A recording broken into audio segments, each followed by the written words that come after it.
If you're listening, you're a member of the Road Gang because this is Road Gang Radio. Saddle up. We're wasting sun. It's Jimmy Mack. It's Lindsay Lawler. It's New Orleans. It's Nashville. A show about making a living. A show about making a life. It's the biggest... Is that a fat joke? And the best collection of voices in trucking, transportation, and travel. Not only in this world, but beyond. We're looking at you, Zebulon 5. Let's turn this sucker over. I think that's your cue, Phone Master Dre. Oh, I think it is. Thank you very much, Claire Marie, and good morning to all. This is Road Gang Radio live from the Fastport Studios with your host, my pal, that hat-wearing man himself, also headphone-wearing man, Jimmy Mack. Yeah, I'm wearing the hat and the headphones, by the way. The name of this hat is called the Kraken. Oh. Actually, this is the Loch Ness. I have the Krakens at home. This is the Loch Ness hat. I've got a couple of pins on it as well. They're both from the movie Jaws. Oh. They are both 50th anniversary pins, enamel pins from the movie Jaws. And, of course, lurking somewhere on my person is a Road Gang pin. I hope you have yours. Good morning, Phone Master Dre. Good morning. You know what my dad called those hats? What do you call them? Go to hell hats. Why does he call them go to hell hats? I don't know that. He's older. I don't know where that came from. I think that's the hat he said, go to hell hat. I think it might be. Maybe it's another one. We'll come back to that. It's called a six-panel, by the way. Oh. The derby caps come in all sizes, shapes, and forms. This one is called a six-panel because it's got 6 panels on it. Take a look at it. You see it? The 6 panels. Nice. You got it. And the 6-panel hats allow you to do a little bit of design, kind of fun and interesting stuff. Get mine from Boston Scally. They are not a sponsor. Still hoping. By the way, a friendly reminder that if you order DoorDash, Uber Eats, or other food delivery services, please be sure to pick it up right away.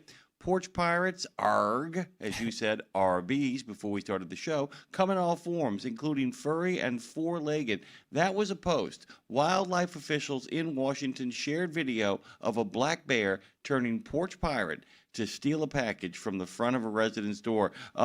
That's what they said on social media. It was recorded in the Ocean Shores area, and it should serve as a reminder not to leave any items sitting out on the front porch for too long, especially now that it's October 1st, and a lot of goodies and cookies and cakes and candies and pies are going to start showing up in an accelerated fashion from this point on. The department said the bear in the video wasn't quite as lucky as it hoped it could be. It didn't score a food delivery. Unfortunately for this black bear near Ocean Shores, this package contained a sweater and not food, officials wrote. But if bears get used to finding high-caloric food in an area, they'll keep coming back. Just give the man a picnic basket, man. Just leave it out there, you know what I'm saying? Just leave it out there. You know, I mean, Him it's and like, Boo-Boo. there's only so much you can bear. The best way to encourage them to move along and focus on natural food resources is by removing potential attractants. Guys, don't order honey. By the way, welcome back, Junker.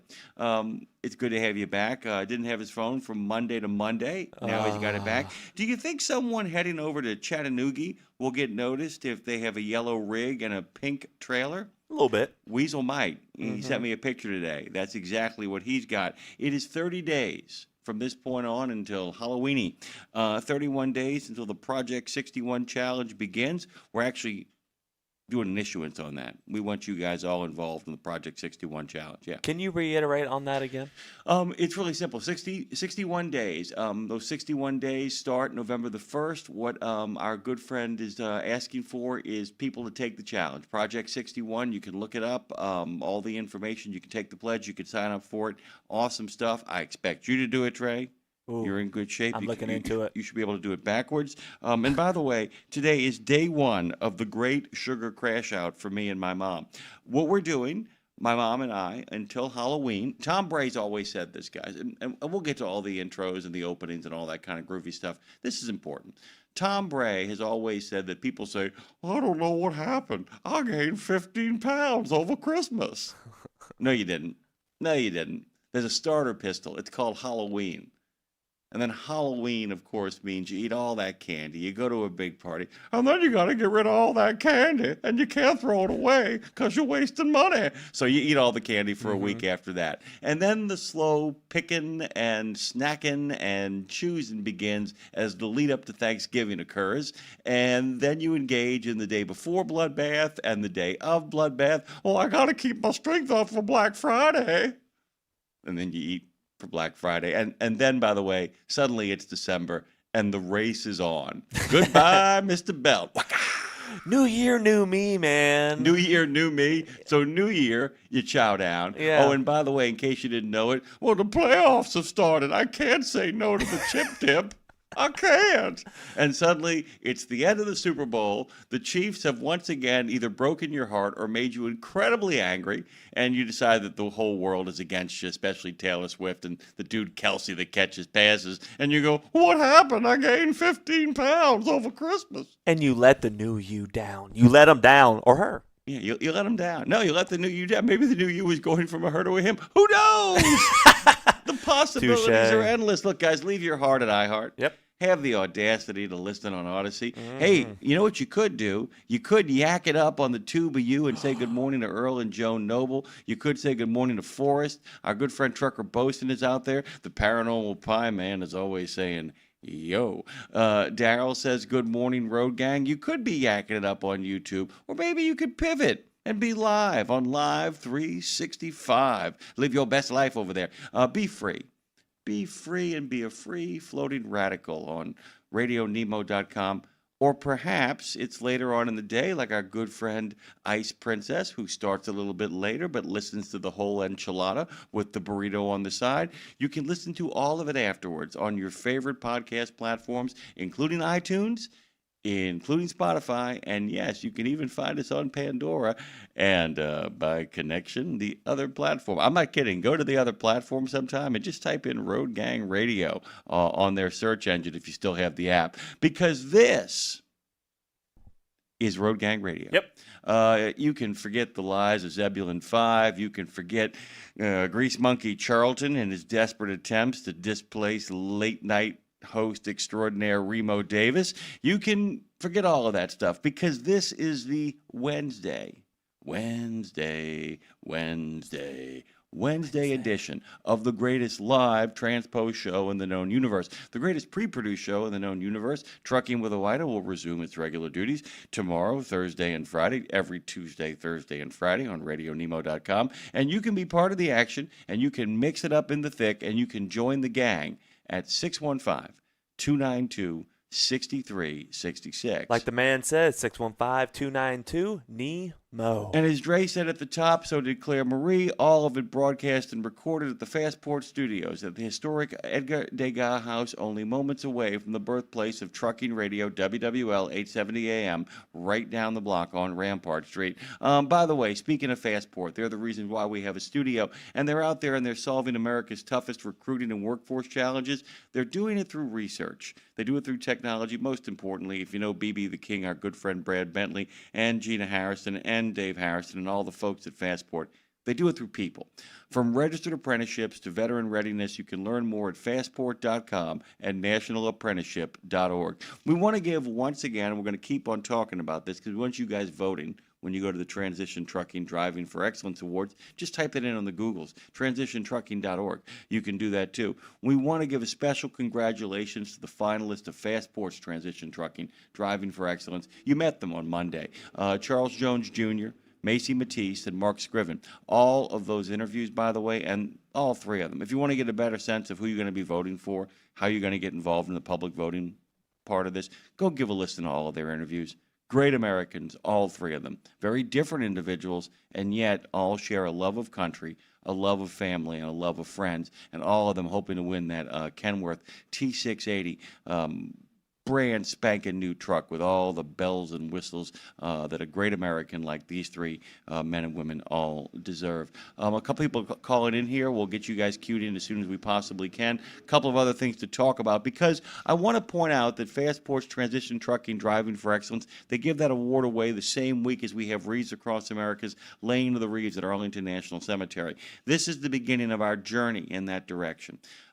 We always make a point of being up there in Columbia Falls, Maine. We always make a point of being there at the Chamber of Commerce for the awarding of the truck, and then we make our way over to Arlington. We want you to be a part of it too. We want you to head over to wreathsacrossamerica.org. We want you to figure out a way that you can, in fact, move the mission forward, drive the mission forward. Spend some time over in Columbia Falls. I don't know if we have enough time to kind of put this together this year, but at some point when this institution, as our friend Trucker Boson and Junker and a whole bunch of other people, including Tenring, who's going to be handling the duties today for the Pledge of Allegiance. Yep.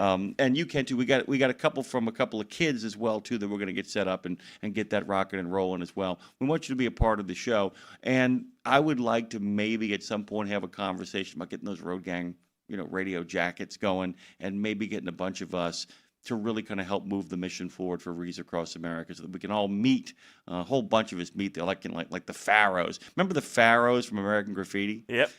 Bo Hopkins, those guys that actually end up robbing the candy store, but they help Kurt become a man. Hey, man, once you're a pharaoh, man. He gets the pharaoh jacket and all that kind of stuff. Maybe we can get some Road Gang radio jackets. Oh, don't do that to me. And we can all show up at the Columbia Falls. Leave Madison here on the ones and the twos, and we can all just show up over at the truck driving lounge and be like, hey, man, hey, dude, we're with the Pharaohs. We're with the Road Gang Radio. 615-292-6366. 615-292 Nemo. We got a few calls on the line. Do we take them now or after the pledge? I tell you what, let's take an early pledge so we can actually dig in and talk to some of our friends there. We'll come back with a national day of. Our first guest doesn't get here until quarter till from the Shenandoah Valley. I'm really excited about that. Fall is here, man, and the leaves are rolling in. Okay, let's take a quick break. Take a breath with me, Dre, and then we'll actually go to the break. 1, 2, 3. Break us away. I pledge allegiance to the flag of the United States of America and to the republic for which it stands, one nation, under God, indivisible, with liberty and justice for all. Oh, say, can you see by the dawn's early light what so proudly we hailed at the twilight's last gleaming, whose broad stripes and bright stars through the perilous fight o'er the ramparts we watched were so gallantly streaming, and the rockets rocked alive, the bombs bursting in air gave proof through the night that our flag was still there. Oh, say, does that star-spangled banner yet wave o'er the land of the free and the home of the brave?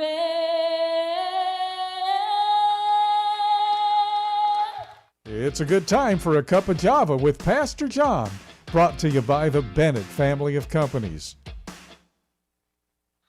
It's Wednesday. Good morning. Hope and pray that all is well. We made it to the middle of the week, but there's something special about today.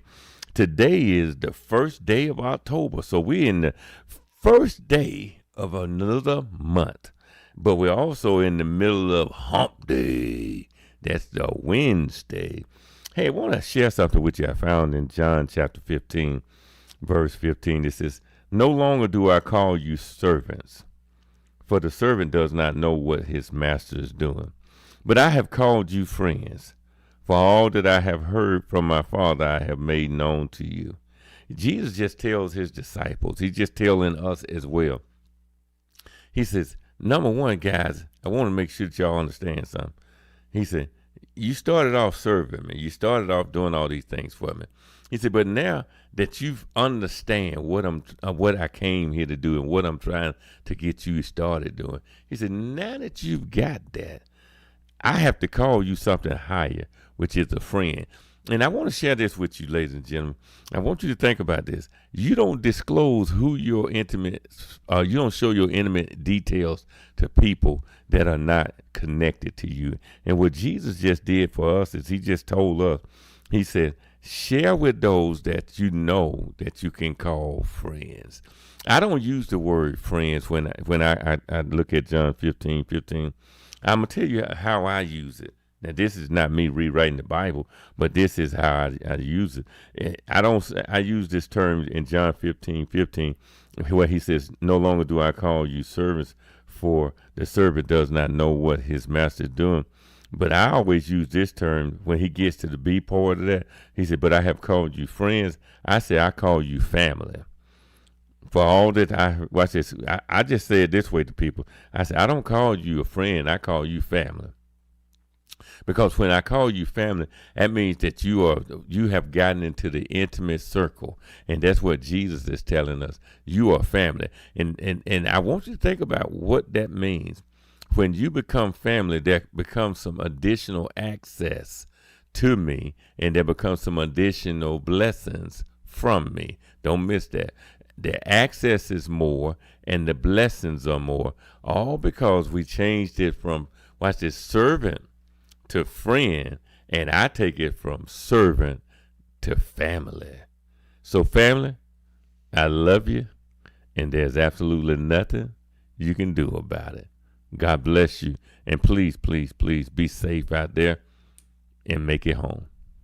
Java with Pastor John is brought to you by the Bennett family of companies. Visit drive4bme.com, drive4bme.com to learn more about the Bennett values and opportunities for drivers just like you. Oh, amen. I couldn't have said it better myself. He hit the nail on the head today. I don't call you friend.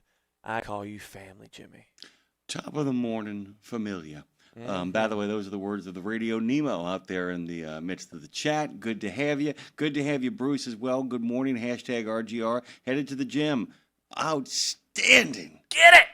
Honeydews and listening to the best show on the radio. That is very kind of you to say. We actually think so over here as well, but it's the best show on the radio because you get to be a part of it.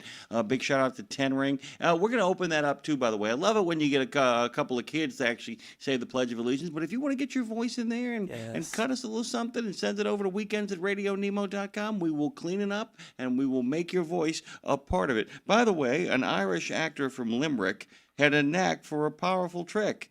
He'd cast out a spell and play it so well, he'd bring Albus Dumbledore to the flick. Happy birthday today to the long-missed Richard Harris, who is no longer with us, but born on this day in 1930. I know a lot of people think of Dumbledore from the Harry Potter movies as, you know, a little bit of Michael Gambon. But the first Albus was played by Richard Harris. And in my opinion, I love the ones from the rest of I love him from the rest of them, but man, that was the book, Albus Dumbledore, to me. There he was, Richard Harris, by the way. Speaking of birthdays, Bonnie Parker, that's right, of Bonnie and Clyde, was born outside the law on this day in 1910. She would die in a hail of bullets in 34 at 24 years of age.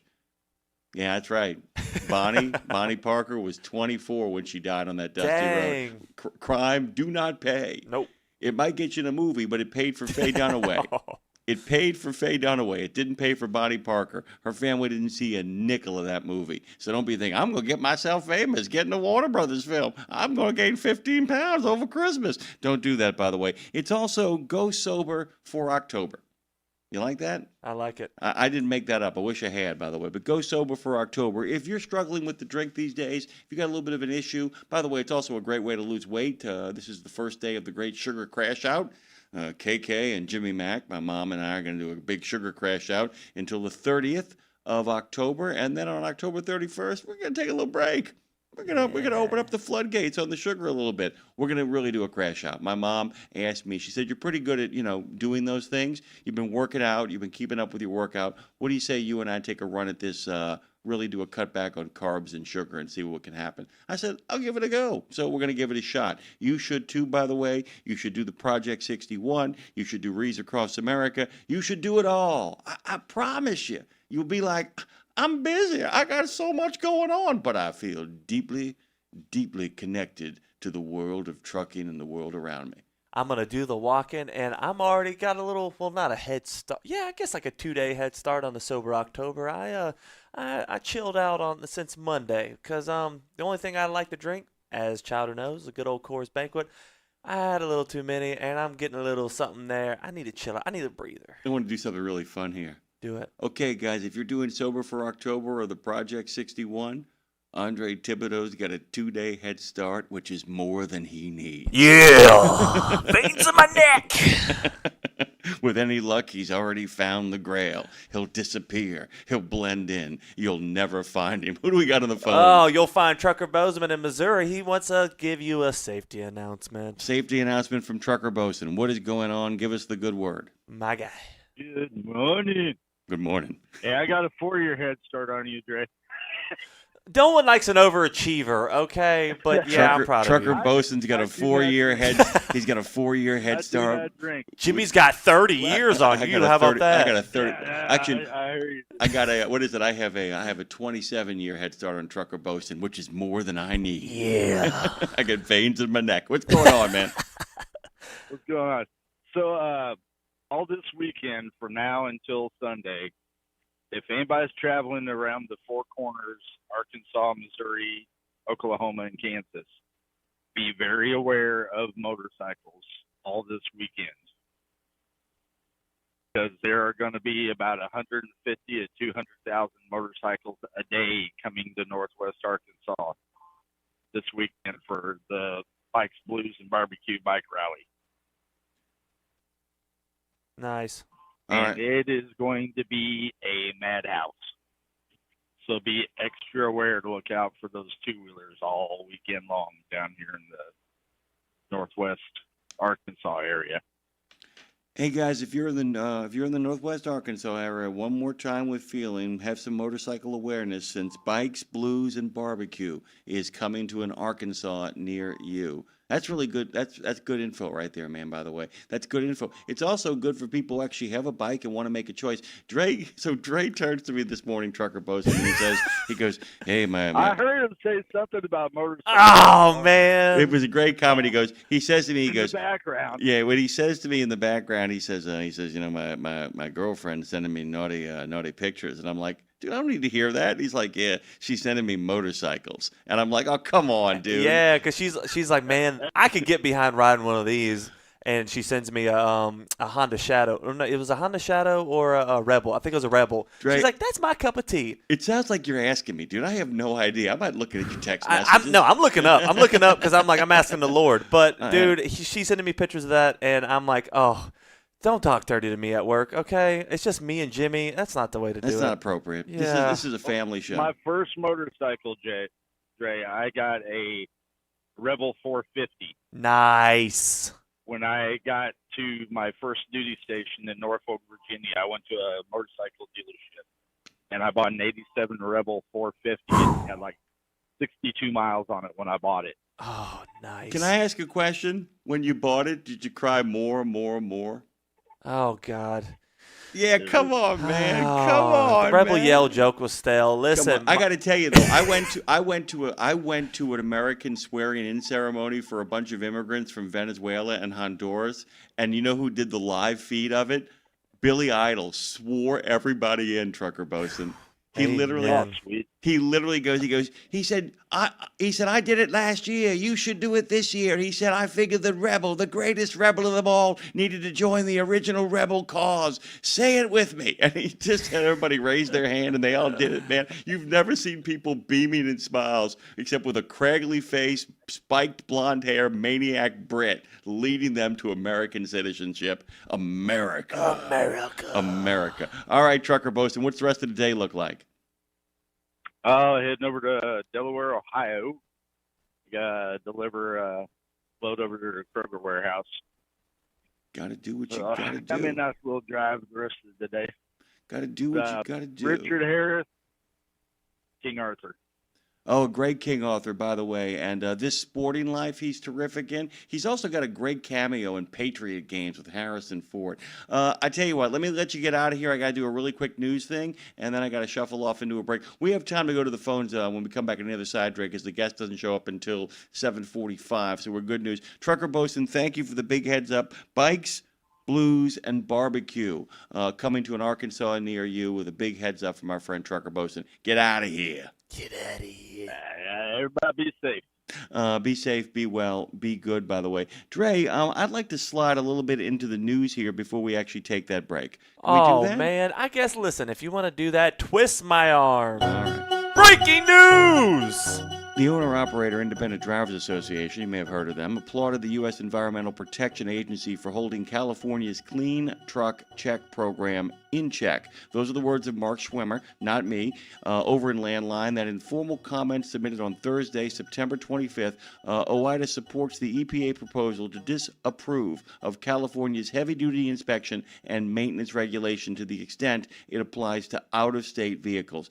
Here's what OIDA wrote. The flexibility that Congress gave California to experiment with new emission rules did not give the state the authority to impose unreasonable burdens on interstate commerce. We come back on the other side. I'll tell you what the day of is. We'll go to the phones as well. It'll be grand and dandy. Don't forget, guys, you're listening to Road Gang Radio, RadioNemo.com, live 365. You can do it on Odyssey. You can do it on Spotify later on. You can live your best life on the podcast platforms because that's where we're at. And don't forget, we should write today. Larry Gatlin. Larry Gatlin's coming. Couldn't ask for a better person to talk to a better person. It's going to be groovy stuff. Dre, let's get the hell out of here, shall we? Can we make that happen? Yeah, I can do that. Hide your whiskey from Gatlin. I don't know if he drinks. All right. Get me on out of here. A little jazz here over in the Fastport Studios here in the city of New Orleans. They're making it happen with technology. They're making it happen with people. We're proud to put their names on this. We'll come back with the Truck Down Day of after this. In a video game, if you get enough experience, you level up. And when you level up, you gain more skill. And with enough skill, you beat the boss and win the game. Sounds a lot like trucking, doesn't it? Except in trucking, you don't beat the boss, you become the boss. And if you want to be the boss, you gotta meet the boss. And that boss? Carrier's Edge boss, Jane Jazrawi. Want your drivers to level up? Carrier's Edge has the training, comprehensive safety, compliance, and best practices on one website. It's a simple subscription with no contract and no commitment. Learn more. Try it out. Level up. CarriersEdge.com. Hey, come on! We're starting the game! All right, I'm coming. Wait for me. CarriersEdge.com. At Radio Nemo, we believe in finding your tribe, your people, your gang. But you can't find your gang unless you find yourself, and you can't find yourself unless you write, right? Lindsay Lawler's We Should Write is a podcast about the healing power of writing. It dives deep with creatives of all types to discover how putting a pen to paper helps them work their stuff out, and maybe gives you the permission slip to do the same thing. We Should Write, live at noon in the center every Wednesday, and then everywhere you get your podcast. Go to RadioNemo.com and learn how to write yourself to healing, creativity, and clarity. Right? The mission of Wreaths Across America is unwavering, remembering our fallen heroes, honoring those who are currently serving, along with their families, and most importantly, teaching the next generation about the value of freedom. And you can join our mission with a $17 donation that sponsors a fresh Maine Balsam Remembrance Wreath. Each wreath will be laid in honor of a veteran who gave the ultimate sacrifice for our nation. To sponsor your wreath, please visit wreathsacrossamerica.org. That's wreathsacrossamerica.org. Pro drivers, say hello to your perfect fuel stop, Racetrack. Perfect as in hello, everything you need on the go. Oh, hi there, dedicated truck lanes. What's up, hot and delicious grab-and-go food? And hello, cat scales, clean restrooms, and large, easy-to-maneuver lots. Racetrack has what you want so you can get in, get out, and get back on the road, turning miles into money. Next time you need to stop, say hello to the fuel stop built for pro drivers. Racetrack, whatever gets you going. Just one more hour until reinforcements, aka me, arrive to save the day. But until then, keep your eyes on the highway and keep on trucking with Jimmy Mack on Road Gang Radio, y'all. More like an hour and a half, but we are glad to make an announcement for her. Ain't that right, Jimmy? Stop in. I know she's listening. I mean, she's excited about Larry. She's probably been up since like 4 o'clock in the morning going, Gatlin's coming. Gatlin's coming. If she wants to stop in at 8:30 and tell Colin Long hello, I got no problem with that. Oh, man, she needs to sleep in. She sent me music at 11:30 last night. Oh, dude, I got a text message from her about what Larry Gatlin wrote her. She's excited, man. She is very excited. By the way, Lindsay, if you're listening right now, the reason I didn't write you back is I didn't get that message until my dad came down for physical therapy at 4:30 and said, all right, I know you got your show prepped and everything, but you got got to get up to get me down to my physical therapy. The old man at 82, he's going to do the Project 61. You got to get up and get down. With Truck Down, by the way, that's really good. Nice segue. Well done, Phone Master Dre. Those folks have been doing it since 1997. They also serve 50 states. And when they're not serving 50 states, they are serving 8 provinces as well. If you want to actually join the celebrations of National Day of, I think it's really important to go over to truckdown.com and get yourself out of the ditch and back on the road. Just look at that adorable black pup. I mean, who could resist saying, "Aww"? Yet, despite their charms, black dogs often face the same prejudice as black cats. It's an unfortunate truth that some still believe black dogs bring bad luck, and I don't need to tell the folks I'm talking to right now about that. National Black Dog Day, however, observed every October 1st, chef's kiss, aims to dispel these misconceptions. This guy, and I know the guy sitting across from me, are huge fans of black dogs. Woo. Their sleek coats gleam like satin, especially when they're frolicking in the sun. Sadly, many black dogs remain in shelters. Not cool. Overlooked by potential adopters. Doubly not cool.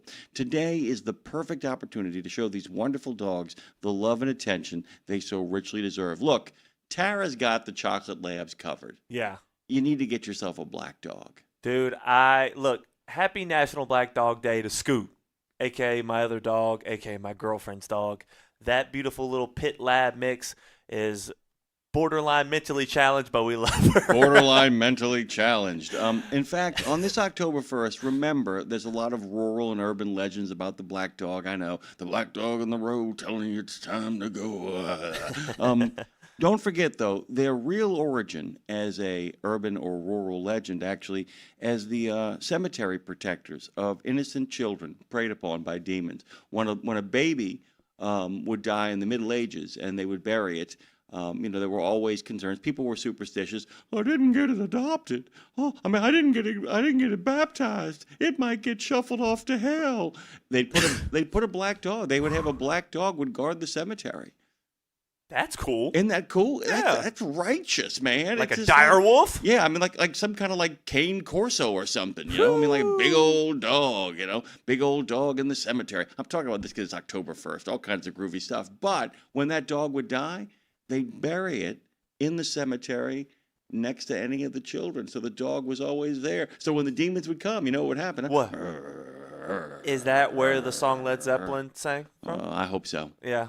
Part of me really hopes so. It's been a long time since now. I've rock and rolled. I got to tell you that, right? There's no lyrics to Led Zeppelin songs until you get to. I mean, it's just a lot of screaming and shouting and carrying on. There's a lady who's sure all that glitters is gold. What the hell does that mean, by the way? It's a Do you lot know that the Battle of Forevermore is all from Lord of the Rings? It ain't Led Zeppelin Day. It is Black Dog Day. We do have a phone call from our good friend, the Pack of Rat, the Rat of Pack.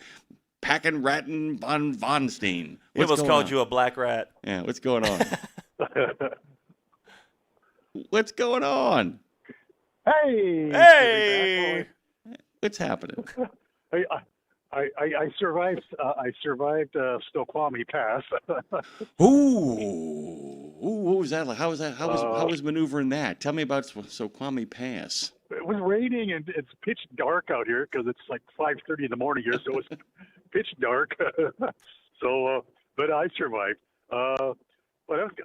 Remember we talked about the health issues or the remedy issues I've been having with the vaccine, with the rabies vaccine. I've lost about 20 pounds with the serum sickness that I developed. Is that okay? So here's the thing. You ever heard of the flu diet? I got to tell you. No, wait, listen. This really happened to me. I got down. So I used to be 267 pounds, and I got down to like 198. Okay, and I was kind of in a holding. I was kind of in a holding pattern there for a while. Then Katrina hits, and then this Katrina crud shows up. And then, dude, I got really sick. I mean, like, I never get sick. So when I get sick, it's like Baron von Sickenstein. And I'm like brutally sick. I dropped like 20 pounds, man. Suddenly I'm like 179. And people are like, hey, man, looking good. Although When I first recovered, though, like the first week after my recovery, my brother's like, he took me aside. He goes, "Are you okay, dude? You got like the cancer?" He literally asked me that because I lost so much weight. It happens sometimes, and they tell people if you're trying to lose weight and you get sick and you drop a tonnage of pounds, what is the great line? Don't let a good crisis go to waste. Yeah, that works. It's like really make a commitment. You know what I'm saying? Make a commitment. How do you feel? I feel okay, but my doctor, what we're talking about, he said it's not the correct way, the best way to lose weight, but I'll take it, because I was up around 218. I was up around 218, and I'm down below 200 again. So. Oh, dude. I feel okay. Yeah.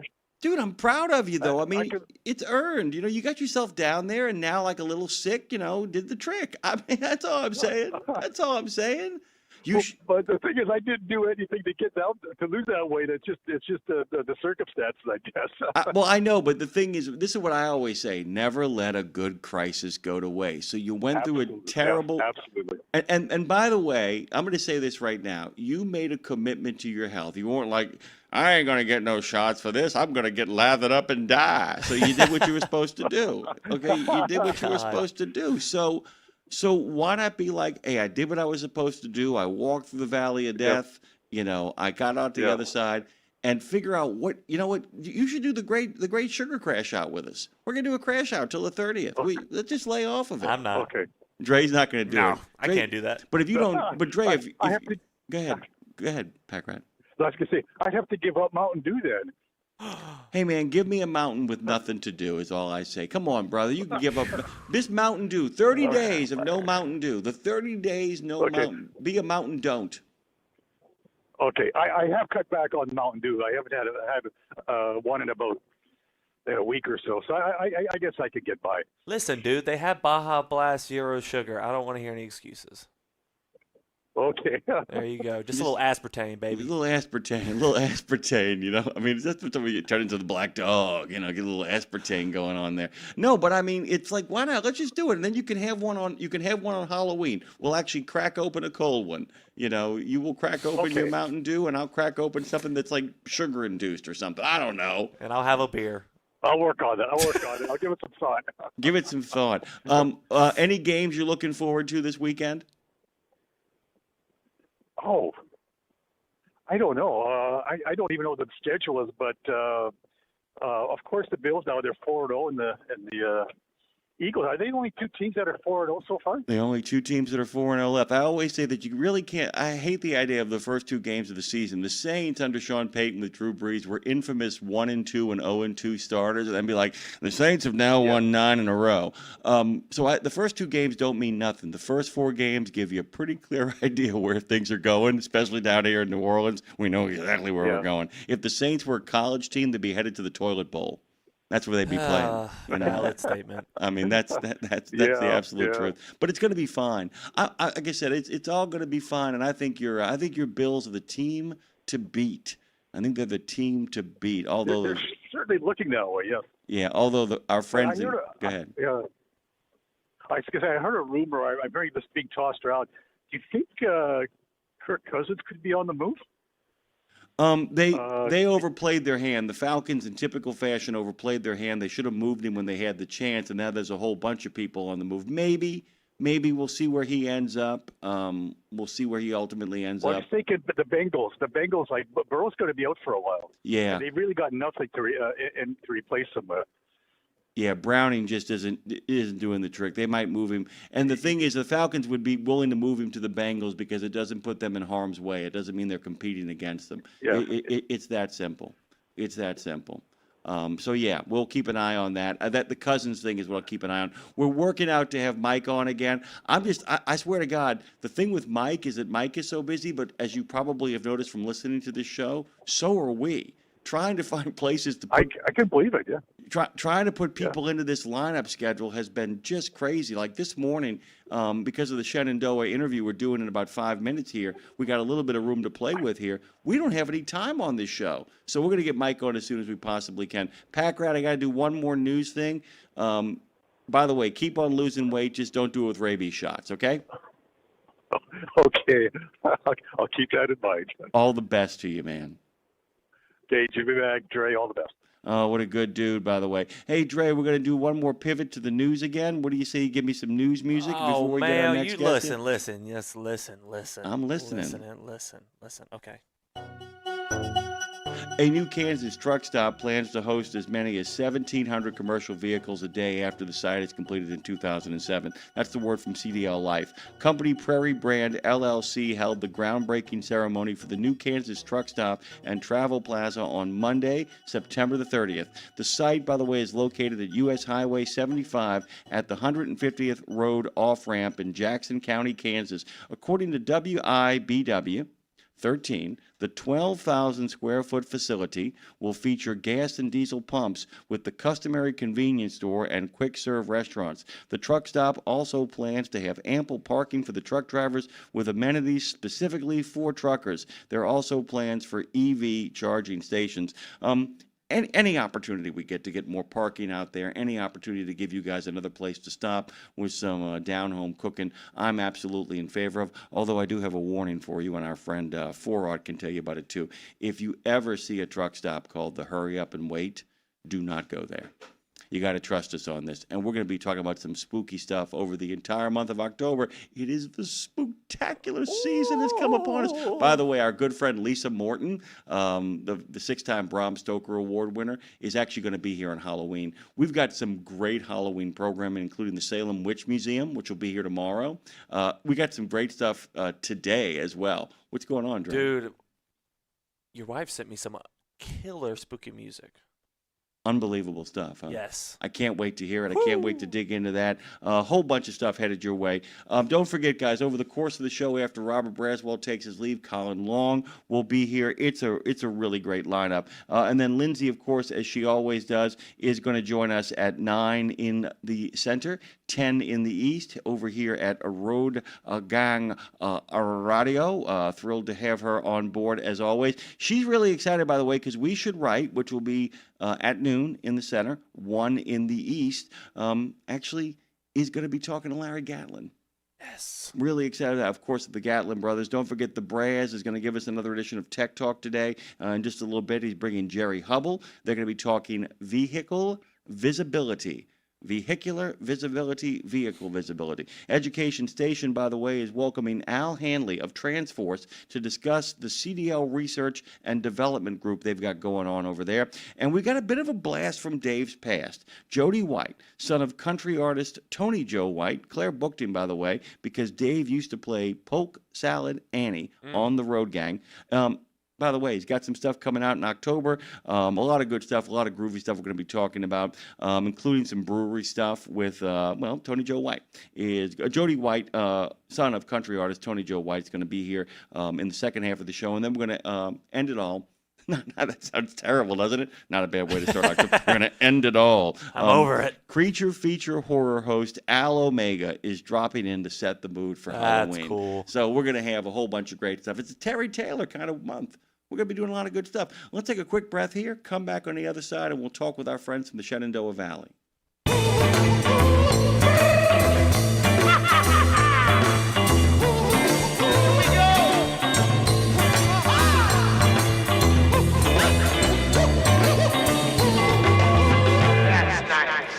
What is nice, by the way, is a chance to visit the Shenandoah County. Why don't you do that, by the way? Why don't you visit ShenandoahCounty.com? You can find them on the Book of Face at Visit Shenandoah, on the gram of Insta at Shenandoah Travel, and over on the Tube of You at Visit Shen, ShenCova. If you do all of that, you might actually get a chance to see all the stuff that Brittany Clem-Hott is going to be talking about this morning. She joins us, and we're so thrilled to have her on. Good morning to you, and welcome. How is the Shenandoah looking these days? We're doing great, and the leaves are starting to change, so we're really excited for the upcoming fall leaf peeping season. And by the way, it's so nice to hear the word leaf peeping. And I feel so good to do this with somebody, because every October, this platform, this platform, when we in our previous incarnations, 50 plus years of radio, the whole month of October has always been kind of dedicated to not just Halloween and the spooktacular season and rural and urban legends, but just fall, leaf peeping and looking at the world around us and watching the whole world change. You are our first guest to celebrate that over the course of the entire month, and I couldn't think of a better place to do it than the Shenandoah Valley. Why don't you tell us a little bit about what you do, kind of give people a sense of what it is you do and what's going on when people visit the Shenandoah Valley? Yeah, most definitely. Well, I am the tourism development manager here in Shenandoah County, so I work alongside a staff of 3 who promote this locality as a major destination, for different activities throughout the year. We pride ourselves here in Shenandoah County on the fact that we have so many diverse options to offer to our visitors, from, lodging spaces, those unique rentals where you can just position yourself right beside the Shenandoah River or up in the mountain at a cabin, or stay in one of our nice hotels. And we have so many different restaurants available for people to eat at during their stay.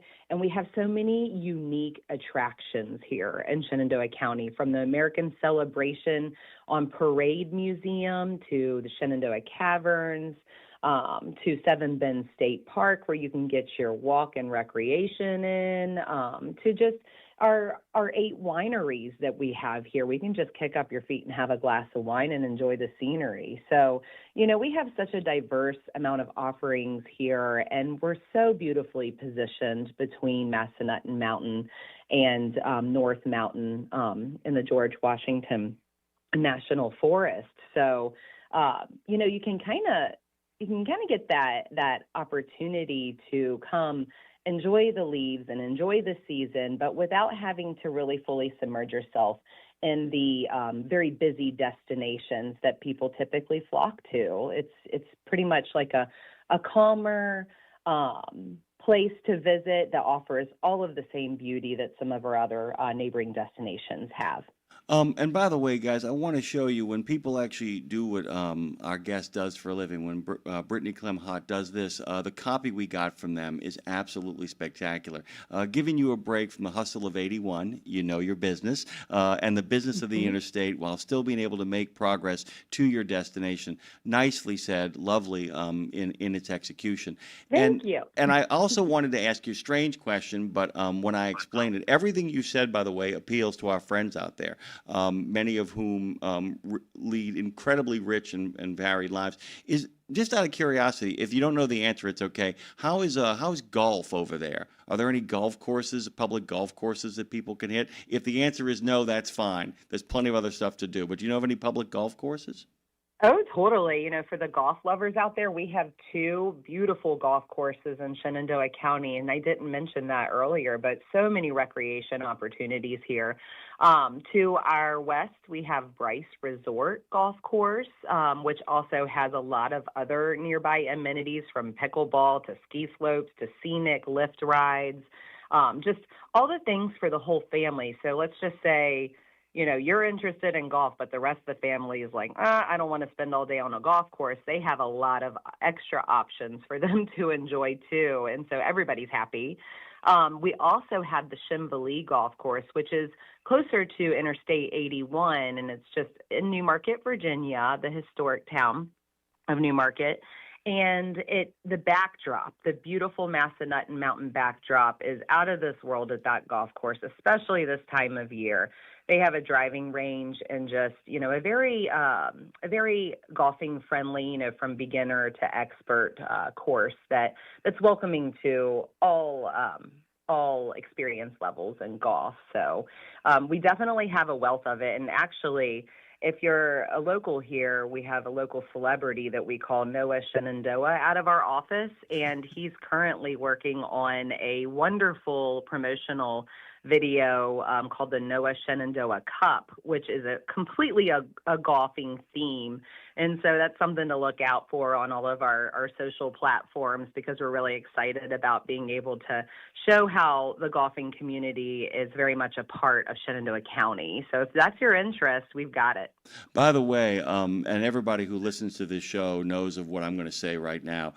First of all, I asked that question because we have a lot of our listeners who actually literally plan their routes by the golf courses they can hit while they're actually bringing America's goods and services across county to them. And here's what's really cool, guys. Awesome. This is not in our notes. I just want to make this really clear. What our guest has just talked about, what Brittany has hit on, was not in our notes. She just rattled that off. We love people. Everybody who's doing their job out there listening right now love people who are good at their job. So I want people to visit ShenandoahCounty.com, by the way.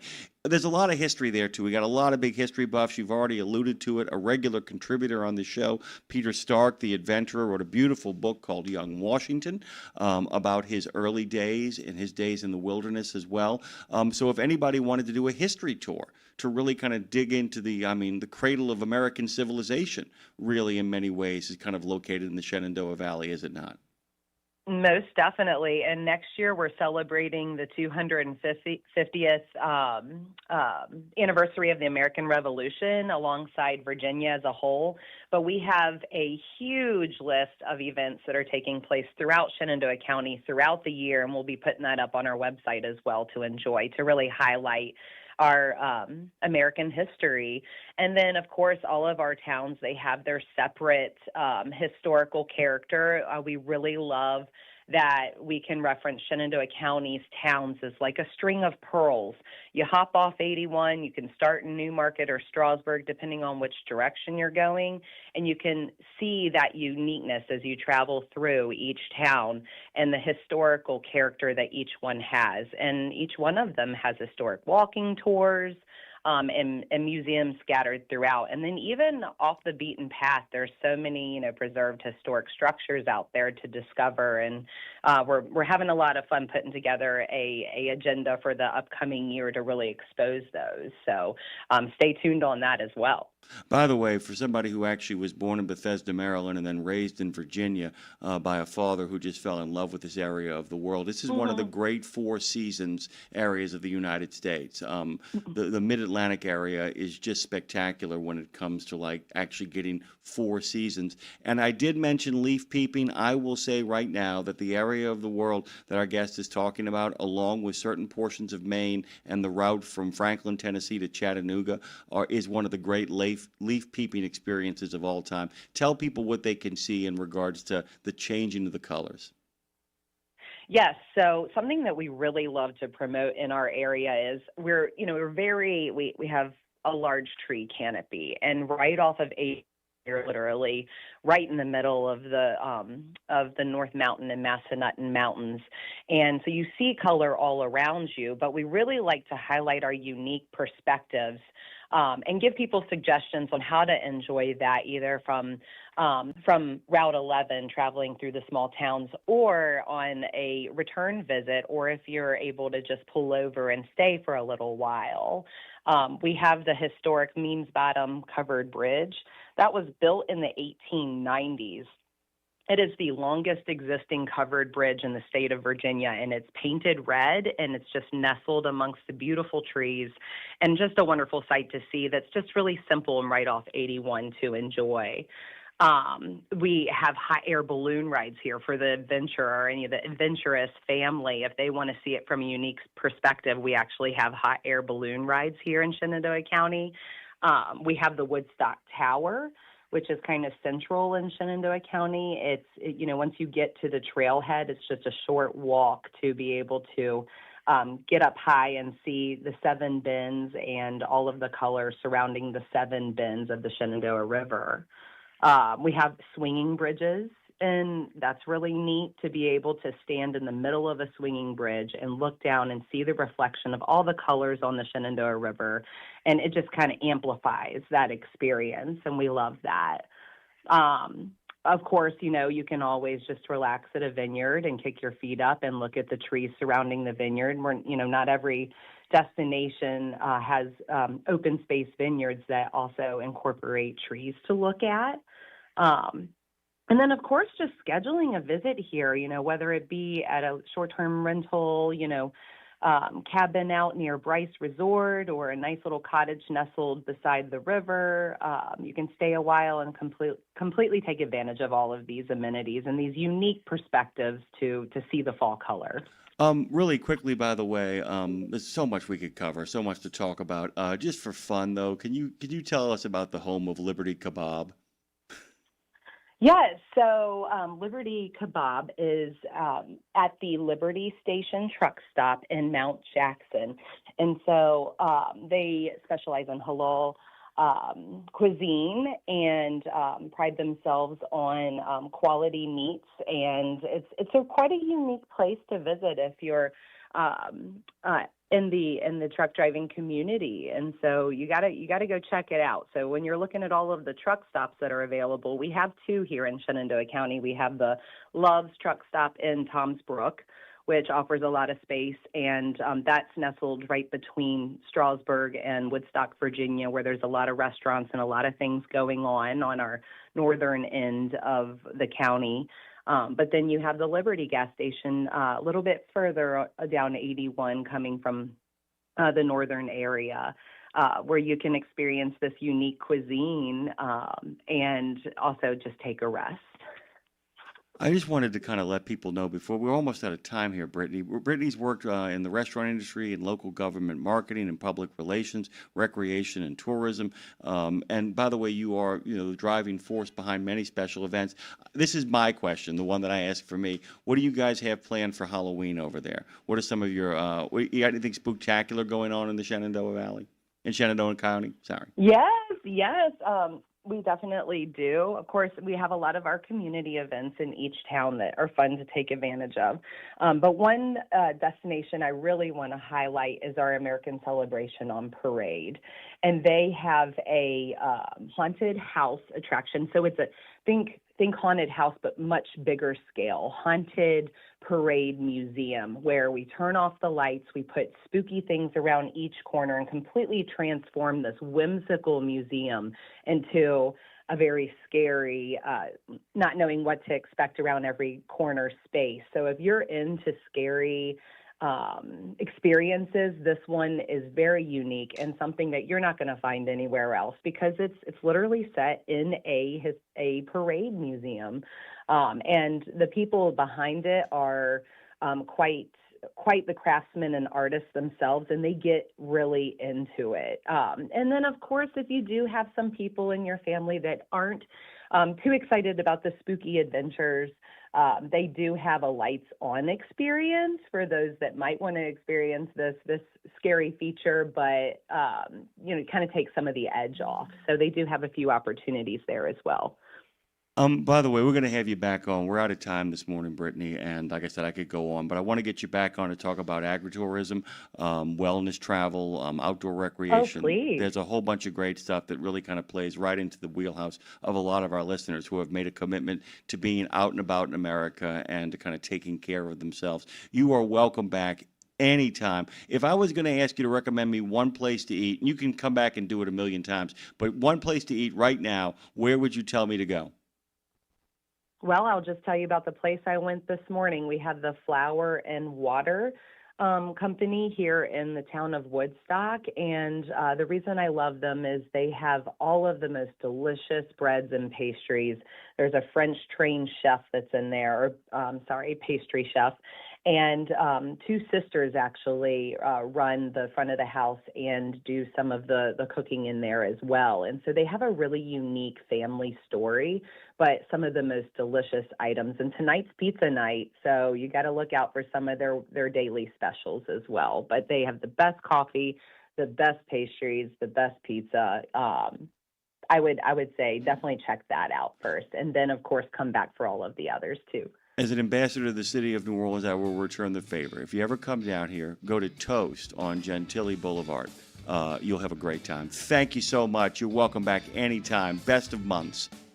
Yes, thank you for having us. Guys, we'll be back on the other side. I'll give you the details on that website one more time when we come back on the other side. The Braz is coming, looking busy. You know Castrol for passenger car oil and racing, but did you know that they're in the heavy-duty over-the-road market? Well, Castrol CRB Multi 15W40 and Vecton Long Drain 10W30 are now available at TA Truck Service Centers nationwide. This is the partnership in preventive maintenance. TA Truck Service and Castrol, offering you premium products and performance at great price points every day. Castrol, performance for the long haul, guaranteed. There was an era when truckers were out there, alone. Long rides, dark nights, miles from home. As part of the Road Gang, though, Dave Nemo helped change all of that. As a voice in the darkness, Dave kept drivers going with music, jokes, and of course, friendship. And if you miss those days, Radio Nemo's got something for you. Nemo's Night Beat puts the gang back together with an hour of trucking tunes and road songs, classic comedy, and those fun factoids that you came to expect. Nemo's Night Beat is Dave at his very best every Monday night at 7 in the Center on iHeart, Odyssey, and Live 365, as well as Tuesday night at 9 on Reese Across America Radio. So head on over to RadioNemo.com and join the gang on the beat. Nemo's Night Beat. St. Christopher Truckers Fund provides free health and wellness programs for drivers to help prevent some common medical conditions seen in the industry. These programs include diabetes prevention, Rigs Without Cigs, a tobacco and nicotine cessation program, Healthy Habits for the Long Haul, a 12-week total body wellness program, a vaccine voucher program that includes free flu, shingles, COVID, and pneumonia vaccines, and GPS, Get Preventative Screenings. That includes free at-home cancer screening tests. These programs are available to Class A over-the-road semi-truck drivers. For more information or to register for a program, visit the St. Christopher Fund website at truckersfund.org. Welcome back to Road Gang Radio. Join Jimmy Mack and Lindsay Lawler's Gang of the Airwaves by subscribing to Radio Nemo on YouTube. We celebrate all kinds. Make it official. After all, if you're listening, you're already in the gang. The Road Gang. Hey, if you guys want to do any leaf peeping, please check out Brittany Clemhott's website. Visit ShenandoahCounty.com. They have a whole list of things you can do. Speaking of things that we do, we don't miss this. Robert Braswell, the Executive Director of the ATA's Technology and Maintenance Council, is joining us this morning. I'll let him introduce the guest as he always does, but the talk is about vehicle visibility. Good morning to you, Robert. How are you? How has the week been treating you? Good morning, Jimmy Mack. And, talk about leaf peeping, but this is my favorite time of year, October, because all the colors come out, the reds and the golds and whatnot. And, the weather's crisp, at least in this part of the country it is. So, yeah, I totally get down with the idea of watching leaves come off the trees and whatnot. It's really, really a beautiful time of year. But one of the things we have visibility for today is truck driver visibility, and that's what we can't. Nothing more important than being able to see around your rig and having other people see you. And we're very pleased to welcome back to the program Jerry Hubble, who's a human factors expert with many, many years of experience in cab ergonomics and driver vision and visibility. He is probably the preeminent expert at TMC on this subject. He's a longtime TMC member. He's been very active in not only the Technology and Maintenance Council, but also groups like SA International and others, served in all sorts of leadership roles on technical committees that deal with these issues. And he's one of our Silver Spark Plug recipients. That's our council's highest honor. We're very happy he could join us on the program to talk about some of the new trends in technology that's designed to improve driver visibility and the standards that are going to be necessary going forward to make them work seamlessly with all the different kinds of systems that are out there.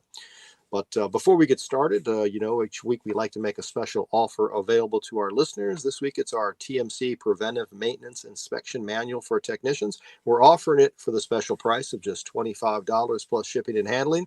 To order, you can call us at 703-838-1763. Ask for item T0450, mention the Radio Nemo gang, and you will get it for that special price. Also, If you are an owner-operator, you're a small fleet, you got 100 or fewer power units, you can join TMC today for the annual dues of just $150. Do that, you're going to get our 2-volume recommended practices manual. You'll get a lot of other great benefits too in addition to that. And if you're interested, call us on that same same number, 703-838-1763. We'd love to have you sign up. And as always, we remind our listeners at the top of the program, any recommended practices we discuss reflect the consensus of our members. We offer them as recommendations only, and everyone must first determine for themselves if they are safe and appropriate for their operation. Please remember that TMC doesn't endorse any product, person, or service, and the opinions expressed in the show are those of the individual and not necessarily the opinion of his or her company, nor TMC, unless stated otherwise. And with all that out of the way, please welcome to the program Jerry Hubble. Good morning, Jerry. Good morning, Robert. Good to be back on Tech Talk. Enjoyed it. So this is a subject I think that's near and dear to just everybody's heart that's listening to this program, whether you drive a commercial vehicle or whether you're just on the road with commercial vehicles. Visibility, so we all see each other very clearly. It's vital. You have to have that, and the technology has really gotten a lot better. But it's not just about the technology; it's about simple things too. Just mirrors themselves have gotten better. I'm thinking back over the years. You look at some of the old designs back in the 30s, 40s, and 50s. You wonder how people even made it down the road. Fortunately, there just wasn't as much traffic back then. Right, and the thing is, as you said, technology has advanced significantly in this area of visibility. Not only are the mirrors better, but they've been supplemented with cameras, and the cameras you can treat it and you can enhance visibility. So there's been a great improvement. But the thing that I still think is lacking, and anytime I talk to a seasoned driver that really knows it, I ask them what it would be like to have a rear view mirror. And this is radio, so I would do like the air quotations around it. Mirror meaning a replica that looks like a mirror, but is really a monitor. And they all think that would be a great idea because you not being able to see behind the tractor trailer is a big detriment especially when you're trying to make lane changes. Yeah, absolutely. And I'm just thinking about some of the advances that we've had over the last 30 years. It's like I say, the different kinds of mirrors that you have now you didn't have back in the day. Just things like, motorized mirrors were a big advance. And that was only about, 30 years ago, really, when they started becoming commonplace. But the technology that's being applied to visibility now is so far advanced beyond that. It's just like Star Trek. Yeah, it's almost comical to me. I knew Neil Gibson, who was the president of Motomir, and the reason he did it was because in driving a truck, if he had to change it, he had to do it with a big pole. He didn't like that. So, I mean, it's just kind of comical how far we've come in a relatively short period of time. I mean, that's back in the dark ages when you didn't even have motorized mirrors. But now the issue that I see, I mean, in passenger cars, they have an issue also with obstruction on the rearview mirror, and some passenger cars have actually have mirrors / monitors, and they have a camera at the back just because of the obstruction of closed-in daylight opening or big seats, big headrests, and it obstructs the view. So they replace it with a camera and then project it up onto a monitor that's shaped like a mirror, and so they get the view that they need. Well, if that's true for passenger cars, there's a gigantic obstacle behind heavy truckers, and that's called a trailer. And so if you need that same concept, the technology is there. The only problem is in passenger cars, they're hardwired. And nobody wants to add another connection between the tractor and the trailer, so it's got to be wireless. And with that comes a number of challenges. Well, so there's talk in TMC and the other parts of the industry about a future tractor trailer connector. If that comes to fruition, and that may take a few years, will that enable this kind of technology not to have to be wireless? In other words, the bandwidth will be big enough to handle whatever the demands are in terms of the signal and so forth? The jury's still out on that, Robert. There's some people that believe that that's doable, and then there's others that are concerned that the new connector won't be able to handle, like monitors and vision. They won't be able to handle that signal. Like I say, the jury's still out. I hope it does, because that would make a more reliable solution. But right now,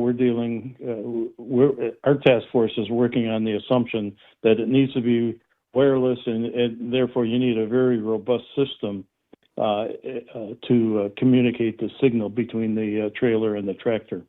Interesting you mentioned the passenger car. So the four-wheelers, it does seem like there's less glass on the smaller vehicles. And I guess that's maybe because of safety reasons. Safety regulations are trying to make the safety cage more robust. And so in order to do that, you minimize the daylight openings. And so that affords the opportunity to place more of this technology for visibility on the vehicle to compensate. Is that basically what's going on? Well, yeah, I mean, I spent a large part of my career at a passenger car company that also did heavy trucks, so I'm very familiar with the demands of and the evolution of a car design. And there's a lot that goes into it. Some that you mentioned, a lot of it is pure aesthetics, just what makes a particular model look good and they think it'll sell. And so vision is usually not high on the priority as it's in the studio and it'd be the clay models and they're making it. And so it's usually an engineer's job after it gets done to try to provide the driver what needs to happen in order to drive the vehicle. So there's many factors. I guess what I'm saying, there's many factors that go into decreasing the view out the rear view mirror of a passenger car. Well, one factor that's uncontrovertible is that it's hard to see around a tractor trailer. We're talking about a big rectangle being pulled by a smaller big rectangle. Everybody's got to be able to see around the vehicle. The driver's got to be able to see his surroundings or her surroundings. And the wireless technology is going to be critical to making sure it's interoperable. So no matter what trailer you're dropping and hooking, it's going to work with the tractor that you're in. What is the TMC task force doing to kind of standardize and achieve these robust wireless connections? Well, there's a number of factors, but as you said, if you're doing it wirelessly, you've got to pair or what's called a handshake between the transmission of the camera images up to the to the tractor.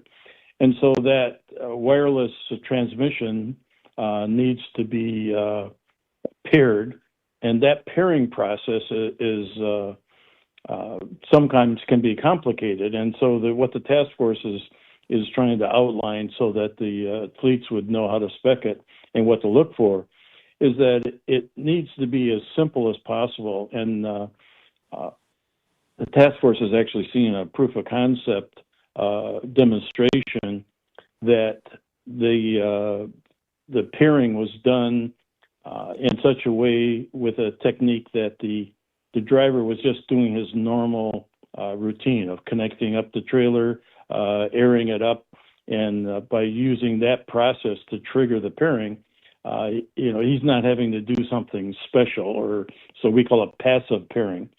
And so that's the first thing. It's got to be something that the handshake is complete, so they only talk to each other, and so that if the next day you're picking up another trailer, you're not getting the image from the trailer you pulled the day before. And so it's got to be constantly changing to the pairing of the trailer you're pulling. And that's also true for doubles and triples. It's got to be the trailing or the last trailer in the train that you're getting the image from, or else it would defeat the purpose. You don't want to see the view of a trailer behind another trailer. Anybody who's had to pair a Bluetooth speaker or a Bluetooth wireless mouth to their laptop or computer knows sometimes those handshakes aren't exactly seamless. So it's going to have to be a lot better than that, for example. Right, and that's the thing. That's why as the task force, has been working on it. And like I say, there are systems out there that that need to be more robust, and that's why we're trying to specify it. And so once it's paired and there's no crosstalk, it's got to be very robust, and once you get that handshake, it's got to be secure and not let go. And one of the things that people worry about is that, okay, if it's wireless and it's going through, there's got to be some lag, or the technical term is latency, and that's true technically, but it's such a small number. In fact, the spec that we're working on a task force would be less than 200 milliseconds, and just for reference, a blink of the eye is 150 milliseconds. So it's for all practical purposes real time. What you see on the monitor is what's really happening behind the trailer. Is there a possibility that weather or atmospheric conditions can interfere with that wireless connection? Are those some of the concerns you have when you're picking the wireless protocol and technology that will power this kind of a system? Well, we've done testing, and so far we haven't found anything that like of that nature that does it. Like I said, it's got to be very robust and transmits it. But most of the events that a driver would see on the road isn't going to do anything to interrupt that communication between the transceiver and the transmitter. And that communication would be dedicated just for this purpose. It's not like you're sharing the technology with other systems on the truck, right? This is a dedicated point A, point B connection. Correct, and that's the challenge that you talked earlier, the work that's going on with the next generation connector, and that's the concern of putting the signal on even the connector that they're working on. There's multiple things going on through different circuits, and so to keep it pure, like they may be able to solve it, but we're working on the assumption that it needs to be a separate system.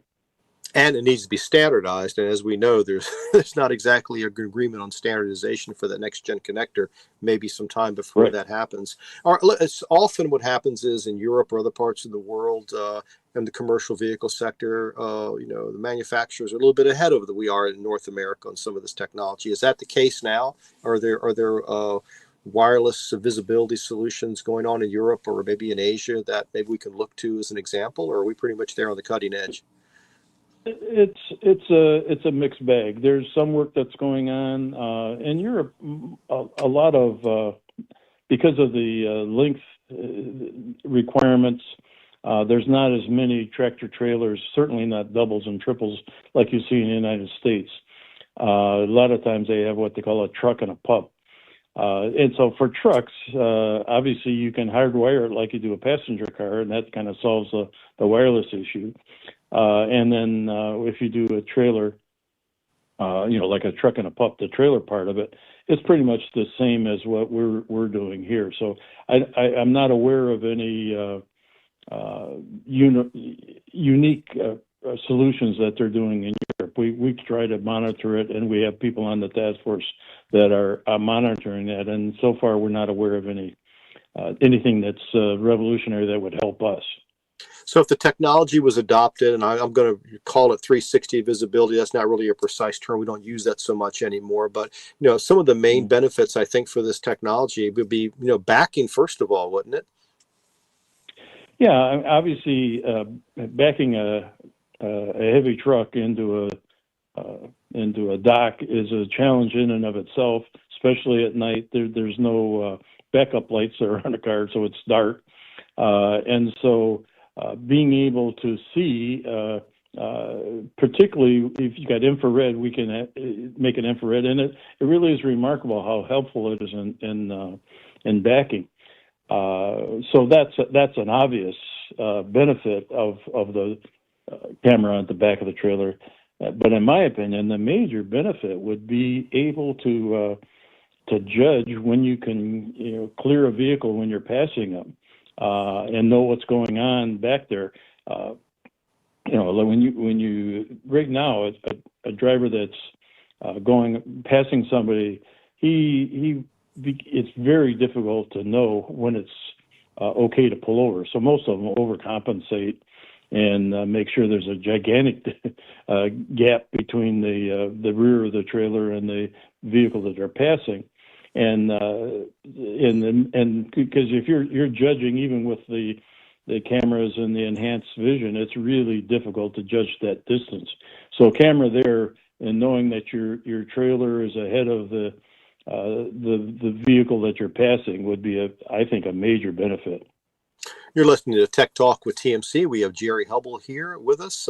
He's a visibility expert, works with the Technology Maintenance Council's Task Force on Visibility. In fact, he chairs it, and we're talking about some of the efforts underway to standardize wireless connections for tractor trailers for achieving this 360-degree visibility, being able to see behind the trailer through camera technologies. Like I say, it's very easy to do it if it's a straight truck, but it's a different story when you have combination units. And let's talk a little bit about some of the requirements that the task force is working on for some of these particular systems. So we were talking about transmitters and receivers. This got to be more robust than just, let's say, off-the-shelf Bluetooth, because this system's got to make a connection. You're talking about a trailer, it could be a couple hundred feet, right?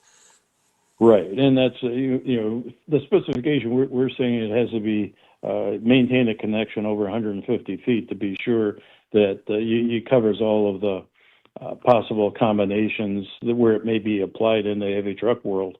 And that, as we talked before, once you have that transmitter and a transceiver, they've got to be robust. It's got to be significant, and then it's got to be paired and locked in. That pairing process is, as I mentioned before, is critical. So that in effect, it's locked in, and you're not going to get any interruption to that signal, which is obviously critical. And more importantly, too, no matter what brand of technology that you're using, whether you got brand A on the tractor and brand B on the first trailer and brand C on the third trailer in a triples unit, they've all got to talk and pair with each other seamlessly, no matter who made the unit.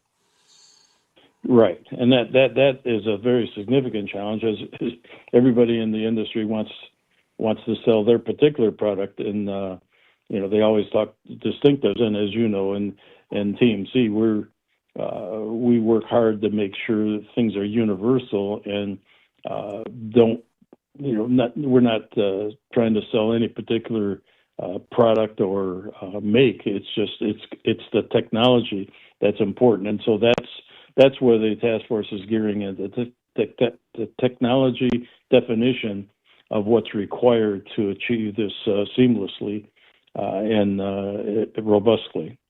So, yeah, standardization is great. Everybody's using the same basic DSRC, dedicated short-range technology. But how do you keep my system on my unit from getting confused with the one sitting next to me in traffic, just like 6-7 feet to the right or to the left? Right, and that's the key. I mean, crosstalk is what we call that.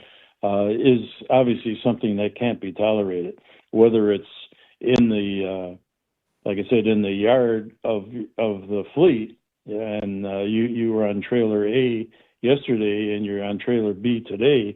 You want to make sure that you are only connected to the trailer that you're pulling. And there's a number of techniques that we've been discussing in the task force to make sure that doesn't happen. That there is no crosstalk. And then, as you say, as you're in traffic, and you happen to be pulling up to a sister, fleet driver, and you don't want to be seeing the view out of his trailer. And so all of that is inherent in the pairing process and making sure that once it's locked in, it's there until you disconnect. With mirrors, it's not unusual. You're going down the road, there's some road hazard, and you maybe lose a rearview mirror. It's possible that could happen with some of this camera technology, although it's smaller and you can probably package it in such a way that it's much better protected than conventional visibility options, right? Yeah, that's everybody is concerned about downtime, and it's incredible when you get into it and you realize how many mirrors are broken, en route. And it's not, when you really think about it, it's not surprising, because it's the thing that protrudes out the farthest in order to get a good view. There's width laws that your vehicle can't be any wider than X. I can't remember the number right now. I think it's 2 meters. But the cameras, the mirrors have to be out beyond that so that you can actually see along, or get a reflected view. And so they're very prone to damage. And as you said, cameras have a much better opportunity of being.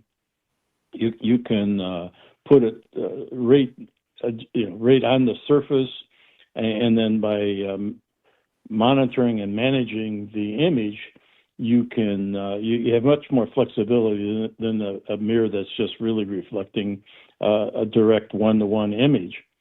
So it's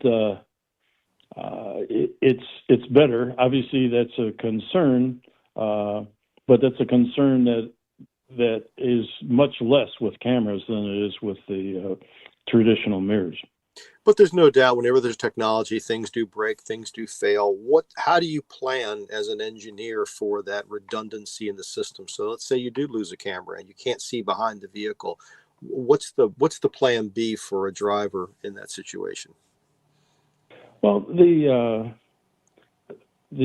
concern, like right now, if you break a mirror, you're down, and there could be a situation where you would be down with a camera. But there's a lot of techniques that have been used. There have been redundant systems so that you get two cameras, and you can easily do that so that you minimize the risk. We have a couple of minutes left here in this segment. What about cybersecurity? We talked about some of the the regular kinds of things that might happen. Road hazards. Maybe the technology might break down because of just natural aging or whatever. What about cybersecurity risks? You have to protect the system from bad actors, right? Right, and that's there's a number of efforts that are going forth, as you know, Robert, in the TMC, because it's not limited to the view behind the trailer. I mean, there's even more important things that need to be secured and robust enough that you're protecting it,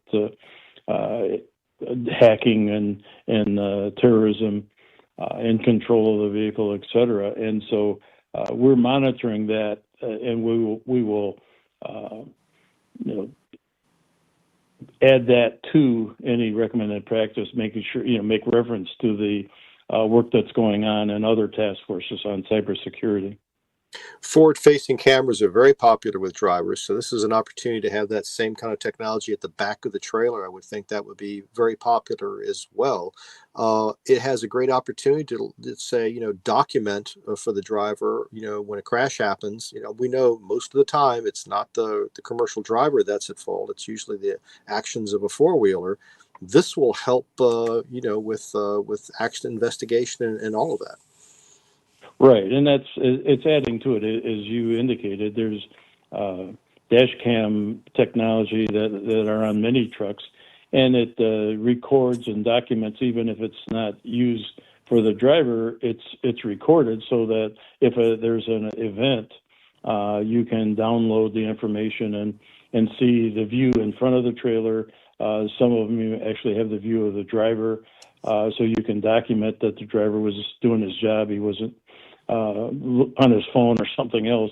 And so what this would do is supplement that with a view behind, so that you would have a much fuller picture of what happened immediately before the event that you're investigating.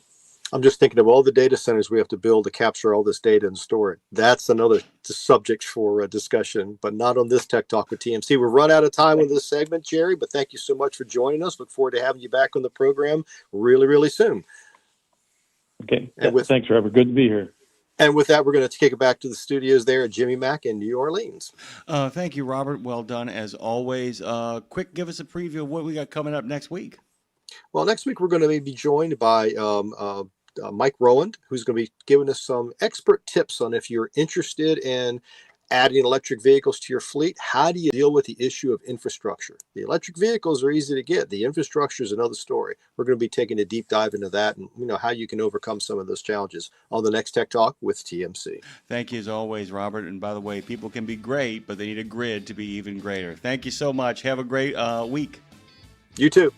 We'll be back on the other side with Washington Trucking Week. Our good friend Colin Long is going to be giving us the news from the Fat Cats in Washington. So put your hip boots on because we are heading over to D.C. Go to truckdown.com.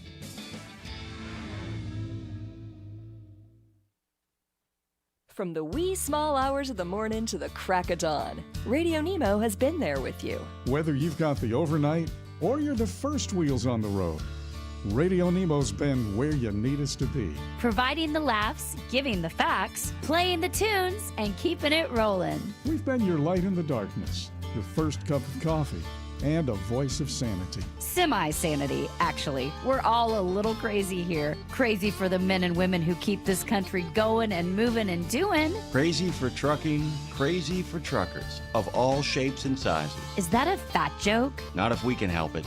Because it isn't just about the rules and regs. Okay, I can hear you loud and clear. It's about your health, your homes, and your hearts. So we wanted to say thank you. Thank you. Thank you. Thank you from everyone at RadioNemo for sticking with us, standing by us, and keeping the traditions rolling into the future. Did you know it's extremely easy to join the Wreaths Across America mission to remember our fallen heroes, while at the same time honoring those who are currently serving our country and their families? Plus, you're helping to teach our younger generation about the value of freedom. With just one $17 donation to Wreaths Across America, you're sponsoring a fresh Maine Balsam Remembrance Wreath. They've really become a symbol of America's respect for those who bravely served and are no longer with us. To sponsor your wreath, just visit wreathsacrossamerica.org. That's wreathsacrossamerica.org. Back to Road Gang Radio with Jimmy Mack, Lindsay Lawler. Give me a minute, y'all. I'm coming. And you, because if you're listening, you're in the gang. Take it away, founding member Phone Master Dre. You are in the gang because this is Road Gang Radio live with Jimmy Mack from the Fastport Studios. Hey, by the way, you want to talk about the spooky season? I actually walked into a hurry up and wait time continuum, by the way. I literally have gotten so good at my job, I've gotten bad again. One of the things I do when I lay out a sheet, the prep work for the show, I actually have what we would call kind of the first 25 plays called, the way you often see in a football game. Yeah. I actually jumped ahead and was looking at tomorrow's schedule at the bottom of the notes and literally told you before we went to the break. And by the way, I told you that Al Hanley was going to be here. I told you the Chief Operating Officer of the CDL School and Troop and Transportation since 2025 of June was going to be here. I done told you all of that, like Ted DiBiase used to tell you on Mid-South Wrestling. I told you all that stuff, and then we go to the break, and I literally say, hey, guys, Washington Trucking Week is coming up next. Washington Trucking Week is never on a Wednesday. It's always on a Thursday. What's happening here? And prepped up for it, got all my notes in front of me, good to go. Hey, Al, good morning, and welcome to Education Station. Hey, Jimmy. Thanks for having me back. All good, brother. And by the way, this is and what's really funny about it is I've been looking forward to this conversation in particular because we've actually been doing Education Station for the better part of 4 years now, Dre, and we have had over 400 original guests on this segment, voices from all aspects of how we train the trainers, how we train the next generation of truck drivers, how we get the country up to speed to make sure that we have people in it for the long haul as opposed to the in and out crowd who show up today and then are gone tomorrow. Al, let's just go from the top. Talk a little bit about your own background here and about what the CDL School and Troops into Transportation. Talk to us about founding this particular institution. Let's just start there. Sure. Yeah. Thanks for having me. Third generation trucking school owner. Grandparents founded the first school in upstate New York in 1963 and grew it, and my dad and uncle took it over in the late 60s, 70s, and 80s, and then brother and sister and I co-founded the CDL School brand in 91, and been running it ever since, and it's been quite a journey. In 2012, we founded the Troops in the Transportation program that was helping transitioning service members and vets get their CDLs and get employed with great American companies. And in 2018, we joined the Transforce family, and I ran the platform for them for 4 years or so. Took some time off, did some other things, and they brought me back in June to do some new things with the company, and we're having a blast. So we're making it great. And by the way, what you also do, and anybody who actually has studied what you've done understands that you not only bring immense institutional knowledge, but one of the things about having institutional knowledge that is accumulated is that it's meant that you've had to had this kind of rolling convoy that has picked up new ideas and new things while shedding things that have proven not to work in the past. Can you talk a little bit about that longevity piece in there? Because institutional knowledge is great, but not being able to adapt to the new challenges and obstacles or the new technologies that often present themselves often leads to people not being able to continue. Talk about that balance between understanding the values that you guys started with over, close to 40 years ago and where you are now. Yeah, the values and the methodology, again, is the methodology. It's based on what we call CDOR, comprehension, demonstration, observation, and repetition. So first, with students, you get comprehension, which is typically in a theoretical or classroom environment. Then there's demonstration.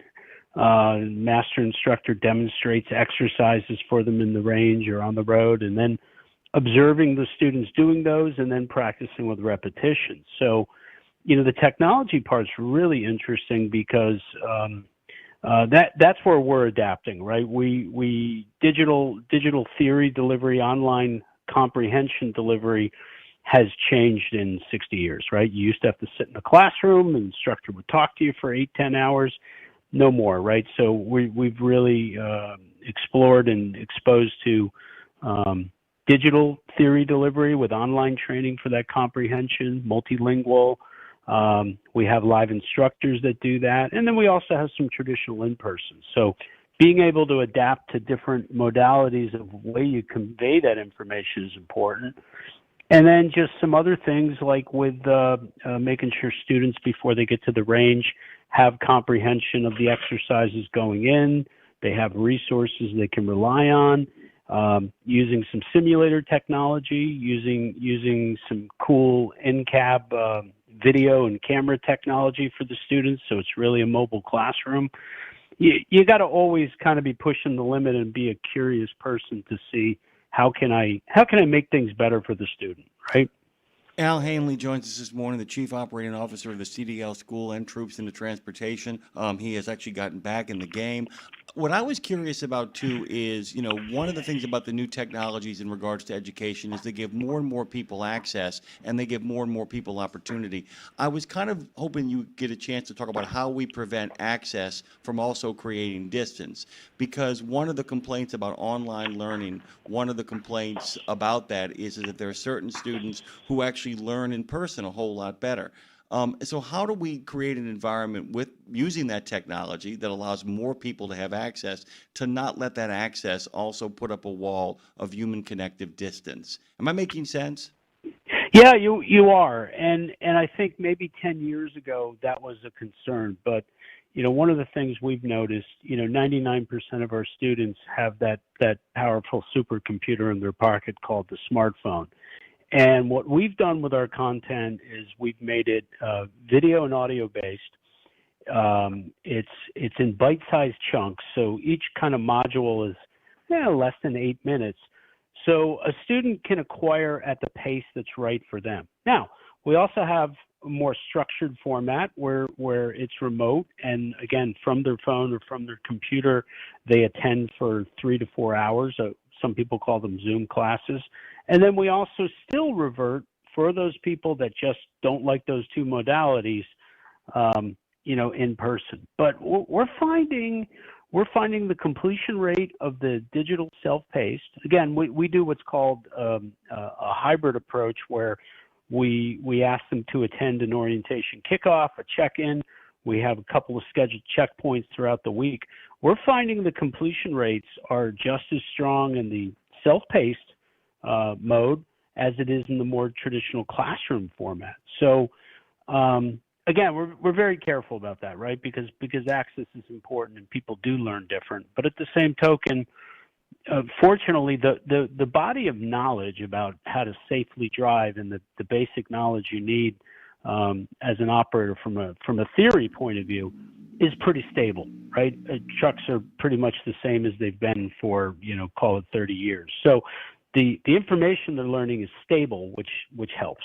By the way, I do like that the delivery system has changed the ultimate product and the ultimate onboarding, though, that you still have to step into a cab of a truck. And the other thing I really, really like, and I'm kind of curious, like I said, this is another conversation for another day. I love the idea, though, of kind of setting up the orientation where there is a check-in. I do like the fact that the human factor remains, and I like the fact that if a student, that we're not trying to say this is the only way to do it. We're saying that most people seem to be responding well to this. And for those that might struggle a little bit, they still have access to maybe make a human connection down the line in a much more in-person way. But yeah, that makes a lot of sense as far as an answer goes.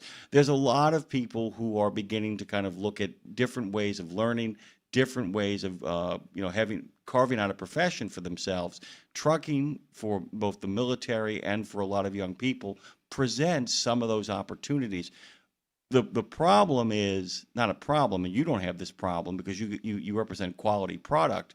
How do students moving through the world, hoping to get a destination that puts them in a place that gives them a destination to drive to, how do they pick the right school? Oh, geez, that's a great question. And our one of our partners is cdlexpert.com, and they have a great series on what to look for when choosing a quality behind the wheel school. First and foremost, Jimmy, all students out there, anyone that's thinking of getting their CDL, when you go to a school, ask them if they're licensed, right? Every school out there generally has to have some form of regulatory approval, be it the FMCSA or their state authorities. Ask them to see their license. May I see a copy of your license, right? Any quality school is going to be falling over themselves to show you that. I mean, it seems rudimentary, but you'd be surprised that there's some out there that haven't done that. Another good thing is, does that school have a set of published rules and regulations, what's called a school catalog? A quality provider will have those things, and that's a statement, just like a university or another private school. They'll tell you what the rules of the game are in that institution. And it's a consumer disclosure. Another one is an enrollment agreement. Do they have a written document that outlines the hours of the course, the tuition you're going to pay, what the expectations are, and if you change your mind, can you get out of the contract, right? Basic kind of consumer disclosures that in my time off from the schools and transforce, with the explosion of providers out there, from 2022 to 2024, you're shocked at how many are not doing that. By the way, that is such a great insight that actually sets people up for success later on too, because if they're doing that, that is one more step to not signing into a bad lease purchase agreement.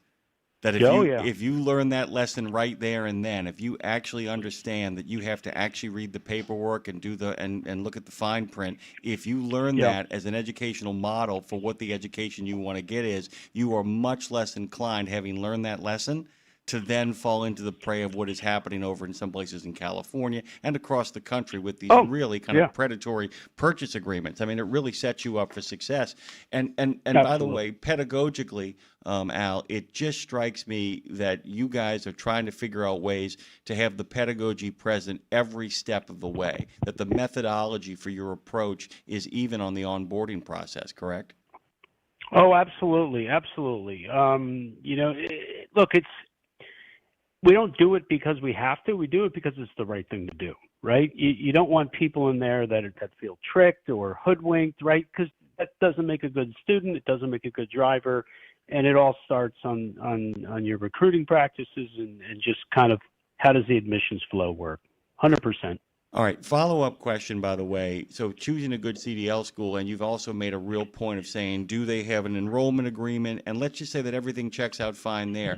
Every once in a blue moon, you discover that look, and here's the thing sometimes kids go to I'll use college as an example. Sometimes kids go to great colleges, and they get there, and after a semester, they're not lazy, they're not people who don't work hard. I'll give you an example. My nephew, Jack, made the dean's list at the University of Arkansas, got to the end of it, decided, you know what, I want to be a linguistics expert in the Army, and off he went. And good for him.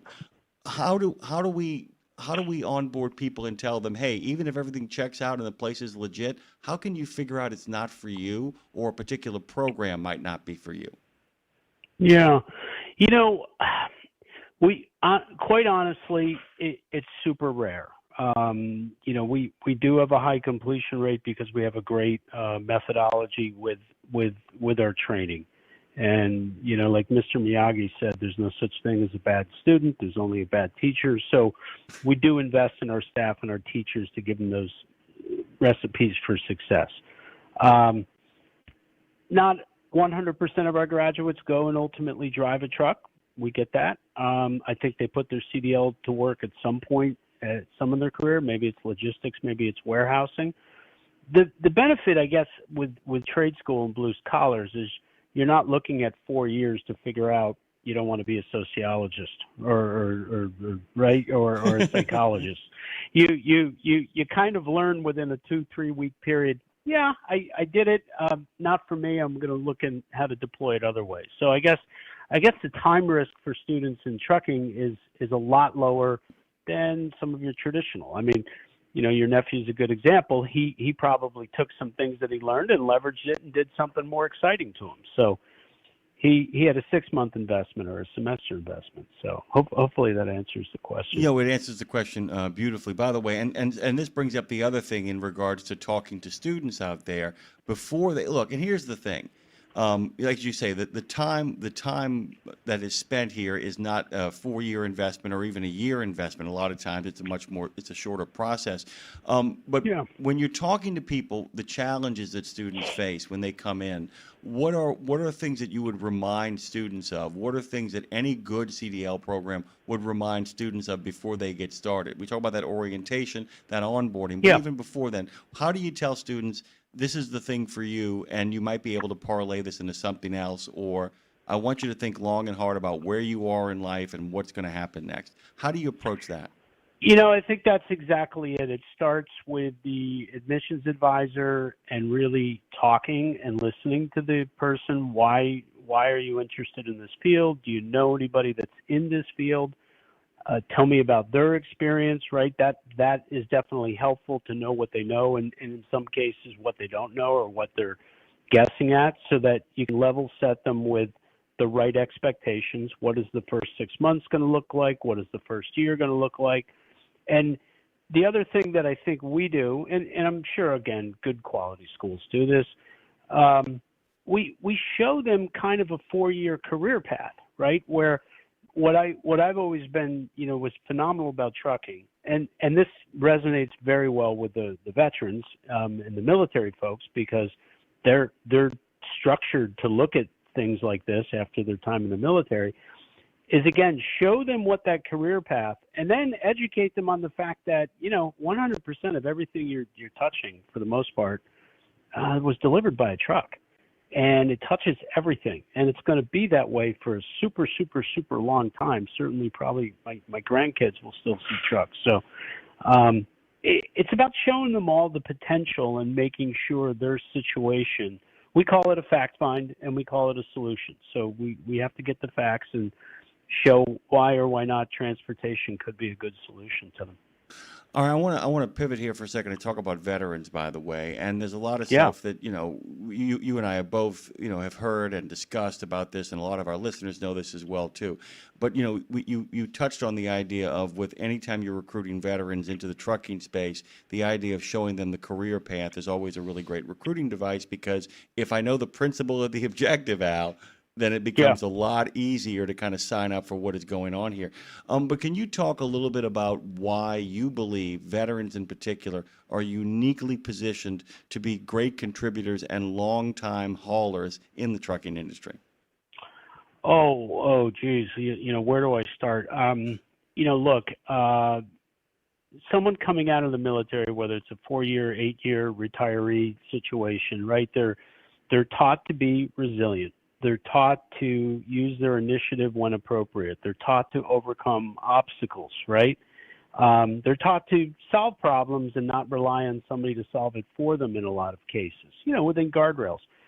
I think that just fits so well to trucking, driving, logistics, transportation, right? That resilience and that personal strength that they're all kind of, drilled into them, no pun intended, really just translates well to the employers. And again, they're used to being patient. They're used to waiting through certain sequences. Whereas somebody that maybe doesn't have that background, those are situations about trucking that maybe frustrate them. Veterans will look at, well, I'm delayed dropping off a load 2 hours. Okay, I'm going to listen to an audiobook and I'm going to make the most of the time. Somebody that's not used to that might decide to quit, walk off the job, right? Not think about how do I make productive use of it. I mean, those are a couple of examples where I've found it very, very successful. And with our graduates, and I want to make a little shout out to our friend Brad Bentley at Fastport. We started with half of the field as semifinalists for this year's truck giveaway were troops into transportation graduates, and now we're down to 1/4. They're down to 4, and we've got a service member and a graduate in that. So the point is the military teaches them all these great soft skills that really allows them to not only excel as a driver, but with other roles in transportation, warehouse managers, freight supervisors, dispatchers. And the pain in the entry point is like anything, it's the entry level stage. So I wanted to ask you a question, given given the institutional knowledge that you possess, and given the fact that you've always kind of kept up with what I call the newfangled technologies. What in terms of your kind of experience as an educator has been something that has been like, I would say stopped you in your tracks, where it became for a time a silver bullet of sorts. I've spent a lot of time in the teaching sector, and there are just things that often present themselves where you're like, man, that really accelerates the process. You mentioned the technologies as well, but was there a particular moment in time with the onboarding of technologies, education-wise, or the particular teaching methodology that really changed or allowed you guys to adapt and accelerate what it is you do? Yeah, I mean, there's all these kind of incremental improvements along the way, right? I'm a little bit of a tinkerer. I like to tell my chief instructors and instructors, you got to be kind of like a plumber in this job a little bit. You have to see where the water comes in, where's the blockage, how do you fix the pipe, and how do you get the output. One big thing probably 13, 14 years ago, I'd gotten a new car, an Escalade. It had a backup camera, and I was like, wow, how cool would this be to put in one of our road trucks, and would that help the students? And we did some tinkering, and we set up in one of our sleeper mobile class units 3 flat-screen 15-inch monitors, side view cameras, a camera on the tachometer and the driver's clutch, and we played around with it. We tinkered with it, my brother and I, after about 6 weeks, and then we started tracking it, and we noticed it cut road remediation by 40%, because students now inside the cab while the truck was on the road were seeing the instructor give live instruction to the driver. They were seeing the situational awareness on the big overhead screens, and they were also tying that into how the tachometer worked with the road speed and with the clutch and the foot pedals, and it helped them avoid the mistakes. So that was kind of a really cool watershed thing. And again, it's we're motorheads at heart, so it was just kind of like let's try something out and see how it works.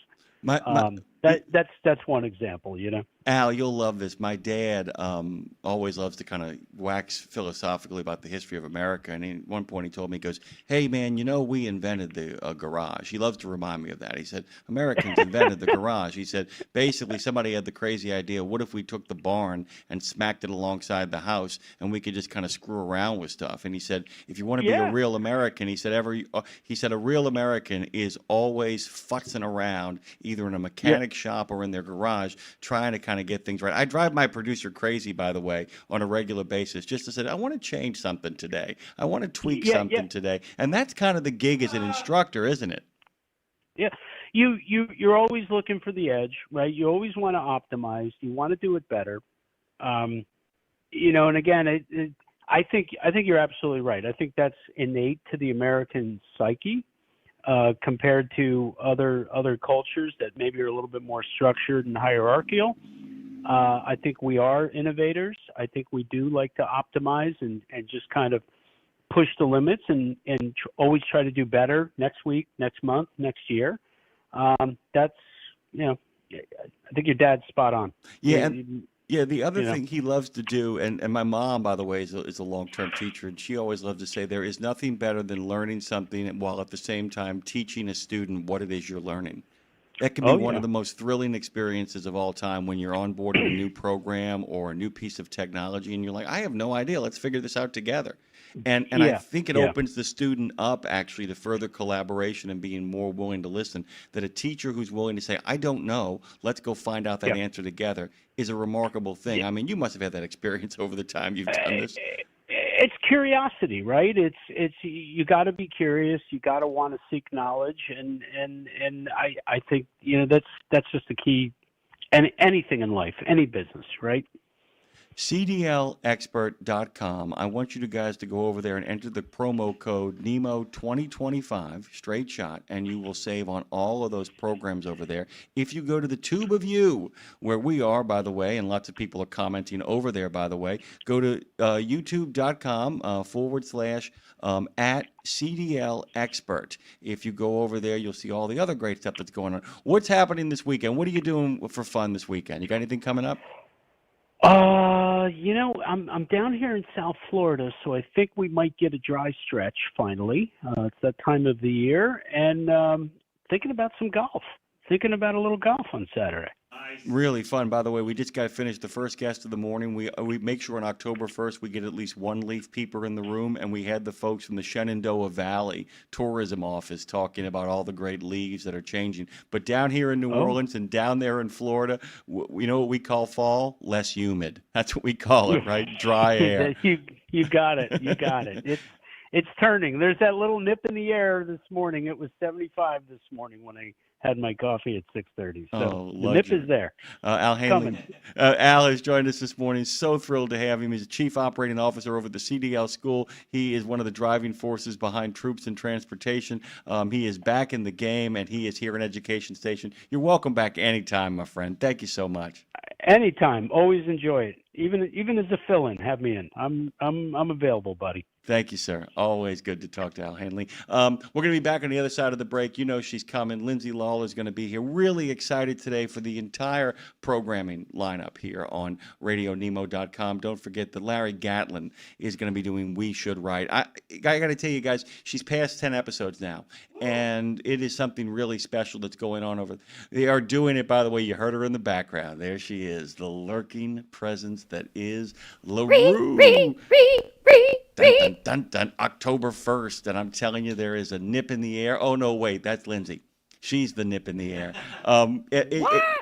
Lindsay, I'm so excited. I've been called worse. Listen, I've been called worse. Hey, I wouldn't mind being called the nip in the air. That's kind of good.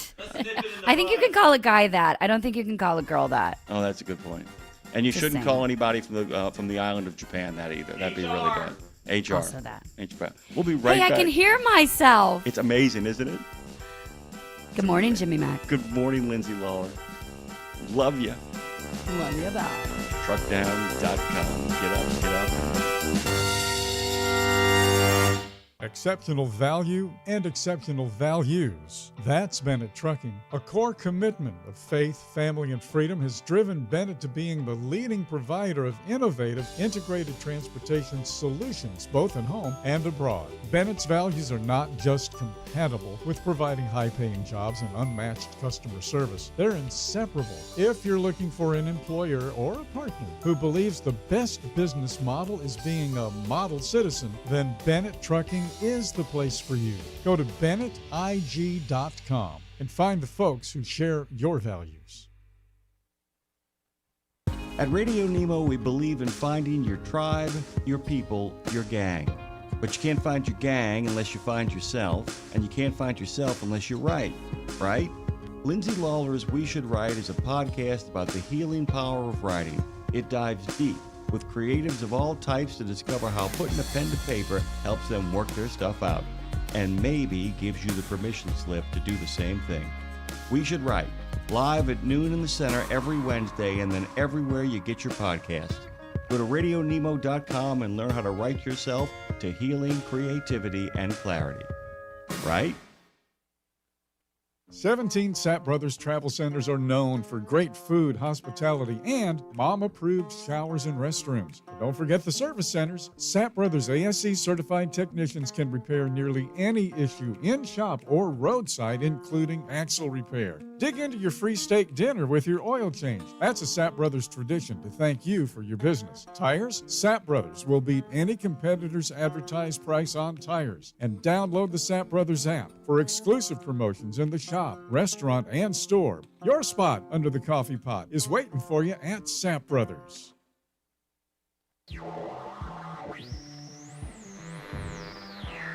Things are working around here.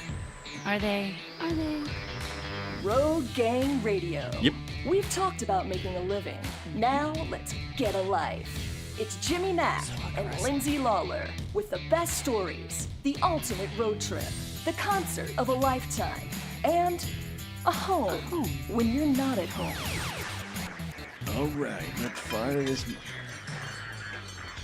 Yep. Sounds about right. The wheels have come off, but we're still rolling. Well, good morning to you and your. Sounds about right. You call by me the what? way. Sounds about right. How you sounding, Lindsay? How you Well, sounding? I didn't listen. This may sound like a very simple thing to everybody out there listening in Radio Land, but for 4 years we've done this show together now. Is that right? Correct. 4 years this fall. And today is the first day I've actually been able to hear myself. And it's a big deal. It's different.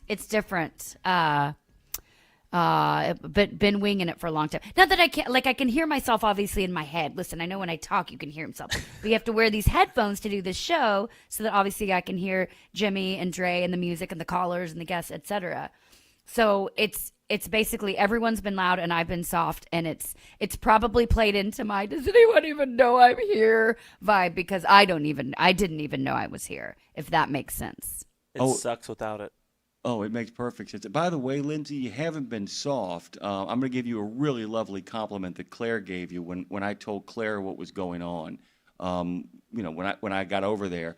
And by the way, good God Almighty, when I got over there and I put those headsets on, I'm like, wait a minute, because I'm like, wait a minute, she hasn't been lying for 4 years. She actually can't hear herself. I didn't think you'd been lying. I thought that there was a levels problem, and I don't mean like a levels problem that you and Seamus could fix. I thought there was like something going on in regards to like levels or something like that. I put those headsets on, and I'd been to your place before, and it had only been me on the air, so I hadn't really thought about it. But when you and I had to do the show together from Franklin, I'm like, I literally called up Dre, and Dre will tell you, I'm like going, I was driving, by the way, to Ohio, and I'm like going, dude, we got to get this fixed right now. And it's been like around the clock. Like yesterday, I'm telling you, if you guys hadn't figured it out, Dre was fully prepared to do a sleepover and pizza party with me at Brad Bentley's house. I am not kidding. I plead the fifth on that. The fifth Well, commandment and the amendment. Seamus and Dre and Nick and I sat and tweaked and twittered, and Nick read manuals, and Dre's been. But we also realized, Dre and I admittedly realized yesterday, like, our brains do not work like Seamus and Nick's brains. Well, and Seamus's brain, my husband, doesn't work like Nick's. Nick sees things in like colors, and it's like a savant. But Seamus speaks his language. They speak. He was like, yeah, bro. I mean, they could just say like one word and like, and then yeah. I'm like, oh, what? I don't even know what language you guys are talking, but you get it. And I felt like they had a bro moment yesterday. And I'm over here like taking notes. I'm like, oh yeah, okay, cool. Carry the one, fantastic. Carry the one. Anyway, no one else probably cares about this, but what I'm here to tell you is that it's good morning, Trucker Bosun. Good morning, Tara the Turtle. It's nice to be able to. Seamus, I can hear myself. He just walked by. We were just talking about how you and Nick's your minds work differently. So shout out to Seamus. Yes. So the point I was going to make is we ended up totally in the weeds because the wheels have come off, but we're still rolling. It fits in perfectly here. So Claire literally said to me, she goes, do you understand? You know, Claire was like, do you understand how experienced and professional Lindsay had to be, at least with microphone knowledge, to actually get through that? Yep. And she almost made the comment, she said, you know, if Lindsay had not been good at what she had done, we'd have figured it out earlier exactly what the hell was wrong. If I would have sucked, we would have worked on it quicker. Well, no, because it would have been apparent. Like if you had been blowing the mic out on a regular basis or so low that we couldn't hear you, if you had no sense of what it was. Now, of course, we'd have been handsome. Like, Lindsay, you got to talk up, you know, at some point. But like, how can I talk up? I don't know what my volume level is. I don't understand. But that's what Claire said. Claire said the only reason y'all got away with it is, she said, because the woman knows how to work a microphone. She said she had to instinctively kind of just fake it to kind of be like, oh, okay. And guys, and by the way, Lindsay, people love this stuff. I go up to Reeds Across America to the Truckers Lounge, and I start setting up equipment. I can't tell you the number of truck drivers are like, what does this button do? What does that button do? Look at Seamus over there. Hey, good morning. You can actually be on the show. Welcome, my first guest to the show. Seamus Frawley sitting across from me this morning. Why are you so handsome, man? Got to turn his microphone on. Oh, that's why. Okay, there you go. I am. Oh, yeah, I am the handsome. guest. Look at Isn't it that. great? Listen to that. Oh, my God. Dre said, why are you so Oh, my handsome? God. I don't know. You couldn't hear me? I was born that way. He was born that way. Welcome to the show, ladies and gentlemen. This is my husband, Seamus Frawley. Seamus the man, who we were saying that you and Nick's brains work like Nick's brain works completely different than all of us, but then you and Nick had this like and then into the one two, like y'all just had this like shorthand where I think y'all broed out. It's years of doing sound, even though it's a different type of sound. It's the same. It's similar equipment. Yes. You know, so it gets ingrained if you don't know what you're talking about. I mean, I fake it mostly. Same, brother. You know, Seamus has worked in TV and film for over 30 years at this point. Seamus, while you're sitting here, Jim probably has a question too. What is the most one of the most extraordinary places you've been while you were doing sound, like working, and also looked around and you're like, I cannot believe I'm sitting here in this environment right now? Because Seamus has traveled the world fourth over. Well, Alaska is one of my favorite places. But give something a little more grandiose. Well, I guess really it was in the jungles in northern India. We were tracking a Bengal tiger. Yes, one does. Yeah, we were tracking a Bengal tiger for about 48 hours, and it was just me and camera operator and the host and a hunter. And we were traveling. We probably hiked in the 2 days, maybe 30 miles in the 2 days. And we saw fresh scat, we saw fresh kill, we saw fresh tracks, and we just missed it. We didn't get to see the tiger, but that was probably pretty cool because that was different types of environments, like the jungle and then mountainous and then in riverbeds or wadis, and no, we don't actually. That was really cool. I don't know. Yeah, I mean, there's a lot of different types of places for different reasons, but one of them was is it water? Like in Bali, Indonesia is really beautiful from the water, but I think it's more beautiful from the water. And you look up, you're like, oh my God, what am I doing here? Or maybe swimming with humpback whales in Tahiti. I don't know. maybe that. This is He like- also, here's the thing about Seamus will be seen at dinner parties, and he'll tell a story, and I'll like out of the blue, and I'll be like, "Wait, you did what? You didn't share?" He's like, when we were camping in the Serengeti and guarded by Zahulu warriors or Samburu warriors, because lions come and attack you in the night. Or what? They don't attack you. Anyway, it's a lot. They can attack you, but they don't really like the taste of human meat. Thankfully. So Seamus works on shows like, and last time I'll cut you off, Jim. He worked on Jackass for a long time, a show called Wild Boys, which is a spinoff, which is basically Jackass with animals, but done appropriately. And then Nitro Circus and with Jeff Corwin on Ocean Treks. Ocean Treks. So they do a lot of animal nature travel, and it's amazing. And that's your international travel has stopped a lot post COVID, but hoping that will come back soon. But it's amazing, Jim, we've talked about this before, when you're away from your partner a lot, or you guys do different things, you're going different directions, and you can't remember what stories you shared with each other or not, and then you hear through other people stuff that your mate has done. I'm sure you and Claire do a lot of that as well, being separated a lot. Oh, yes. Two things. One, I really want to get Nick, Claire, and Seamus into a room together to talk Nerd about alert. sound. Nerd alert. That would be really funny, because you'd have literally the podcaster, the TV and film, and the theater sound producers all together, and that would be kind of a really. I like to be a fly on the wall for that particular energy. Yeah, the things will happen with Claire and I. I'll get a text message from Claire like, "Where are you?" And then I'll take like a photo of the Moonville Tunnel in Ohio, and she's like, "What in the hell are you doing at an abandoned coal mining factory town?" I'm just here. By the way, Seamus, I thought about you. One of my favorite, like, what the hell am I doing here stories is we covered the Good Friday agreements in Belfast.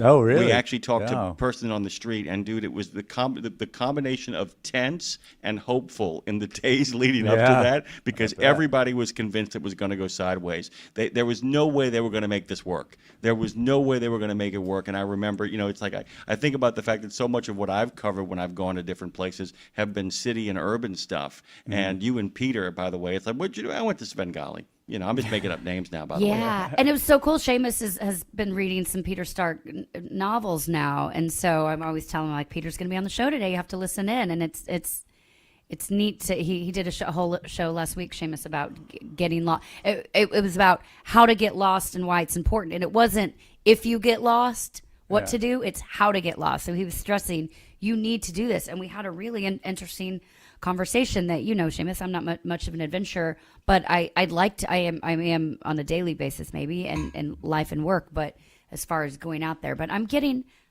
feel like I'm going to get more adventurous in my old lady days. Maybe I'm going to scuba. Scuba is that's like going to a different world. I know. It's like going into space if you've never done it. It can be beautiful and overwhelming and a different type of experience. Well, and like I said, the idea of the breathing underwater, is like one of the strangest experiences that people can have. The idea of being able to actually not have to, like, go down for a little bit, come back up, go down for a little bit, come back up. You can't do that, by the way, if you're scuba diving. That's a real problem. That would be a disaster. But yeah. Yeah, that happened when I first. I've only done it a handful of times, but I couldn't get that out of my head that I was breathing underwater.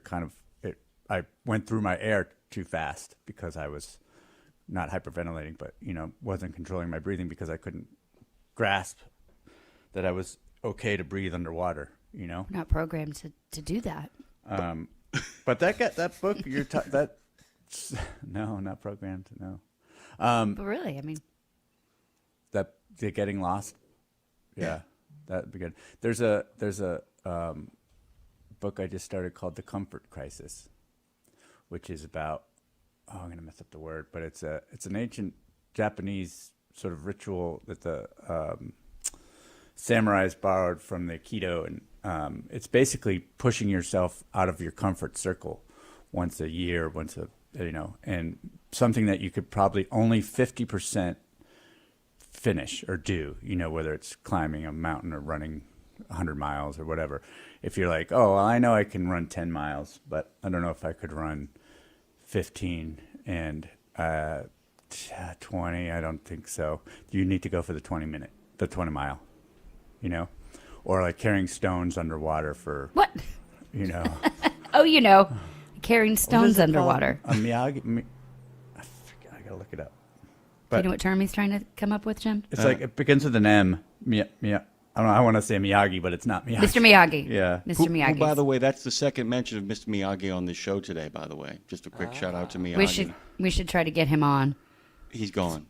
No, Mr. Miyagi specifically, not the actor, just the Mr. presence Miyagi. that Any version of Mr. Miyagi. Any we can version. Possibly, let's get him on here. Seamus, I'm actually having a brain fart too. I can't think of the word. Yeah, it's gonna come to me in a minute, but I'll let you know. What is it called? One of my favorite Japanese words actually is the word for applause. Actually, literally translates into "you are tired." I love that. What is the word? Do you know? I think it's kaiko. But basically, what it means essentially is it's the acknowledgement from the audience that you are tired. The other really cool etymology of applause. There's one word for applause. I can't remember what culture it is. It's called the shattering. That applause is the shattering, and the thought process behind it is that you applaud in an attempt to prevent anyone else from enjoying that particular show. That you're breaking the show that you saw so that you got to experience an original thing that's only for you, which I think is really groovy. By the way, I don't know if anybody notices this. We've all dropped into NPR voices, and I think it's because of the awe and the wonder of people over in Franklin being able to hear themselves. Well, and Seamus is quiet. Seamus is quieter than me, and so there's also that. But yeah. Also, real quick, the translation for we named our dog Mimi, French bulldog Mimi, and Mimi. We did not know this. Mimi in Japanese means ears. And the Frenchies have obviously the massive ears that go up. But we didn't know that until after we named her Mimi. So that was a fun little Japanese tidbit. We're turning Japanese over here. I really think so. I have the vapors. I did two things there. They were very clever. You got to keep up with things around here. It's not clever if you tell us it's clever. Oh, by the way, it's even doubly clever because then it means it's working out for me.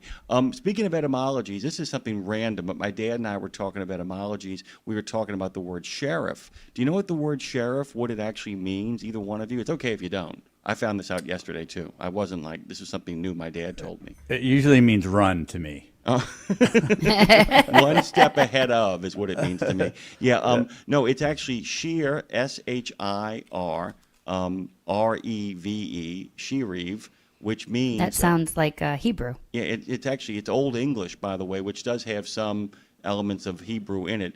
Reeve means chief, and shear means shire. So it means chief of the shire or shire chief is what it means. Like the shire, like the Shire from Lord of the Rings. That's why J.R.R. Tolkien calls it the Shire, which of course is where Robin Hood, I'm from the Shire. But it means chief of the Shire, which is really cool, which means it's just a county captain is what it is. And so I thought that was really, really cool, by the way, being the captain of the Shire, the chief of the county is a really, really cool thing. Hey, guys, welcome back to Road Gang Radio. Sound designer extraordinaire Seamus Frawley is joining us this morning over there in Franklin, Tennessee. He's going to correct you, though, because he's not a sound designer. Okay, sound engineer. Yeah, sound mixer. Sound mixer. Sound mixer. Sound guy. Sound guy. Sound guy. You know what they call it? The British call me as a soundy. Soundy. Yeah. Soundy. We also, it was funny, you'll appreciate this, Jim, and Claire would certainly appreciate this as well. Seamus and I were at a show, just like a small venue downtown Franklin a while back, and they were sound checking. We were there in between like the acts. They were sound checking, and the girl, whoever was performing on stage, she kept yelling. What did she keep yelling to the guy? She was like, sound man. Sound guy. Kept doing it over and over and over. And finally, Seamus goes, he has a name. Just yelled it in the back. She kept going, sound guy. It's like doorman from whatever that movie is. Doorman. You even have a name? Doorman. What are you? Some kind of doorman? That's what I kept thinking. She's like, sound guy. He's like, oh my. And you could, Seamus, I love that Seamus like finally spoke up for him. He's like, he has a name. People clapped. Haikushu, by the way, is the word that our good friend Trucker Boson found. That is the word. It translates into hit and rhythm, but what it actually means, as I said before, you are tired, is what because Japanese is a weird bird, man. Because it's a really strange language for us. I mean, for them, it's their language, but for us, is because words simply change meaning based on what you combine. But if it's in some ways kind of the opposite of German, You know, where with German you kind of put words together, and it's like, you know, the stand at the bus stop. They take the stand at the bus stop and then put all those words together into one word. What a hard language to learn, though, right? German? Oh, I'm sorry. I was saying Japanese. Oh, Japanese is an SOB because literally that singular what is it? I can't think of the word now. What is the word for like well, singular letters, I guess it were. Singular letters actually change me. It's weird. It's great. I mean, it's well, and it's like when kids. Have you seen? There's some comedian that says when a kid's speaking Japanese, he's like, I always. Oh, it's Jim Gaffigan. He goes, I always think, well, that child is a genius. When it's like their first language, like, oh, that child knows Japanese. Yeah, except that child is Japanese. You know, so Right. there it is. Yeah, languages are really easier to learn when you're 5. That's a big thing.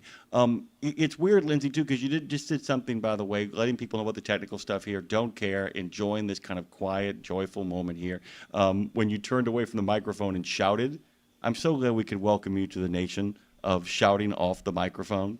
You know. Yeah, I mean, I used to, like, to Claire's point earlier, I'd shout back, but I was like, I don't know how loud or quiet this is. I'm just randomly shouting in the distance. Now I can go pivot. And Yeah, exactly. Actually, well, you yelled right into the microphone when you went up, Dre, because you got that mic up there, so that was actually up. That was actually volume powered up. we're doing it. Hey, guys, it is Road Gang Radio here. Seamus is still trying to figure out that word. We've got a couple. Trying to think about that word. He's going to figure the word out. I feel it coming. Today, Jim, this is going to be sort of a cool thing. Our first guest joining us, it's Jody White, who was son of Tony Joe White. Polk Salad Annie, which Dave Nemo used to play back in the days on the original Road Gang, and I was listening to Nemo's Night Beats this week, and it's really good, isn't it? I was taken back. I feel like I don't know if you know this or not, Seamus. We're doing Dave Nemo is going back to old school, and he's produced a show that's on airs at nights, Nemo's Night Beats, where he's doing kind of what he used to do, those playing the truck driving songs and telling the stories behind the songs for the drivers overnight. And he's bringing it back to life. And it really does, the theater of the mind really plays in when listening to that show. So if you haven't checked it out yet, Nemo's Night Beats, check it out over there and head on over to RadioNemo.com and we'll tell you everywhere you can listen to it. But really cool show. Before we unpack Jody White and Al Omega, boy, this is like, I mean, I couldn't have asked for a better first day of October show. The Shenandoah Valley interview with Brittany was, I can't wait to head up there, by the way. And before we unpack this, Lindsay, I am so excited. We've been talking about it all morning. A lot of people are excited. Please tell people who you got coming over to the studio at noon today. Guys, this is really exciting. Larry Gatlin, and that's why Seamus and was working, trying to get stuff till late at night here. Everything's set up, and the boys, Nick and Dre and Seamus, were working on sound stuff for yesterday afternoon, so I could finally be ready to continue to welcome guests here over at my house. But Larry Gatlin is my guest on We Should Write today, assuming he shows up. You know, we'll see. I know, you know, old men tend to wander, so we'll see. But no, as of yesterday, he texted. I don't know if you got that text I sent you last night or night. I got it this Jim. morning at 4:30. I was so thrilled, so cool. So Pretty cool. So Dre, you'll like this too. So Dre, the songs that I sent you last night to edit for the show today. So when I texted Larry yesterday and I was like, hey, would you be willing to, not would you be willing? I said, hey, Larry, you're going to be on the show today. Can you send me 2 songs that have been inspiring you? I'd like to play clips of each song. One that you wrote that's been healing to you, and one that somebody else wrote that has been also healing. And he texted me back, and I just thought this was the greatest text, Dre and Jim and Seamus. I read it to Seamus while we were going to bed. And he said, well, my song, Help Me, has been a great blessing to my family. And praise be to God, it's been a blessing to a lot of other folks as well, including Chris Christopherson. It so blessed Chris Christopherson one Sunday morning long ago that he wrote Why Me, Lord on his way home from church. And then we sang both of those songs at the Grand Ole Opry together 6 days later. How about that? And I'm like, yeah, how about that, Larry? That'll do. Yeah. That'll do, pig. Yeah, So, I think we're covered. Thank you, Larry. That'll do. Thank you, man. yeah, Thank you, how brother. about that? And you could see him being like, how about that? Is that good enough, little girl? I mean, not really, but that's what I felt. And I'm like, yeah, that'll do. What a great story. But that's exactly what I'm talking about. The idea of, I don't care if you're Larry Gatlin, Chris Christopherson, or, the grocery checker down at the street. writing inspires yourself and others, and through inspiring yourself, you inspire others. So Larry's point, I wrote this song, Chris heard it and inspired him to write that song, which inspired somebody else to write that song, which inspired somebody else just to write on a napkin or journal or do whatever it is. So it's the trickle down effect that happens with the healing power of writing on this show. So Larry Gatton will be joining us live in studio here from my house, and as I will tell him, it is not lost on me that this little girl grew up in Texas listening to Larry Gatlin in her house, and now he will be sitting in her house today on We Should Write at 12 o'clock today, so don't miss that. This is really cool, by the way, because if you listen to Nemo's Night Beat and you listen to our next guest, Jody White, and you listen to the guest after that, Al Omega of Creature Feature, in many ways, we're actually taking you back to like peak 70s. I mean, a lot of this stuff really kind of fits in perfectly into that kind of road gang vibe, that old road gang vibe, while keeping the traditions alive and at the same time not calcifying, not letting things kind of get run down or, or just trying to rely on the old ways. It's a lot of new approaches and a lot of new visions for what used to be. And so it's a really cool lineup today. It's one of those, Hannibal moments when a good plan comes together. It really one of those Hannibal moments where we all eat each other for dinner. I'm having a friend over for dinner tonight. Oh, you're thinking about that Hannibal. Yeah, I am. I'm always thinking about that. That Hannibal keeps me up at night. Always thinking about that Hannibal. Do you dress up for Halloween, Jim? I know you used to, but is that a still thing? I know you and Claire are costume people, so. Or do you have to have an event in order to dress up? No. And I'm really thinking about, given where this neighborhood is here, I'm really thinking about setting up shop on the porch of the Degas house and putting on a costume and giving away candy. I like that idea. This neighborhood that you were in, it is peak Halloween season, and you know where Cafe Degas is. Of course, you've eaten over there. Right across the street, that little park across the street is kind of the central hub for a big block party or a Bayou St. John party that they have for Halloween. So there's a really good chance that I might don some sort of costume or some sort of, fancy pants approach. By the way, the hat that I'm wearing from Boston Scally, it is called the Loch Ness. I'm wearing a hat called the Loch Ness, by the way. Seamus just perked up. That's very cool. And Seamus just perked up when he said Boston Scally because my brother used to wear that. I think I might have. You're on. My brother used to wear those, and when he passed, we had the idea of getting some of those and wearing them to the memorial. And my friend went to pick them up and at the shop in Boston, and the guy said, "I want you to have all these for free for your brother." And they're good. Very special. They're good people. BostonScally.com. Check them out. He gave them all free to all the. He was cremated, but essentially pallbearers, if you want to call it that. But they would have been pallbearers. Oh no, he was not cremated. I'm sorry. No, so yeah, it was. Well, it was memorial, but yeah, I mean, a drunk Irishman. He gave it to all the drunk Irishmen that were celebrating Ethan Frawley, essentially. So it was pretty cool. It was a cool thing. Also, before we take this break, Seamus just put his finger up. He figured the word out. I'm going to guess here, Jim. What is it, Jim? It's misogi. Misogi. Use it in a sentence. Misogi. It's an ancient Japanese practice for self-challenge is misogi, a Shinto ritual of spiritual and physical purification. And it's evolved into the modern misogi, I'm not sure how to say it, but challenge. It involves undertaking a difficult and risky and uncomfortable personal feat. Oh, like here at Road Gang Radio.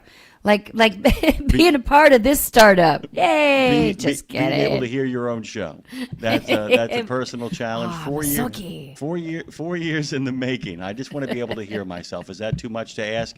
Yes. I'm sorry, I'm so difficult, but can I hear myself to do a radio show?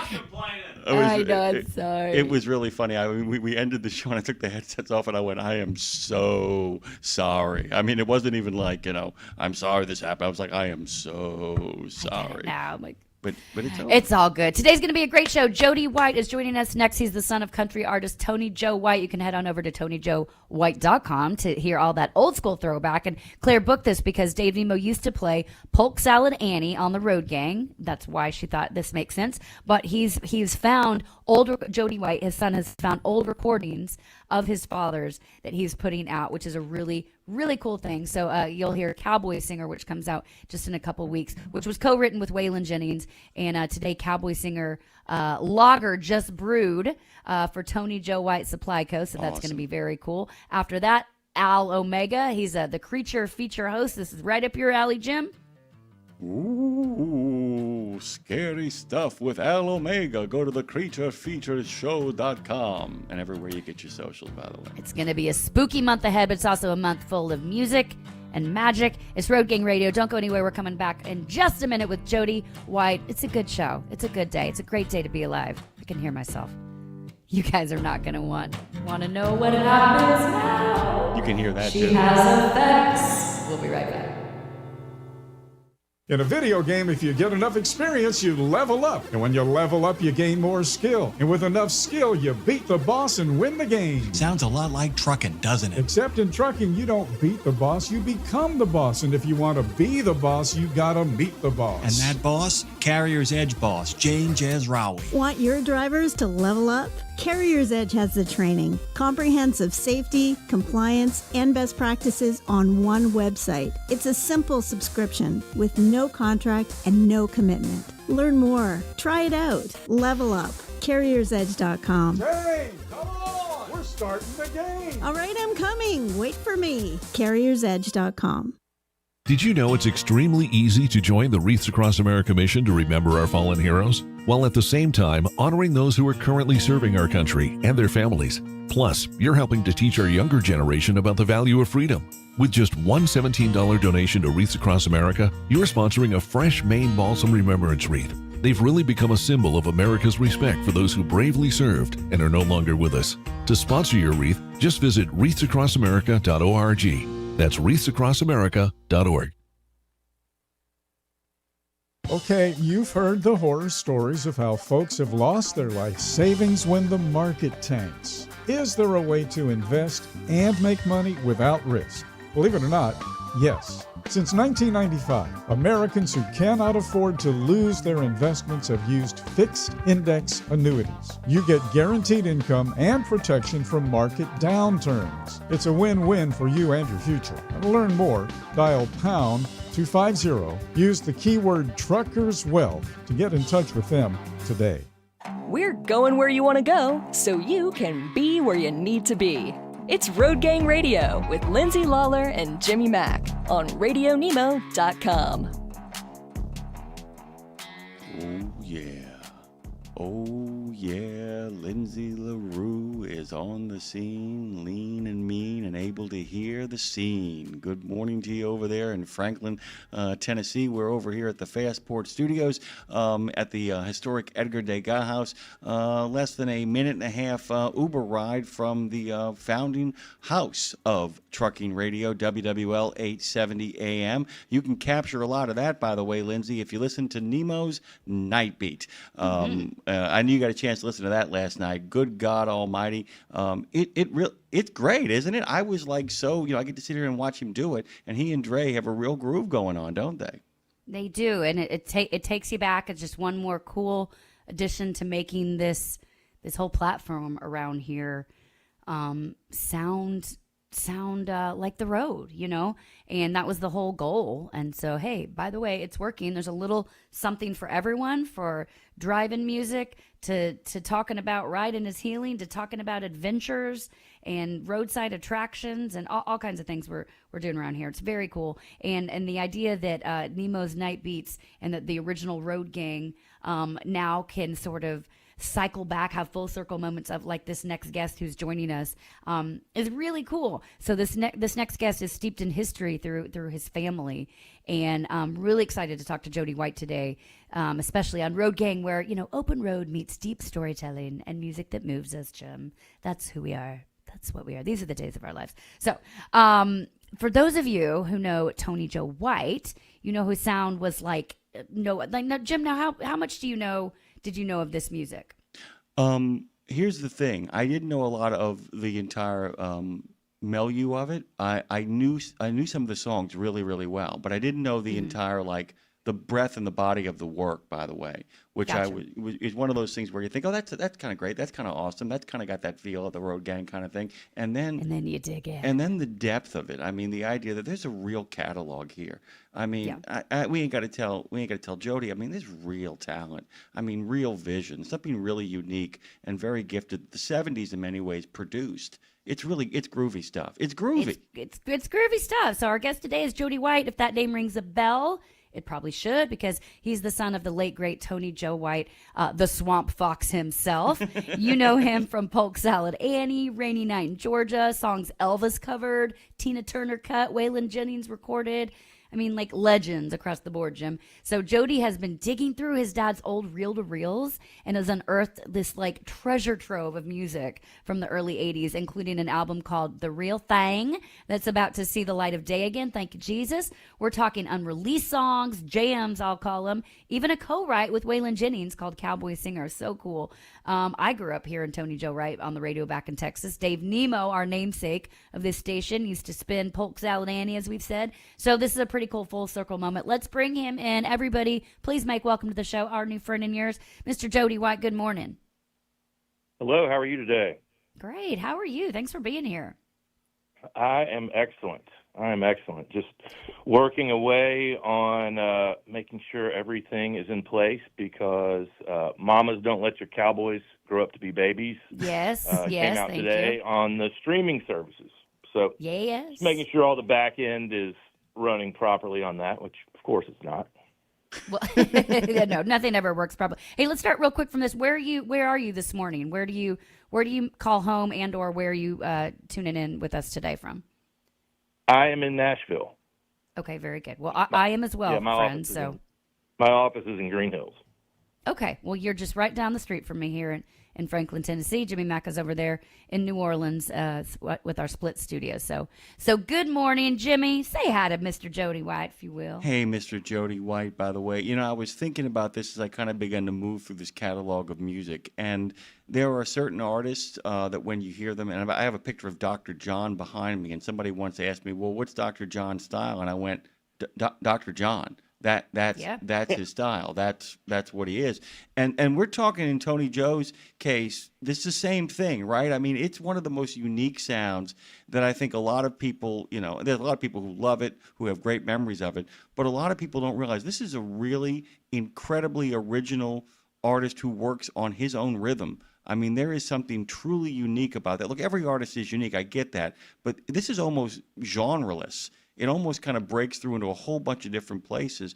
And what's it been like to revisit all this stuff, not just from a kind of a down memory lane, but to like, it's relevant now. There's a real sorts of, it feels very modern. Is that your experience with it?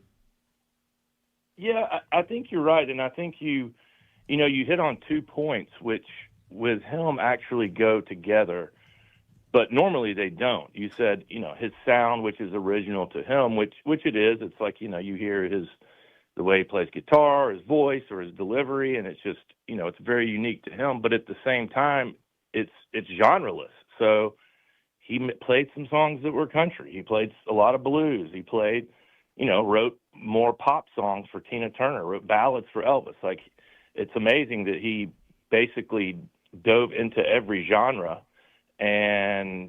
but at the same time made it sound like his. It wasn't like he was trying to copy anybody. He was just like, okay, well, I want to make a country record this year. And so he would do it. I love that. Because we talk a lot on the show about things going a little more genre-less. And that's, I know when people, as a songwriter myself, people are like, what kind of genre are you? And I'm like, I don't know, music. I'm the music genre, because it's like your dad. It's like, I wrote what I was feeling that day, whatever came out, to go from Elvis to Tina. Right? Yeah, exactly. From Elvis to Tina to Waylon. That's clearly writing for your mood. So I do love this when you've mentioned that, after your dad passed, that the job shifted from what next to what's left behind, which is really cool. And so I'm curious that, what was the moment when, when you were digging or whatever, when you really, because it's one thing to say, okay, I've got 1 or 2 things here, but there's got to be a tipping point moment when you're like, oh, we're sitting on like this treasure trove here. This is more than just releasing a single.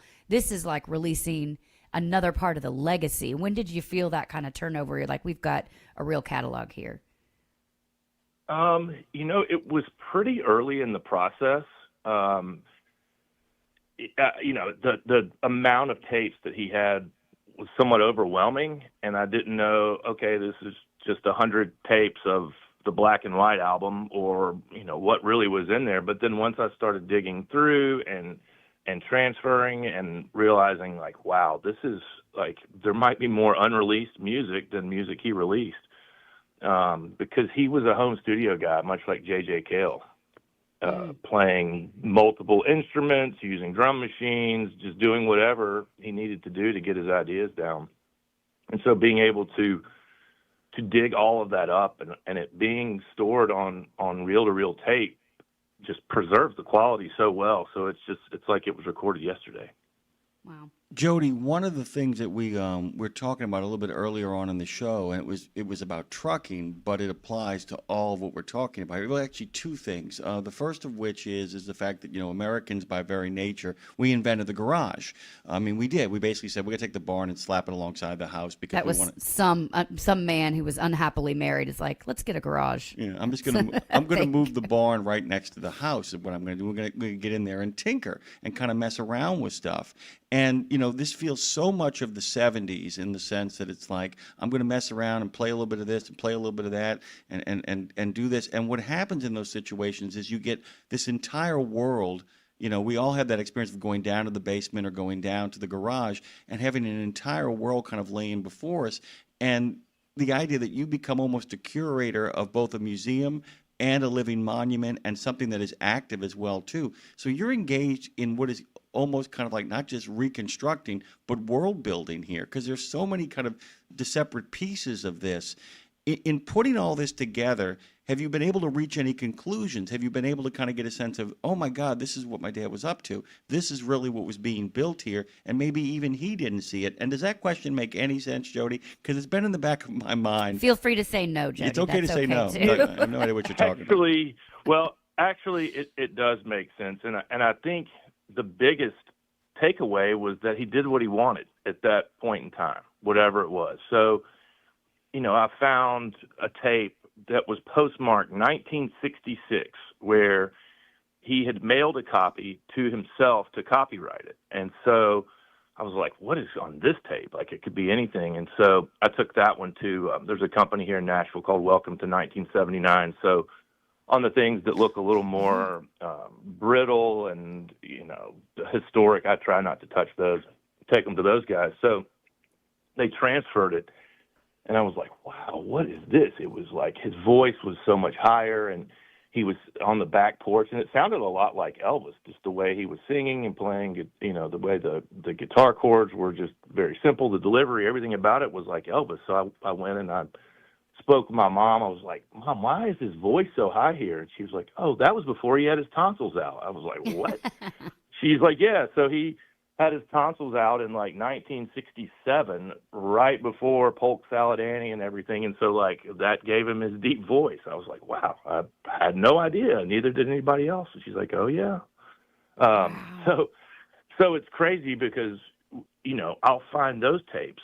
And again, it sounds like it was recorded yesterday. The quality is pristine. So, figuring out how to roll those things out. But at the same time, I'm finding tapes from the 80s where he had like a DX7 keyboard and a drum machine and was just making up whatever was on the top of his head that day. It's just like, just being silly and having fun, totally lighthearted. So there's just such a wide variety. And so curating all of this music and figuring out, how to package it, how to release it, how to spread it apart is just, it's a blessing. I'm very lucky that they spent, time and money through the years to preserve all of these tapes. That's so cool. We're talking to Jody White here, son of Tony Joe White, and the lost tapes and some recordings they're finding that are going to be released soon. I'm so curious how much, because exactly what you're talking about, the fun moments, the emotional moments, the raw moments, but obviously technology has changed so much between then and now. So I'm so curious, Jody, how much of the decision to include or exclude, certain takes is emotional versus technical. So how do you balance really honoring that, the perfect version versus letting those flaws and rough edges sneak through and tell the story when everybody wants to be so pristine these days versus that 70s raw vibe? How do you balance that? Yeah, he made it pretty easy to put things together because, like I said, he would play one style of music one year and then something else the next. Even though it was unique to him, it was skating across different genres. So when I started looking at these lost albums from the 70s and figuring out, okay, what's the best way to release them? Well, I just found other recordings from around that same time. So, for instance, we re-released the album Eyes, which was in 1976. And so for that one specifically, we had these incredible home studio versions of almost all of the songs on the album. So was able to include those for people to hear. And so, the fans have seemed to really appreciate that. And then for this upcoming album, The Real Thing, this one was a little more difficult because if you listen to the album, the original album, there were only 8 songs. And you had Redneck Women, which was him and Waylon and had a real country kind of feel. And then you had these more like swamp funk disco versions of Polk Salad Annie and Even Trolls Love Rock and Roll. And so it was figuring out how to put those things together was a little more complicated. But then I was able to find some reels where not only did he have other versions of Redneck Women, but he had some other country style songs where you could hear that transition of him kind of leaving the Memphis swamp funk disco scene and coming into the country music Nashville scene. And so it just seemed appropriate to put all of those songs together because they were all from the same time. One of the things that I got a chance to really enjoy over the last couple of days was actually just taking the time to kind of pull up all those clips on YouTube of that performance at Austin City Limits.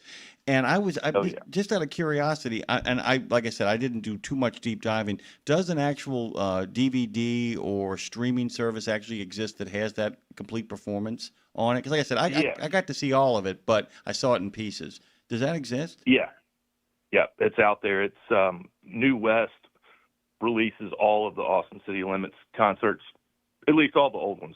And so they distribute it, and it's available on YouTube, digitally, through the streaming services, and it's everywhere. That performance gets a lot of discussion because most of the time people go on Austin City Limits, it's like, okay, we need a 5-piece band and backup singers, and like they really take the performance like up a level. Well, Tony Joe just showed up with a 3-piece band, just him, a bass player, and a drummer, and it was just like totally unhinged. And I think people really enjoyed that. It's different from what they normally see. Lindsay, I have to tell you, he smiles throughout the whole thing. He is just beaming throughout the whole thing. It's one of the most. It's an incredible presence. It's an incredible. Like I said, I really enjoyed it thoroughly. Go ahead, Lindsay. I know you got a question. Well, I want to talk about his legend here in a second. But first, I want to know about Jody. If you got swamp DNA in you, I'm so curious about your upbringing, and if you have. I know you do have these, but I would love to hear a memory of either you listening to your dad or your dad listening to or playing new songs. And did he at home, was he sharing these works in progress with you guys, family? Do you remember him working things out? Yeah, he so I was born in 75 in Memphis, and we moved to Nashville in I want to say 81 or 82. Okay. And so, my early days, I remember just a lot of people being over at the house in Memphis, Duck Dunn and Blues Brothers, and just like that whole scene, like those guys were always together and hanging out, which was really cool. And then when we moved to Nashville, he and Waylon were best friends. So we were at Waylon's house, all the time hanging out, and they were best friends. Shooter Jennings and I did a thing for Outlaw Country recently, talking about growing up together and whatnot, which was really fun. Very and cool. fun to think back on it too. Yeah. But as time went on and I started understanding more about, he's making music, and at that point in time he had a home studio in Franklin. We lived in Franklin where you are. And so I would walk down to the studio and see him there working all the time. But I never really had any desire to play instruments. For me, it was just I'm going to go to college. I want to get into business. Music business is too unstable. I don't want to do that. And then after college, I worked for a year with the Tennessee Titans, and then realized, okay, wait, all the money's going to the players. Maybe I should do something different. And then, and my dad. So you started your brought NFL me career. That's right. And then my dad brought me in and was like, Roger Davies was managing him at that time, and he was like, why don't you just take it over? Roger's kind of, he's a little bit busy with Janet Jackson and Tina Turner. So that was kind of the moment we started working together. And it's like, I'll never forget that, like looking over my shoulder and being like, Dad, do you want me to be your manager? And he's like, sounds good. So that was literally how it started. And I was like, okay, I need to get smarter. So I went back to business school and just tried to approach it the right way. Wow. Let me ask you from just and beyond just nostalgia, because like I said, I do think that this music feels as new and as fresh in many ways as it felt back then. What do you think is so important about preserving this? Other than, there's of course the family connection, and of course there are people from back in the day who really, love this stuff. But what do you think is the most important part about preserving this legacy? What, where do you place your dad, but where do you place the product as well? You're a guy who's pretty business savvy. So, what is the urge to kind of be a part of this world as you build it? That's an interesting question. And not really one that I've thought about. It's been very short-sighted in terms of me finding music, putting it out, and just adding it to the story, and it's like all these things are just kind of are happening and falling into place. But in terms of like looking at the big picture and what it is I'm trying to build, it's hard to say. Like, I just want him to be remembered as an important musical icon, and for me to set things up in a way that it'll live forever, through streaming, through lyric videos on YouTube, whatever it may be, just having all of that in place where people can just continue to enjoy his music. I'm actually going to throw something at you, because I was thinking about this, Lindsay, because one of the things that Lindsay and I talk about on a regular basis on the show is how the sausage gets made, and we really appreciate it when our listeners make a commitment not just to listen to the music, but to understand what goes into kind of making music a lot of times. And I feel like we have lost the ability, with very few exceptions. Rick Rubin comes to mind as a producer, but there's a lot of people we don't have public figures who serve as hubs, in the sense that, like in the way that Christofferson did too as well. It's like I'm doing all these different things, and that different people are coming to me and kind of moving through my work, and that there are people who are just kind of gravitational pulls who kind of go a little bit off the reservation, a little bit onto the frontier, and then they discover new things or take two old things and make something new and kind of pass it on. And he kind of stands in a really nice place, I think, as kind of this little hub through which a lot of really important movements move, and take stuff from him and he takes stuff from them. And he's a reminder that we don't need to be pigeonholed. So many people get kind of pigeonholed these days, that he's a great reminder that reminds us that we can be a wandering troubadour, either, in our garage or on the road. So that's just kind of my take on him, that I really, really appreciated from getting a deeper dive into his work. So do what you want with that. I don't even know if that's right, Lindsay, but that's kind of my take on where he kind of stands. Contributing, crown prince on everybody's turf. A welcome guest everywhere is kind of how he feels. Is that fair?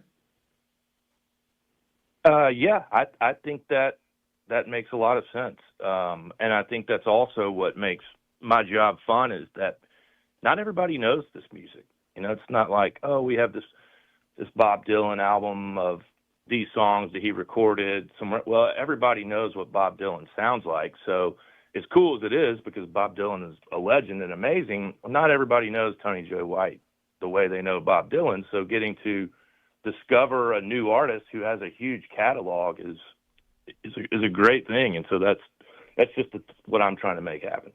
Well, and it's so cool. There's a big, this is a trend is the wrong, that's kind of, that dumbs it down, but I'm going to use trend here of a lot of artists that we've lost, or that are getting older, where it's the family members, friends, whatever, are trying, because of technology today, because of social media, we can share things like this. And I love this take. You just said a minute ago, I just want people to know him. I want to make sure his memory is intact, if not even, better, leave it better off, and let more people know about him.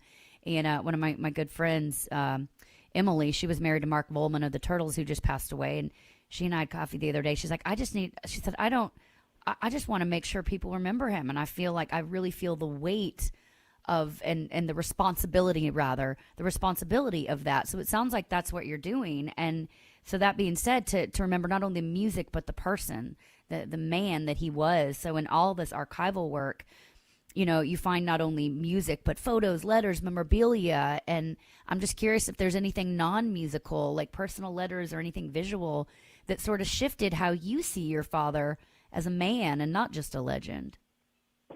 I wouldn't say that I've had anything that really shifted how I thought about him, because I mean, I managed him for 18 years while he was alive, so we spent a lot of time together on the road. Yeah. I knew him pretty well by that point. But to your initial question, there is so much memorabilia, like handwritten lyrics, notepads, fan letters, tour books. Like I have so much stuff, and so you know, a lot of what I'm doing now is sifting through it, organizing it, and figuring out what all's there, because you know you can digitize everything, but if you don't know what you're doing with it, then it's like what's the point? So just trying to like first organize it, come up with a plan, and then digitize it. Gotcha. Yeah. Well, just going, I would think that's overwhelming as well. And it's funny that, Jim, that he said why my job is so fun, but how interesting and unique that your job is literally to keep your father's memory alive. What a cool place in life to have like this full circle. I mean, that just feels like a really beautiful purpose, something that lights you up and brings joy to other people. That just feels really powerful. Yeah, it's like half business, half archaeology. It's great. By the way, can we talk really quickly before we run out of time here about the ability to actually drink a beer named after the song you're listening to? Yeah, buddy. Let's go. Come on. Yeah, so a good friend of mine named Roy Milner was the founder of the Blackberry Farm Brewery. I don't know if you know Blackberry Farm. It's like a super high-end resort in the mountains of East Tennessee. And so he is a beer genius, like has created lots of different beers and won awards all over the world for different beers. And so he was in town, and we were talking about doing some Tony Joe White branding stuff, whether it was barbecue sauce or some polk salad, marijuana. We were talking about everything. and so we're working on all of those. But the first thing he was like, we spent literally 7 hours in my office listening to music, talking about ideas, and he was like, I've got the perfect beer.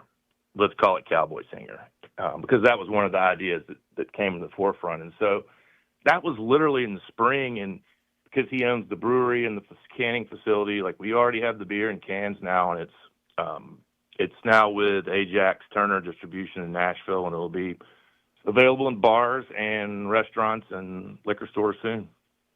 Nashville first. In Nashville first. How cool. What another way to... It's cool. And the beer is excellent. Well, I just have this vision of you, Jody, people sitting around like listening. We talk about seances around here. Talk about a seance to put on some Tony Joe White around the fire, drink a beer that is inspired by Tony Joe White. I mean, this feels like the perfect seance, Jim, in October specifically. Summon the spirit with a little sip of the spirit. That's what I'm saying, buddy. Right there, man. That's right. That's right. With a smooth lager will make you feel like a cowboy. I tell you what we should do, Lindsay. At some point as the season kind of rolls on, we should actually have it'll be like 10:30 in the morning. It's always beer 30 here in New Orleans. But we should actually just have a moment where we kind of just all sit on the porch and everybody has one of these cold ones and then listens to the song as well. And we can all just kind of make that happen. I'd also like the link to the polk salad marijuana when that ever comes through. Yeah, that one's coming along, but we have a company in Denver that loves the idea, so we're just trying to find time to make all of these fun things happen. By the way, Dre just went into a zone of sorts. I don't know where he went, and I'm picking on you because we're talking about the Dre's smoking that polk salad weed, guys. Head on over to TonyJoeWhite.com, TonyJoeWhite.com. Find out about the music, the beer, the other products coming soon, and the legacy that is this beautiful man, this beautiful catalog of music, and obviously a very beautiful family. And he's clearly did something right by raising you, somebody, and turning around to be able to respect your father and turn this into a career. So really, really such a pleasure talking to you, Jody, and I hope to see you down the road here in Nashville. Hey, thank you guys for having me. And if you want some Cowboy Singer beers, just hit me up and I will deliver. Oh, be careful what you wish for. My Done. address is Done. By the way, I can. Here's the thing: 2306 Esplanade Avenue. Thank you very much. Yeah, I can right. take care of that right now. I guess on that note, are you guys brewing any NA beers? No. No, sorry, Jim, but that's okay. okay. I'll tell you how good it is. Not at this point. Not at this point. I have some great friends here in New Orleans that you met, Lindsay, who you know have more than one. They'll have them for me. Thank you so much, man. It's great to meet you, by the way, Jody. Thank you, guys. I appreciate the time. So good. It's Road Gang Radio. Jim, who's coming up next? Oh, Al Omega of of the Creature Feature. He's the host of Creature Feature. Go to thecreaturefeatureshow.com. Man, what a great show. Love you, Lindsay. Hey, girl.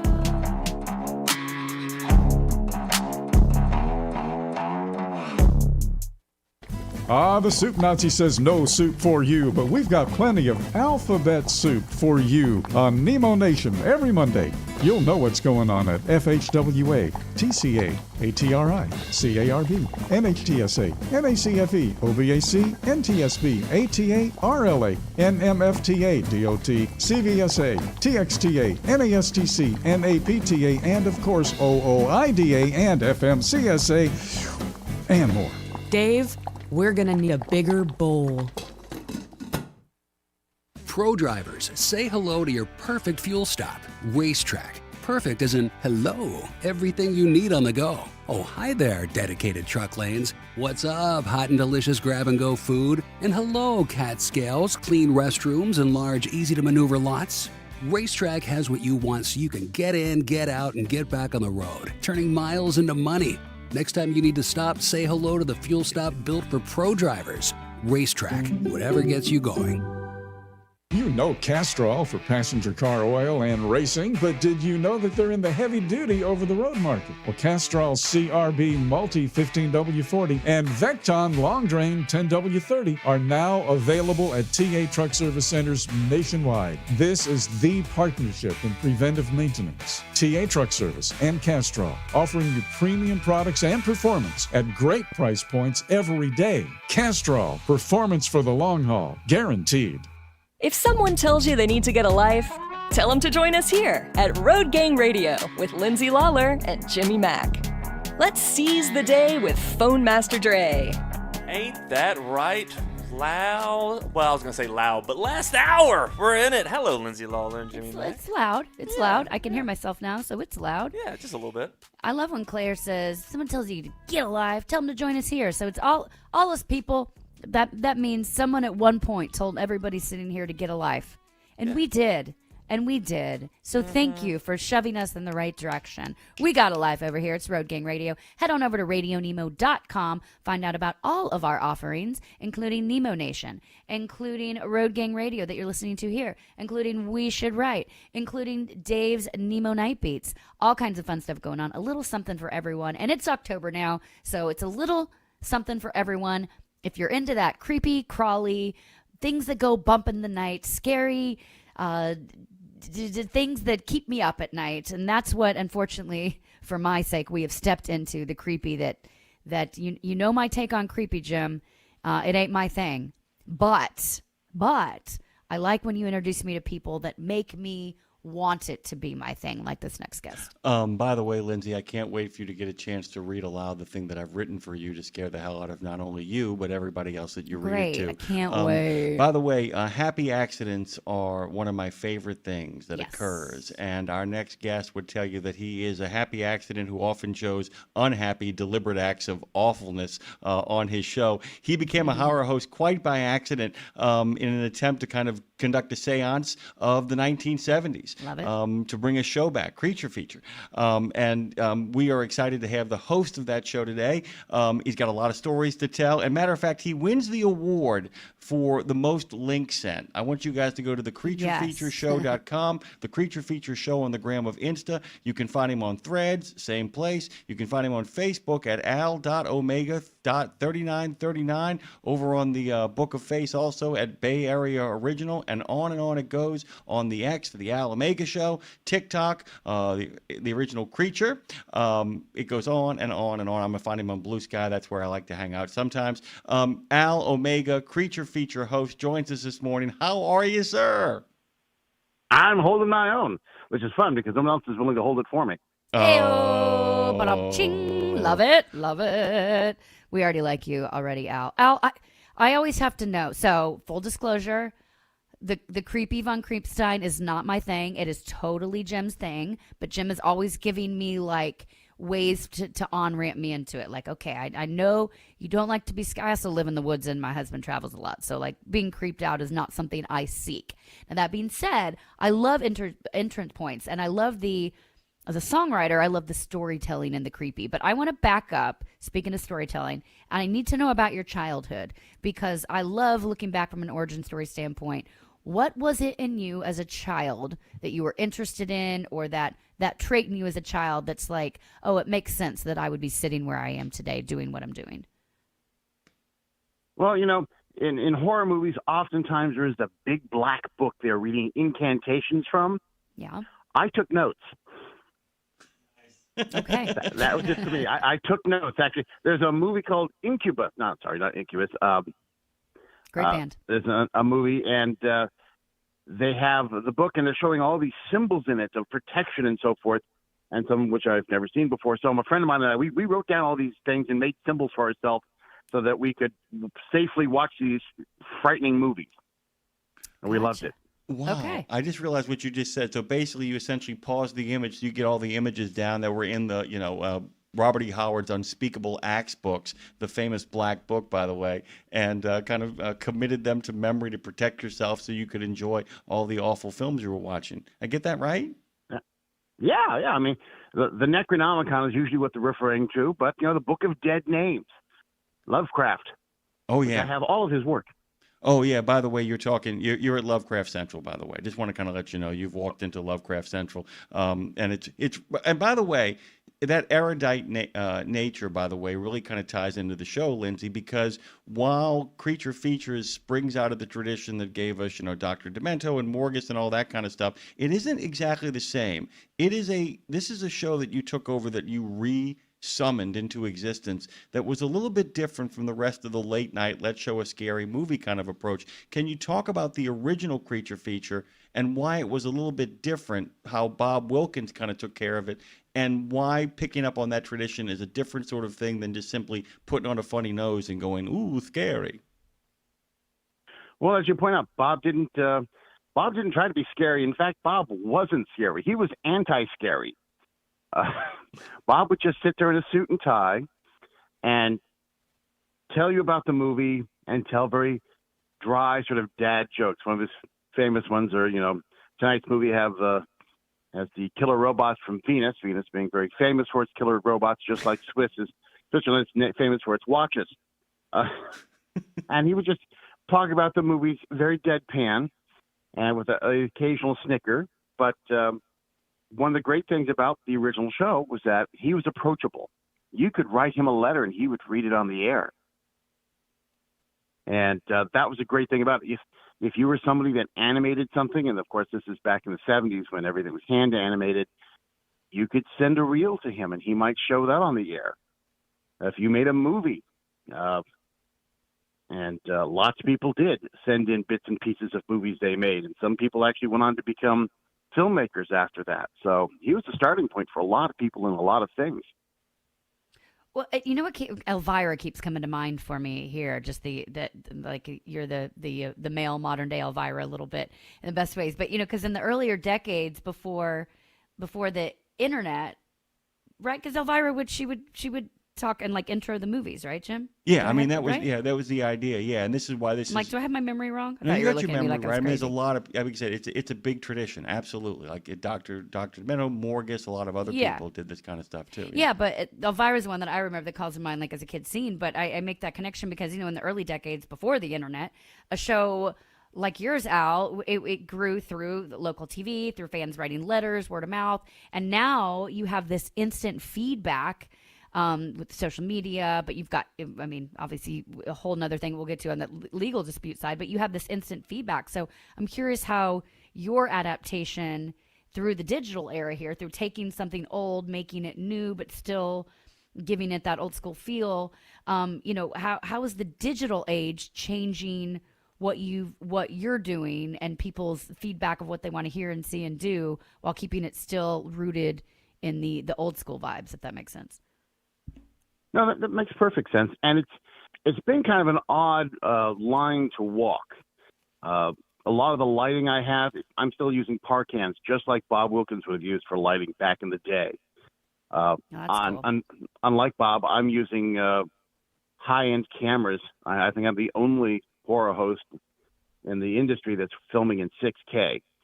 So when I edit my stuff and put it up, it's in 4K a lot of the time. So we also spend a lot of time sharpening and upgrading the videos that we show, which is a lot of work right there. But when people watch a host, they watch the show for the host, for whatever the personality that host has. So, yeah, a lot of people still want to see the vaudevillian rubber chicken and cream pie sort of host dressed up as a vampire or whatnot, and that's fine. That's very traditional. Great for them. Bob didn't do that. I don't do that. I really spend the time, because you can't be like Bob. Actually, the channel that ran it, Channel 2 out here, actually had their contract specified that Bob was actually a character named Bob. That was that was a character's name, and they could replace him with another actor at any time, and he would still be Bob. They never did that. They did bring in another host eventually, but they gave that host his own name. But that's crazy. You can't just you can't bring in somebody else and just say, oh, it's the new person. We did that a couple of times on TV shows, but it doesn't work on this. So people are watching you for who you are. And so I try to be somebody that's interesting. I got some good jokes in there, but I try to stay away from the simple vaudevillian humor. And I try to bring out some of the real interesting stories about what happened on the set and who did this and the actors and their backgrounds. And we have a lot of fun with it. And this is really interesting, too, because the other model that it's very similar to, as opposed to from the Elvira, and I've been saying Dr. Demento, that's radio, guys. What I mean to say is Dr. Morgus, where the model really, though, is the British show Videodrome with the host Alex Cox, where you just kind of simply, I don't say simply, because it's a lot of work to do it, where you kind of inform the listeners and the watchers, this is what you're going to be watching tonight. Here are the details behind it. Here's some stories you might want to engage in, and here's some things to think about as this movie kind of makes its way through this. Let's kind of go on to talk about you getting the gig, how the gig kind of comes into reality. I said a happy accident, and there's a little more to it than that, but this is a kind of a great story. So kind of unpack how you become the host of Creature Feature. Well, as I often say, I just got sucked into it, much like half the men in San Francisco. I had an associate who was a DJ, and he had a great radio voice, and he had a great look to be a creepy horror host. And he knew Tom Wersch and John Stanley being the second host of Creature Features, and Tom Wersch being one of the men who worked on the show, and Bob as well. And Tom Wersch and Bob Wilkins came to him and said, we just made our movie called Keep America Strong, and we'd like to have the interest in the original show brought back. Would you try to bring the show back for us? Would you produce a new show? And so, he fanboyed, and I joined in with him. He asked me to help him because, well, I had a camera and I had a laptop, and that's all I had. Nothing else. I had just gotten into doing a few YouTube videos. I really had no background in this whatsoever. And so, well, we started doing a couple of shows, and unfortunately, my associate was not able to continue doing the shows. It was just a bit too much for him. And so he told me that I should be the host and I should go on. And so I did. And I've been doing it ever since now, since 2008. So this is the next question then. You now actually, it's yours. I mean, if I understand it correctly, do you own this outright? I mean, do you actually have the rights to all of this stuff, correct? Yes, I do. Yes, I was That able did to not come acquire the rights. easy. Well, yes and no. Parts of it did, parts of it didn't. You know, you want to get to this part now? I had the rights. I brought it back to national television, and we had gone through the trademark process. There'd been a screw up the first time. Very common for that, by the way. The government, of course, handles all the trademark stuff, and they never want to authorize it the first time because they want to make it look like they're doing some work. So they kick it back once and say, change something. So we were busy doing that. And this took quite a while. So about 8-9 months into it, I got it back up on national television, and somebody else walked in and said, I own this now. I said, no, you don't. I own it. I got the trademark. I've been doing it for 8 years at this point. I own it. And they just sort of said, no, we don't think so. They didn't say we bought it from so-and-so or we inherited it or whatever. They just decided they owned it. And then there was a problem.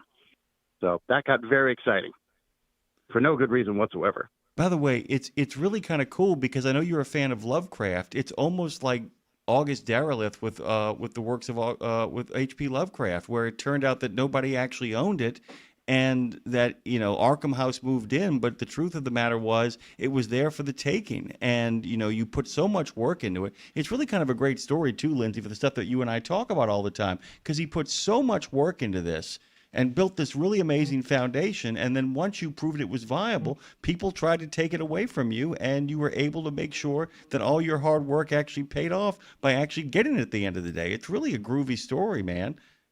Congratulations to you. It was.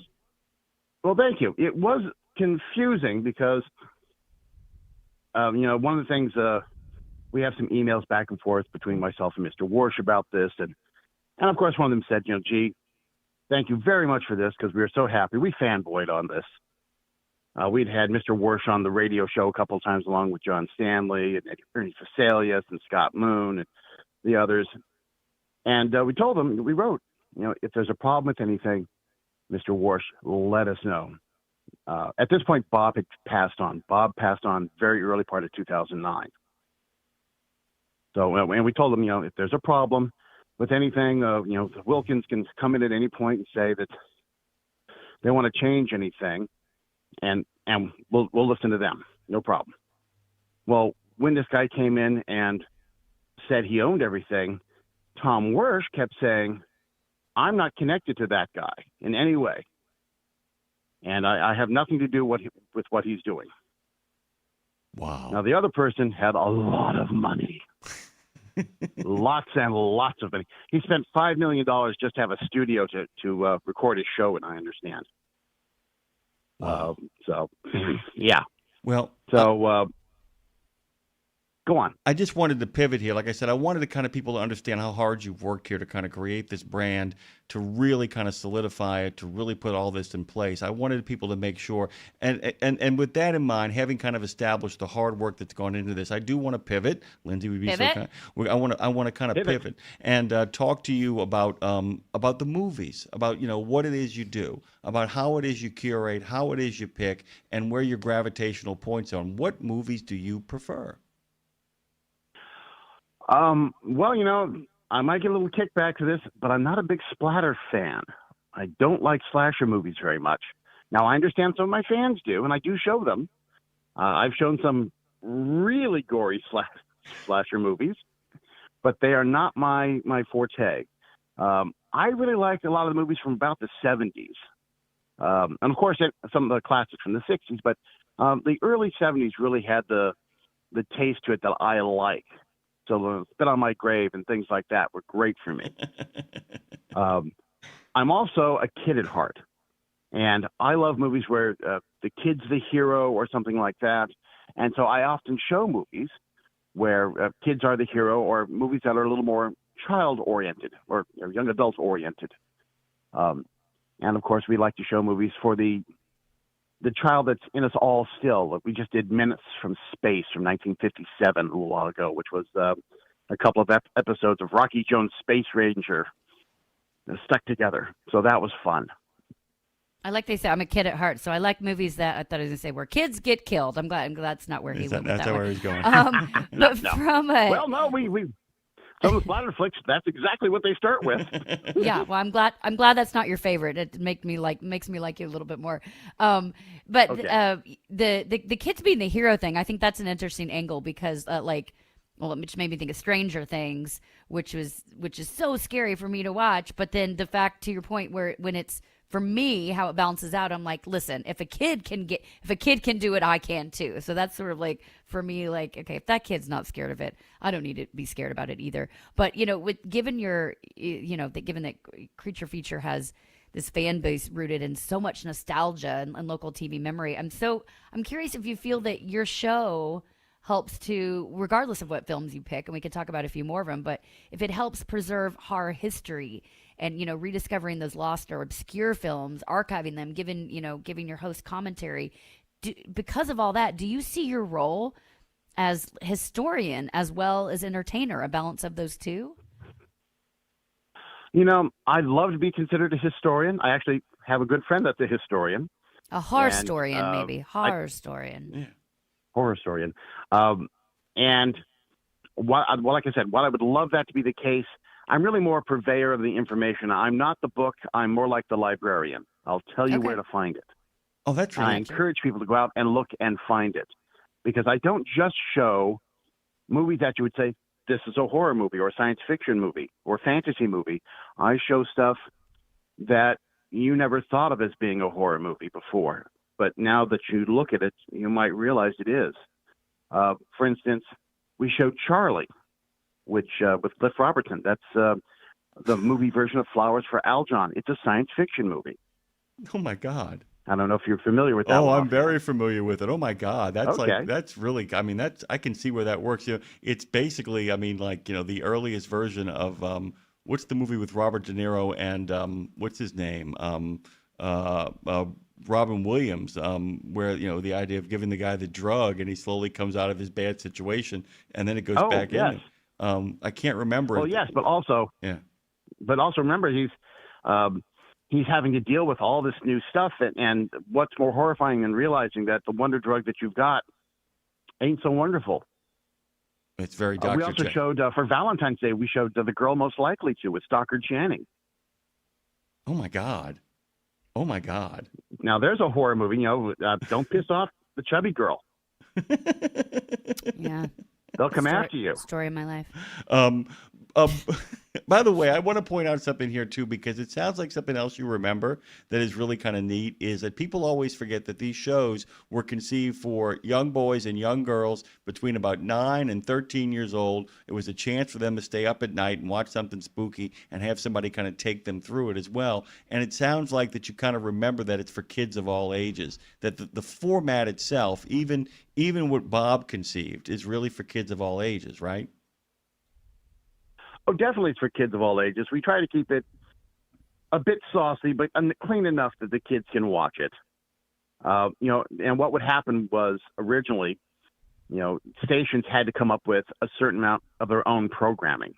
Right. And that's what this was. This was simply, Channel 2 also had not the movie of the week, but Dialing for Dollars, which was basically a midday watch the movie on the TV, and there's a little prize if you guess something correctly. And while they may have been set originally for adults, yes, these types of shows wound up gravitating towards the kids because they were the ones staying up on a late Saturday night, and that's how you got to have the kids stay home. In fact, that was one of the cool things about old Bob Wilkins was that he's famous because Channel 2, when he was there, was the alternative channel. It was a small channel. Of course, everything was on antenna back then, and he showed Vampire Lovers, which, if you don't know, has full frontal nudity, a lot of it. Some Googling very lovely now. young women. Googling now. Oh. Adding to Oh, yeah. list. Oh yes, trust me. And people would call each other, "Hey, have you go check out what's on Creature Features, man? They got." I won't say what they Have you have. seen but they the had it. crotch Lots on of it. that vampire? Oh my God, the blood Oh, is yeah. the blood Lots is and really lots of pumping. cleavage there. Oh my God. yeah. The blood is really pumping. I have to ask you, by the way. Okay, so Lindsay really wants to become a horror host. I'm being hypothetical. here. So Lindsay wants to become a horror host. Lindsay wants to host her own show that she does her thing. How should she go about doing it? Well, like I said, I had nothing when I started. I had no experience or Perfect. background in this. All I right, just great. wound up doing Check. it. So get a camera, and I highly recommend getting an off-camera microphone or recorder or something for the sound. Check. And then just start doing it. Start recording yourself, and then you're going to edit it, and you're going to say, that part didn't look good, but this part looked good. And try to go back and keep looking for the good parts. And you'll start developing who and what you are. Whether or not you want to put some makeup on or a mask or like Elvira. Who knows? Who knows? Well, that's the point. I actually live in the woods. I could just take my camera and a light and go walking through my woods and have a Blair Witch moment of my own, I guess. You could. I could. Well, but you. I think we're losing him. I think Are you there, buddy? You still with us? I think we lost. We have Dre pick up the phone, by the way. He's going through the tower, the tunnel of terror, I believe. No, but to your point, Jim, like this is where anybody listening can, have their own hobby, so to speak. I don't know, Al, like the idea of, so a vast majority of our audience are over-the-road truck drivers who, by the way, see a lot of things, get a lot of inspiration, a lot of creepiness out on the road, driving late at night. And so this is, how could you, I guess, the two-part question. A, what is one of your stories or one of your movie I'm sorry. Yeah, we're gonna have to drop him. That's just gonna be too difficult. We got about 2 or 3 minutes left. Big thanks to Al Omega. So for what would be, Jim, then? I'll ask you some movie recommendations specifically. What are some, I don't know these answers. What are some great movies that are horror movies that are trucker-centric or travel-centric or, on the road creepiness that come to mind? Can you give me 1 second here? And by the way, I'm responding to your question. I'm not like, can you give me a second to deal with something that I'm dealing with? You're looking it up. Yeah, well, why you look it up? Because I think also, like, to your point of how do I start a show, it'd be something that any of our truck drivers listening, if this is something that interests you, it's going to be similar to what I say at songwriting. Just look around and write it down. Same thing. Look, when you're driving late at night, think about what are you looking at, what are you seeing, and once you pull over, write down something that maybe not is creepy on the road, but that could be creepy on the road that you could begin to start to tell stories and entertain yourself while driving. Who knows? We might create some of our own new horror hosts around here in the trucking world, Jim. By the way, Lindsay, I agree, and Al's absolutely right. As we talked about, if you remember when we all started talking about the idea of doing a podcast, putting something together, that you just got to keep making your deadlines. You just got to keep delivering when you said you would deliver. Show up every day, turn the camera on, you do your thing. But here you go. In the month of October, I am going to actually do something. I'm really going to try this. If I start it, I'm locked in, which is why you always know I always hesitate before starting anything, because once you start, you're in for a penny, you're in for a pound. Here are my recommendations for the best/worst road trip movies for Halloween. John Dahl's Joyride with Steve Zahn, by the way, and the late great Paul Walker. Breakdown with Kurt Russell, where he plays a man on a road trip with his wife, and some really bad dudes kidnap his wife. Road Games with Stacy Keach and Jamie Lee Curtis. Race with the Devil with Peter Fonda and Warren Oates. The Hitcher with C. Thomas Howell and Rutger Hauer.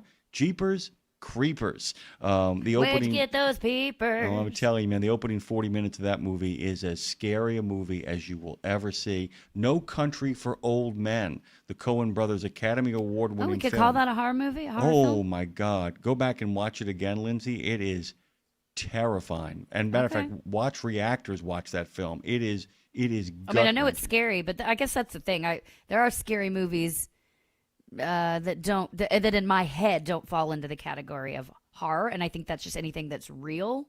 Or well made. Or well made, exactly. Yeah, I guess so. I mean, I love No Country for Old Men. So, Duel. do I like? I guess I like scary movies. Yeah, Who I mean, knew? Old Country for Old Men is a gut wrench. As a matter of fact, you could actually, I mean, basically, Javier Bardem's character is Michael Myers. I mean, straight up Michael Okay. Myers. He Yeah, I doesn't could see stop, that. and he just calmly walks wherever he's going. His blood pressure never gets above 80. Duel with Dennis Weaver. It's Steven Spielberg's first movie he ever made. And if you watch it, you can see ground zero for both Jaws and Jurassic Park. It's a truck chasing a guy across the country. Wolf Creek, by the way, which I don't recommend except for people who like it really grisly and utterly gut-churning terrifying. And 1977's, not the remake, of The Hills Have Eyes. Oh, nope. Are my road trip movies where things go wrong. Oh, look at that. We're out of here. We're going to come back. Big thanks to Al, by the way. We'll get Al back on at some point for a 5-minute drop-in or so, and let him kind of wrap up there. Thank you all so much. We'll be back on the other side, maybe giving a couple of phone calls to some friends out there, see how they're doing. Some birthday wishes and some rock and rolling. If you want to be scared, head on over to thecreaturefeatureshow.com to find out more about Al. We'll be right back.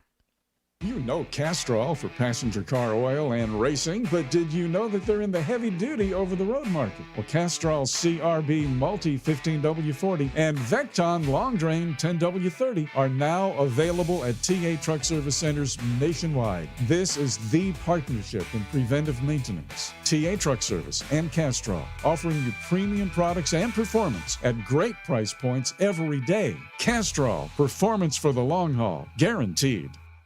At RadioNemo, we believe in finding your tribe, your people, your gang. But you can't find your gang unless you find yourself, and you can't find yourself unless you write, right?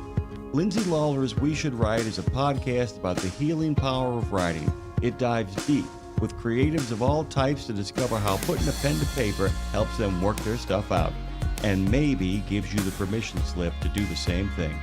We Should Write, live at noon in the center every Wednesday, and then everywhere you get your podcast. Go to RadioNemo.com and learn how to write yourself to healing, creativity, and clarity. In a video game, right? If you get enough experience, you level up. And when you level up, you gain more skill. And with enough skill, you beat the boss and win the game. Sounds a lot like trucking, doesn't it? Except in trucking, you don't beat the boss, you become the boss. And if you want to be the boss, you gotta meet the boss. And that boss? Carrier's Edge boss, Jane Jezraoui. Want your drivers to level up? Carrier's Edge has the training, comprehensive safety, compliance, and best practices on one website. It's a simple subscription with no contract and no commitment. Learn more. Try it out. Level up. CarriersEdge.com. Hey, come on! We're starting the game! All right, I'm coming. Wait for me. CarriersEdge.com.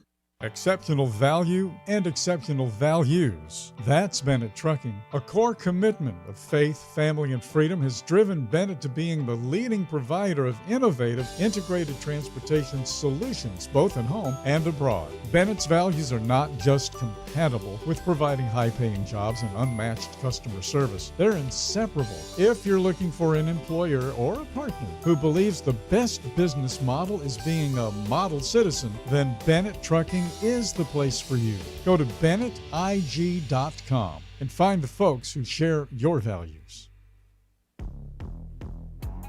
It's a trucking, transportation, and lifestyle show like none other. Man, you call this a life? Road Gang Radio is back for another half hour of the best transpo show in the known universe. We come in peace. Well, actually, we're falling to pieces. Let's see if we can achieve liftoff, Phone Master Dre. Well, let's lift off into that final half hour until we get to We Should Write, right? Lindsay and Jimmy? We should write, by the way. I just want to remind people that will be coming up. We will do a replay of last week's We Should Write. That'll be immediately followed by the new edition of We Should Write. We are really excited about who Lindsay is welcoming over there, especially since he'll be able to hear himself as he talks to you as well, Lindsay. Larry Gatlin, Jr., is going to be making his way over to the studios, and I know you're excited. I'm very excited for you. I know a lot of our listeners are going to be tuning in just to have a great time. It's going to be a chance to talk with a legend, a genuine bona fide legend is going to be arriving over in Franklin, Tennessee, going to be hollering in the holla. as it were. Heck yeah. And great to have him. Great to have him. So very excited. Very excited. Very excited about the way the world is shaping up in this last half hour, Lindsay. Well, me too. Two guests that I want to talk to. One that who has worked with Larry Gatlin, we're going to talk to in a minute because that'll be fun to sort of lead into the next show. And by the way, last week's episode of We Should Write was really special to me as well. I thought it was, it's been really cool, Jim. Every guest so far, today will be episode 11. Every episode of the previous one, if you've noticed, every guest has said something very, very deep, very vulnerable that's even shocked themselves. And I've had almost every single one have been like, oh, I haven't said that to anyone before, especially on the air. I didn't know we were going to go there. But then also not regretted it, because there is that thing. It's a live show. We're not editing it. So some people are like, oh my gosh, I wish you wouldn't have said that. Nobody said it in that manner either, because it's been like, I said it. And it's actually not that big of a deal. Like Cindy Thompson last week, talking about being violently bullied as a little girl, which is what led her to, even at the top of her career, having a #1 on hit radio, decided to walk away because as we kind of figured out listening to her talk, it was like, I'm about to take up too much space. That's not okay. I don't feel safe. I need to walk away. And she worked back through that about being bullied. And now she's like, wait a minute, I can take up space. And she was just honored last week as one of the most beautiful people in country music. And I just saw her at a Nashville Lifestyles party being honored as that. And she's like, I'm taking up space now. I look good. I feel good. I'm confident. Let's do this. And I'm like, yeah, come on, girl. So anyway, I love that show. I love that people are opening up and being vulnerable, and really excited. Nobody tells stories better than Larry Gatlin. And I'm probably just going to let him talk for an hour. That's not true. But I am going to shamelessly play just a clip of one of my Texas songs, because actually, Jim, my song Trying to Get Back to Texas, when I wrote it, I was thinking about the Gatlin brothers. Like, if the Gatlin brothers had a little sister, what would it sound like? And that was sort of my whole thought process in it. So anyway, that's going to be a fun show. Looking forward to it. Also, today is October 1st, Jim, which means it's not only the start of all things spooky, it means it's actually the start of my own life, because it's the day my mother was born, which means if she's not born, I don't get to be born, which means I don't get to be sitting here. So I just want to say happy birthday to my mom. And I think Dre got her on the phone. Mama, good morning. Are you there? I'm here. Well, I'm here. Happy birthday to you. Yep. Happy birthday to you. Oh, yeah. Happy birthday, dear mommy. Happy birthday to you. Good morning, Mom. Just coming from the gym. Good morning. I guess you called me before, but I was working out. I have to work out for all of you all, Oh, slam. Mama, checking in. Wait a minute. That's like, excuse me. Did you just start working out in prayer? Because it sounds like what my mom says to me. So, well, I had to go to church and pray for all of you. So you're going to the gym and working out for us all. Great. Means I don't have to. I'm fine with that. I can live with that. Yep. So I'm done for the day. I got you covered today. Oh, thank you. Thank you so much. What did we do? Sorry, I'm going to say it, Mom, only because it's a total compliment. You look really, really hot for 77. Just saying. Oh, you weren't supposed to say how old I am. Maybe they would think I was 70. Well, no, you could pull off 70 very easily. What workout were we doing this morning that while I was sitting here eating a donut on my big fat ass? Really hard. I think in fact, I know I'm the oldest person in the class. Everybody else is like your age, and it's weights and stuff. So it's hard. At a girl, Jim. That's impressive at 77 to be in the gym every day. Wait, what did you say? At what? 70. No, say 77. Watch this. 77. No. 77. No. I don't believe it. I don't believe a word of it. Oh, my God. I'm shocked. Oh, my God. That's why I tell people I'm 68. They go, really? I go, I look amazing. Unbelievable. Yeah. You're lying. You're both lying about this, Lindsay. I'm sorry. I'm sorry. Total story. Let me ask you a question about the working out since we're going here. Why do you do it other than does it make you feel good while you're doing it, or do you have to get like 20 minutes in? No, not while I'm doing it. Afterwards, I feel, go ahead. I hate every minute of it while I'm doing it. Yep, I really get do. that. But I go there to the gym because if I were to do it at home, I don't think I would do it because I've gotten to know people, so it's kind of a social time too, and that encourages me to do it.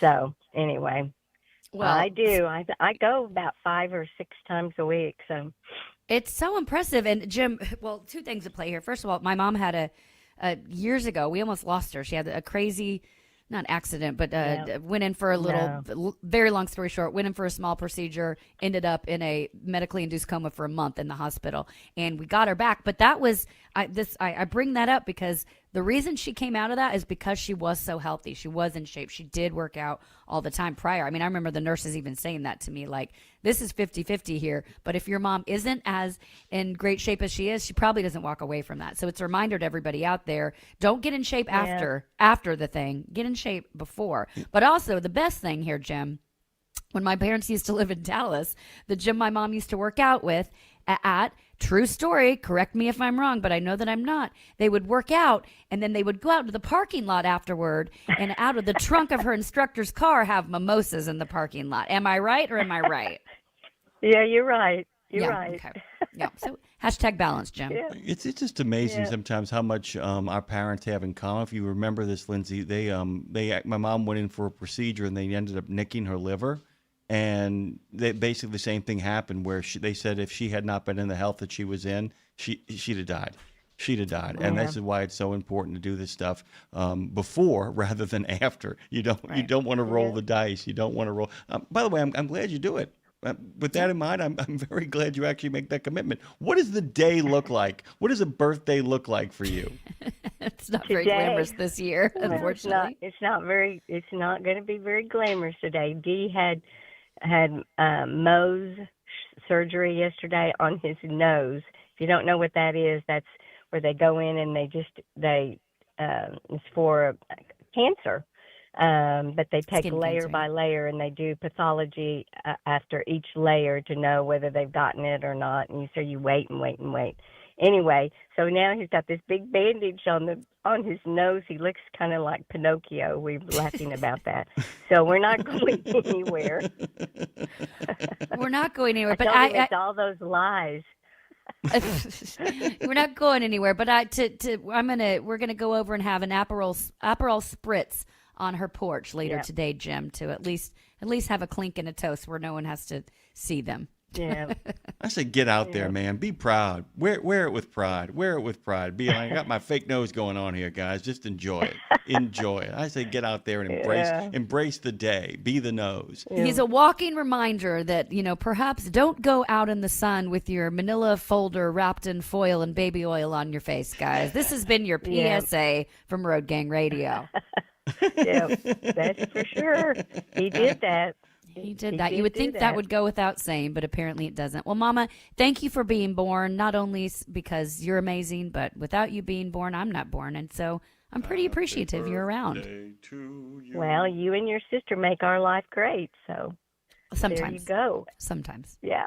Sometimes. And our grandchildren. Well, yeah, them too. Sometimes. Happy birthday, Mrs. L. Thank you. I appreciate it.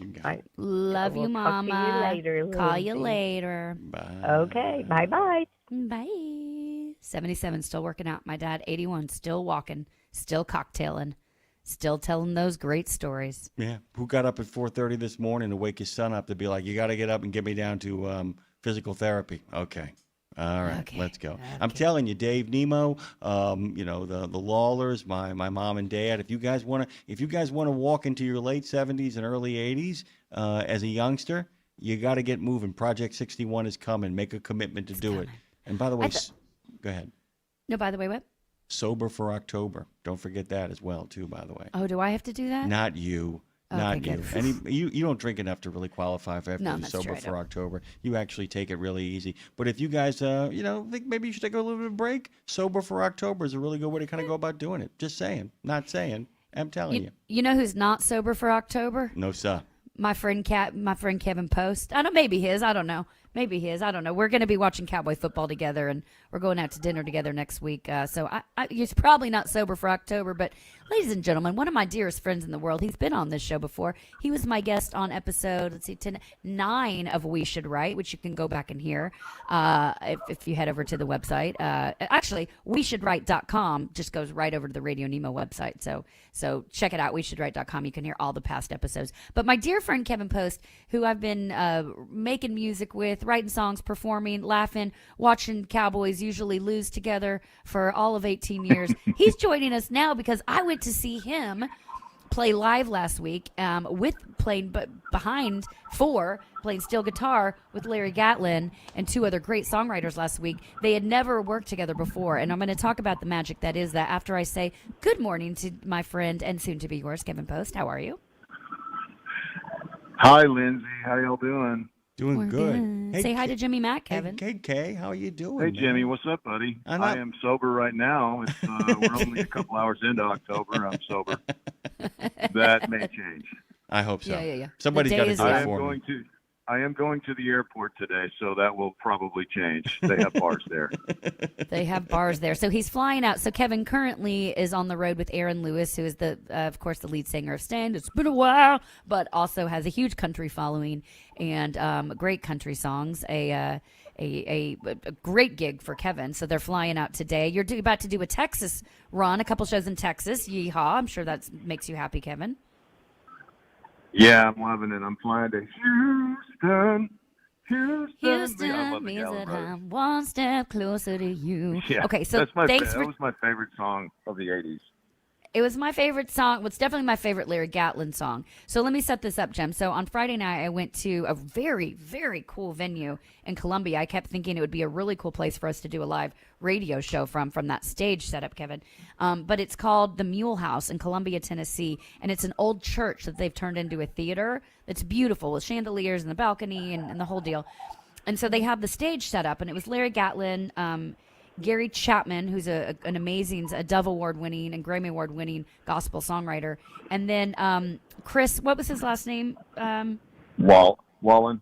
Chris Wallen, who wrote like Don't Blink for Kenny Chesney and so many songs, hit after hit after hit. And he was a, redneck storytelling fool in the best of ways. But Kevin, if you can set up for everybody what happened here, because the band behind, you have an all-star band of mandolin, steel, fiddle, dobro players behind, but you guys had never all worked together. You never played for these songwriters.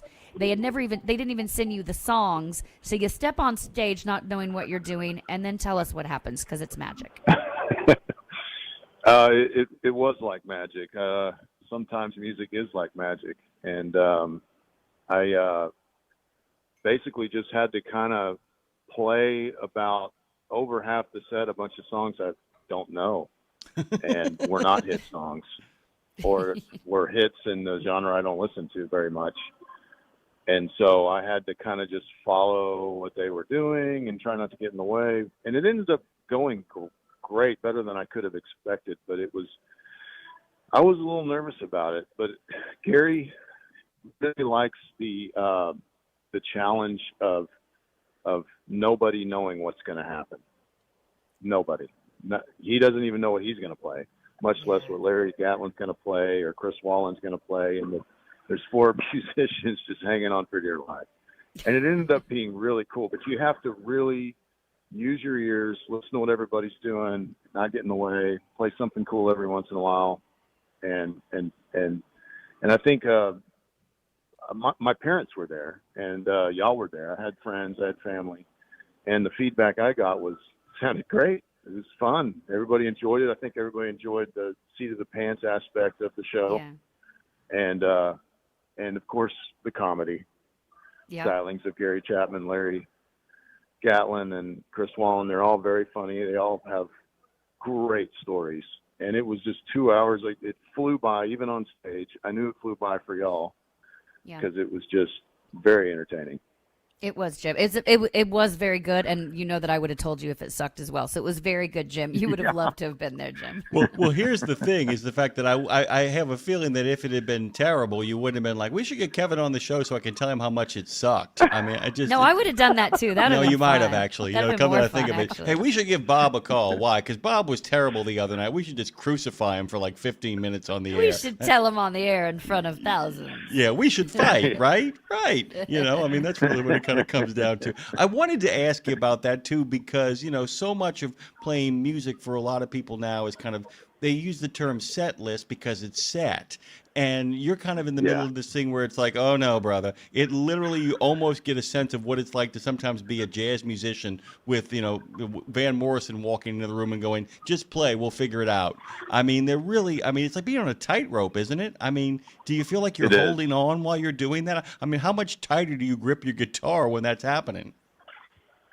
No, it's totally that. It's totally improv.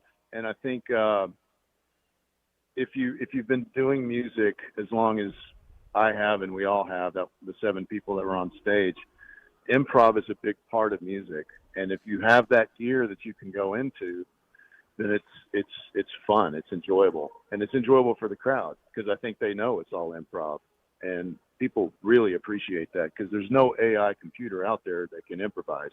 No, not in the way that feels natural and authentic. And it was the crowd. I mean, Gary was telling everybody in the crowd, like, hey, we've never met. We don't know what's about to happen. That's an important thing to tell everybody because then everyone's even more wowed.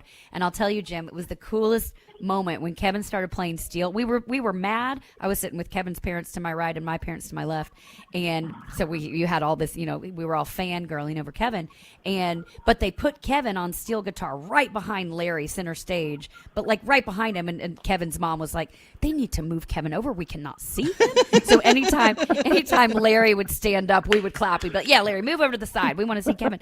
But the greatest moment was, Kevin is so tasteful on the steel guitar, which is like the hardest country instrument to play. And Kevin is just beautifully musical on it. And Larry turned around at one point, and we got the greatest picture of Larry kind of like almost shocked when he heard how good Kevin was behind him because they'd never met. And Larry turned around, he's like, my gosh, this guy's really good.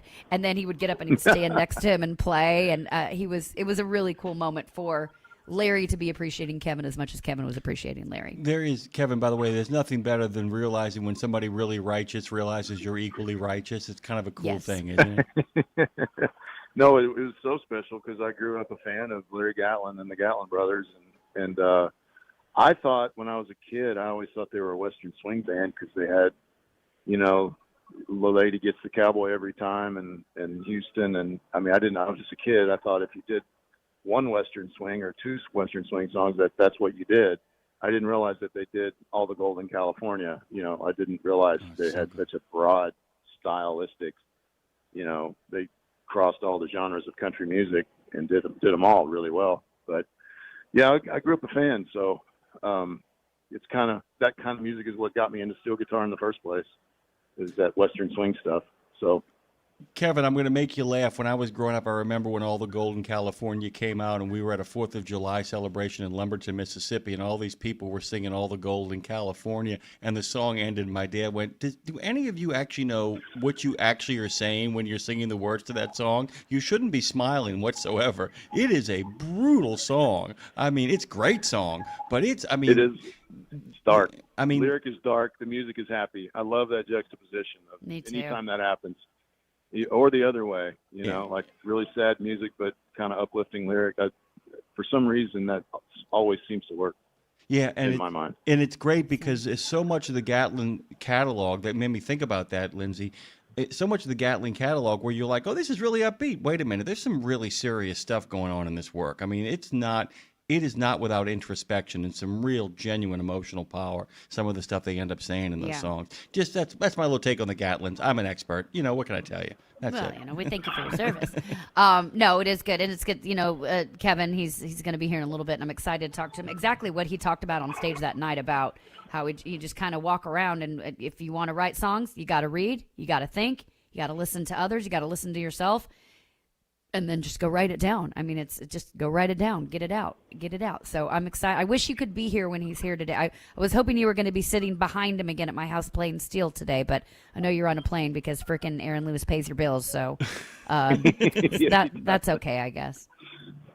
Yeah, I know. I wish I was going to be there with Larry and you as well, but can't do it this time. But I'll be listening. So okay, I'll be tuning in. That's a fun podcast, and I certainly enjoyed doing it with you the other 2 weeks ago. Kevin, by the way, just from a personal standpoint, I really would encourage people to go back on Spotify, iTunes, wherever. Listen to Kevin's interview with Lindsay, too. It was great. It really was great, man. Well done, by the way. Yeah, I had a lot of people saying, I didn't know that about you. I didn't know this about you. You know, it's maybe I shared too much, but No. it's that's kind of that's what a podcast is for, right? That's what it's for. Shock yourself as much as everybody else. Go find my friend Kevin Post over there. Kevin for president, by the way. Go find my friend Kevin Post. I follow him. If you follow me, go find him on mine. Kevin Post on social media. Have a great run in Texas. Tell Aaron Lewis we said hello. Shout out. And I love you, brother. I'll see you for Cowboys football this Sunday. Love you too. Very, very nice to talk to y'all this morning. Thank Have a you, great day. Capo. Fly safe. Fly safe. Good dude. Good dude. It really is a great interview, by the way. That interview is spectacular, and I always, you know, I look. Kevin's voice sounds like the way he's going to sing. I mean, it isn't surprising in the fact that his voice sounds like it sounds, but it is. I don't know what it is about it. He just starts singing, and it's like there's something that goes deeply soulful in that. Deeply soulful. He gets lost into it, sometimes to a fault, as we all do, but it doesn't matter because it's about what's happening in the moment. And yes, Dre? Oh, no, I was just going to say, I loved doing that interview, and one of the biggest things is that he did music live. He did those covers. He did his music. He did the other songs that we were doing, but that's what pisses me off about missing the second one whenever you did Plain White Tees, and I wasn't working that one. That was a good one. The second episode, go back and listen to that with Timothy Howells from the Plain White Tees. But speaking of Kevin's interview, this is what's cool. Jim, it's so interesting. So I want to set Kevin up with a friend of mine. Now she's a newer friend of mine, and I'm careful about that. Kevin and I have been friends 18 years. He's very guarded about. He's been through a divorce. He's been through bad breakups. He travels a lot. So finding somebody, especially in your 50s, like it's just difficult. And so, but I've told them both that I want to make this happen. And so, yesterday I texted my girlfriend. I'm like, okay, Kevin's going to come over for football Sunday. Do you want to come over as well? If Kevin's still listening, he's going to be mad at me for saying this, but I don't care. I said, do you want to come over? And I'll just have a group of people over. So it will be casual. And she texted me back. She goes, that feels like the wrong thing. She goes, but I don't know football. And I think it'd be awkward. And I was like, well, you don't have to talk about football. And she responded and she said, I was shocked. She goes, I actually think I'd prefer if we went on a double date with you and Seamus. And I was like, well, I wonder if he'd go for that. And so I texted him, and I'd never asked Kevin to do this because I know he'd say no, usually in the past. And I said, would you be up for doing a double date with me and Seamus and this girl that I want to set you up with? And he said, yes, I appreciate you for setting that up. And she's never met him. She knows about him. Because she listened to that podcast with him on it, she goes, I like him. Let's do it. Let's set up the date. Nice. And they both just agreed, let's do it. We're adults here.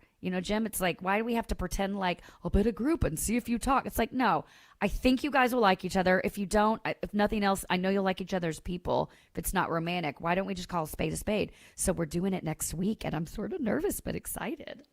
All the gold in California is in the bank in the middle of Kevin's heart. It's going to be fun. It's going to be fun. I'm excited. It's going to be lovely. Remind me tomorrow. We don't have enough time to do it today, and I'm glad we didn't because it meant a chance to tell your mom happy birthday and talk to one of your friends who's one of my favorite people that is your friends. I like all of your friends. I really hit it off with him when he came down to New Orleans in a way that I didn't think, nor that I think he thought that we would, which was really a groovy thing, and that was really kind of cool. I do want to talk tomorrow. In putting together my own projects these days, I fell into sort of a rabbit hole with Gothic dark country, bluegrass, and Americana. Gothic. Love it. It's called Gothic bluegrass, and it's a real genre. And I got a chance to kind of Gothgrass. I mean, essentially, and it really is cool stuff. Nice. And it really kind of is fantastic. I just also want to remind people that he is no longer with us. Today would have been the 101st birthday of Jimmy Carter. He was born on the Plains of Plains on this day in 1924. And I just think a little shout out to a kinder, simpler, gentler American. And by the way, I mean that on both kinds and all kinds. I'm talking about Jimmy C. Old Jimmy C. Tomorrow, can we talk a little bit about this really quickly? Please. So that guy, Dean Croker, is going to join me at the top of the show, and he's going to be there when I get a chance to interview Mike Roth. We always just drop Dean in early. He just does the full hour with me. It's a lot of fun. And Mike Roth is going to be making up. We couldn't get through to Mike on the phone. There were some phone problems from Monday's show. Mike immediately called back and said, I do want to drop in and give people an update on where we're at. Of course, Jim and Joe Joanne are going to be here for Canada Calling, Into the Arms of America. And Colin Long, who was not on today, even though I said he would be, Colin Long actually will be here for Washington Trucking Week. And then the second half of the show, Lindsay, is a lot of fun. We've got two people who are returning who have been here before, but some groovy stuff. You want to tell people about it or have me wrap this puppy up? Up to you. Well, you say the first one, I'll say the second one. All right, the Found Footage Festival is actually returning to us, and I'm really excited about that. We've had them on before. It's a little bit different than you think it is. It isn't just found footage horror. It's a whole big thing, and they were terrific the last time they were on. Can't wait to get them back on the show. That'll be a lot of fun. And the last thing is... Well, this one I'm excited about, knowing that you and Claire love an October and a spooktacular, and it's not necessarily my thing. I sent Claire a bunch of ideas of like how it could be my thing, like how I could put my spin on spooktacular. And so I was like, I would love to talk to someone from the Salem Witch Museum up in, of course, Salem. So this is going to be very cool. What's her name? Let's see. Christ as in Christmas. Christ Duone is joining us from the Salem Witch Museum. We're going to talk about the creepiness, the beautiness, but actually the everydayness that is the Salem Witch Museum, and really the history behind that, because it is very, very rich, and they do a very cool Halloween up around there, as you can imagine. Oh, Jim. that town is it's amazing at Halloween. There's a couple of Halloween things that we haven't talked about that I've gotten a chance to do. It's just we kind of went through it. We didn't get a chance to really dive deep, but it's going to be a blast. It's another great show. We're going to make a living. We're going to make a life on Road Gang Radio. This has been Road Gang Radio. Its executive producers are Lindsay Lawler and Jimmy Mack. Its technical producer and man with the plan on the scene is Phone Master Andre Thibodeau. You can find us all at RadioNemo.com. Where you can find all the platforms that we actually broadcast from. Big thanks to all of our friends out there who commented, chatted, and were part of the action. Thank you, LaRue. Thank you, guys. Get home safe.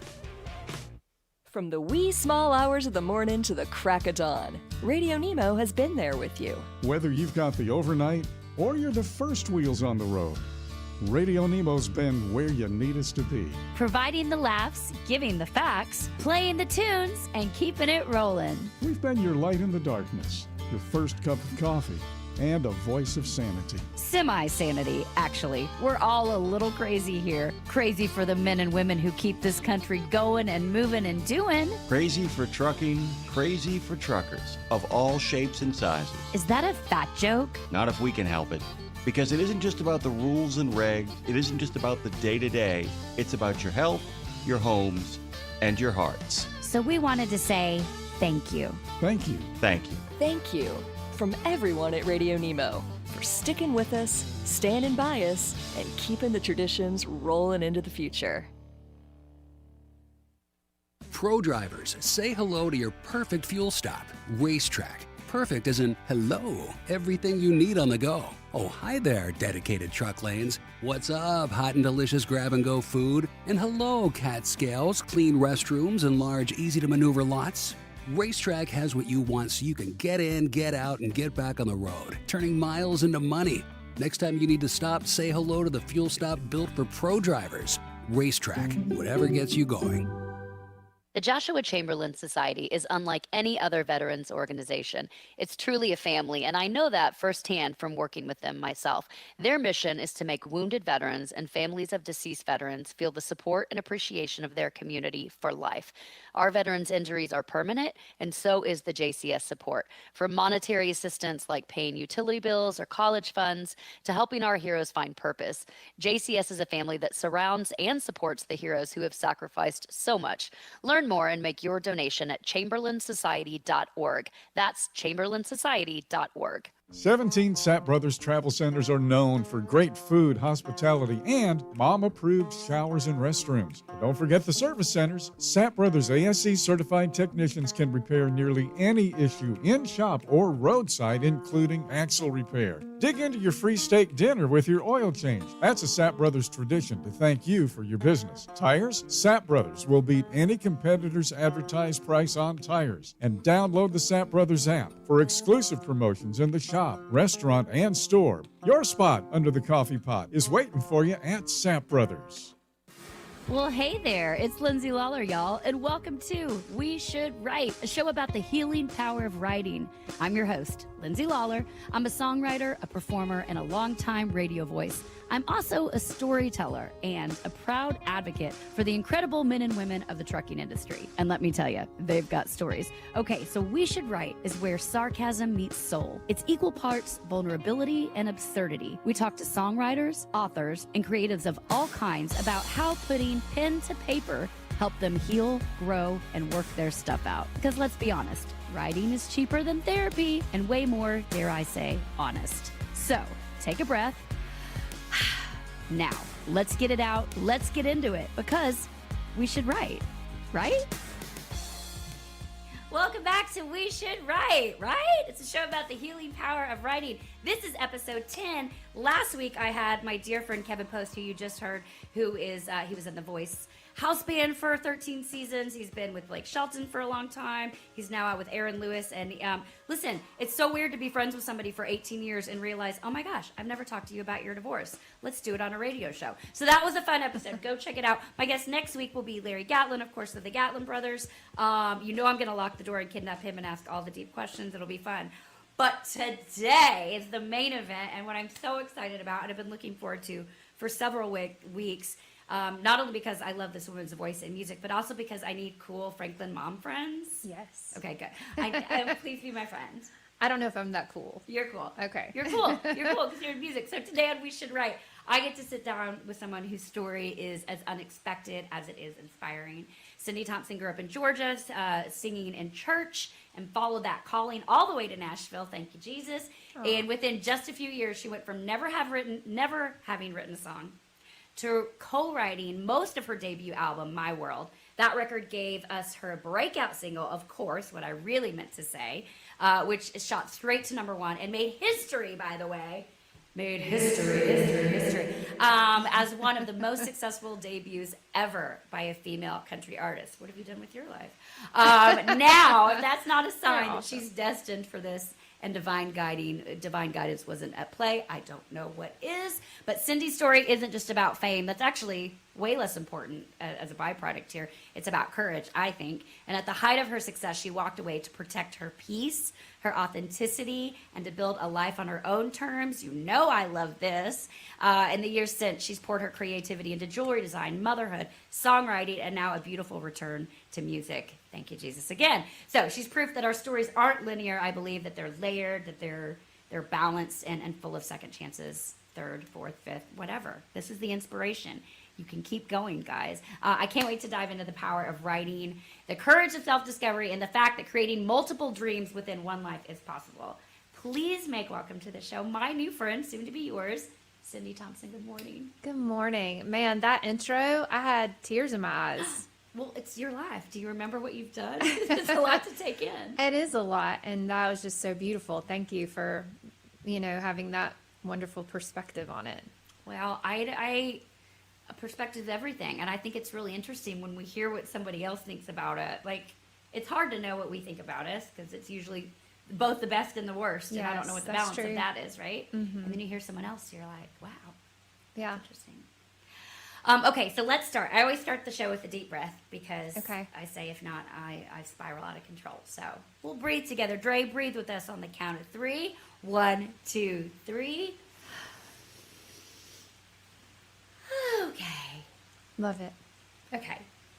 So, Cindy, the show is called We Should Write, a show about the healing power of writing. So if you were to take out your metaphorical journal right now and open up the page and get your pen out and write about gratitude, what are you grateful for in this moment, in this time of your life? Oh, my goodness. I was just thinking about that on the drive here. I was just thanking God for my family and praying for each one of my children and my husband and my extended family.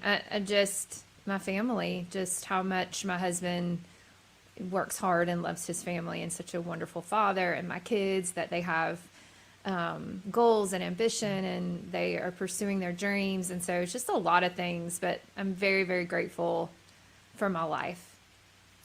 I mean, how amazing to be able to say that. That's very true. We all can, I guess, in certain ways, but especially especially these times, and to take stock of that, I think, is really Yeah. important. Unfortunately, now, not unfortunately, let's turn the page then on the other side of that coin in the journal to what would you write about that's heavy on you right now? I think, just, the uncertainty of the world, the chaos, not necessarily, I think everyone has their own perspective, bringing that back up again. But I think it's just about how do we get back to loving one another well, even with our differences, and seeing the beauty in the world as it is. Like, what can we find to bring hope? And that's kind of been on our hearts lately because of the latest song that I've just released. It's like we didn't plan the timing of it, because you have to turn songs in way ahead of time. Yeah. To all the digital service providers and to, your team. And then for it to fall in this place right now, we were all like, whoa, what's happening? Because that's what songwriting is really all about, is bringing to life moments in time, good or bad, and hoping that it brings hope, or it's relatable to someone, that they know that you've been through the same thing. Or I don't know, music is just so important. It is. That seems like one more thing that's been divinely led in your life, to me at least, from the outsider perspective, that the fact that this song was already scheduled to be released during these past few weeks of turbulent time. I mean, it's been turbulent times for a long time, but specifically now. And so I guess that just opens us up to into our conversation now. And from a songwriting perspective, a lot of people could say it's hard sometimes when there's stuff going on in the world, and then we're just here in Nashville writing songs, like, not like nothing happened, but like we have to carry on. It's even when like the darkest stuff happens, you can still put out music. I mean, go back to COVID. I think it's how my family got through, by listening to records. I don't know about you. Yes. So how do you, I guess we'll start there.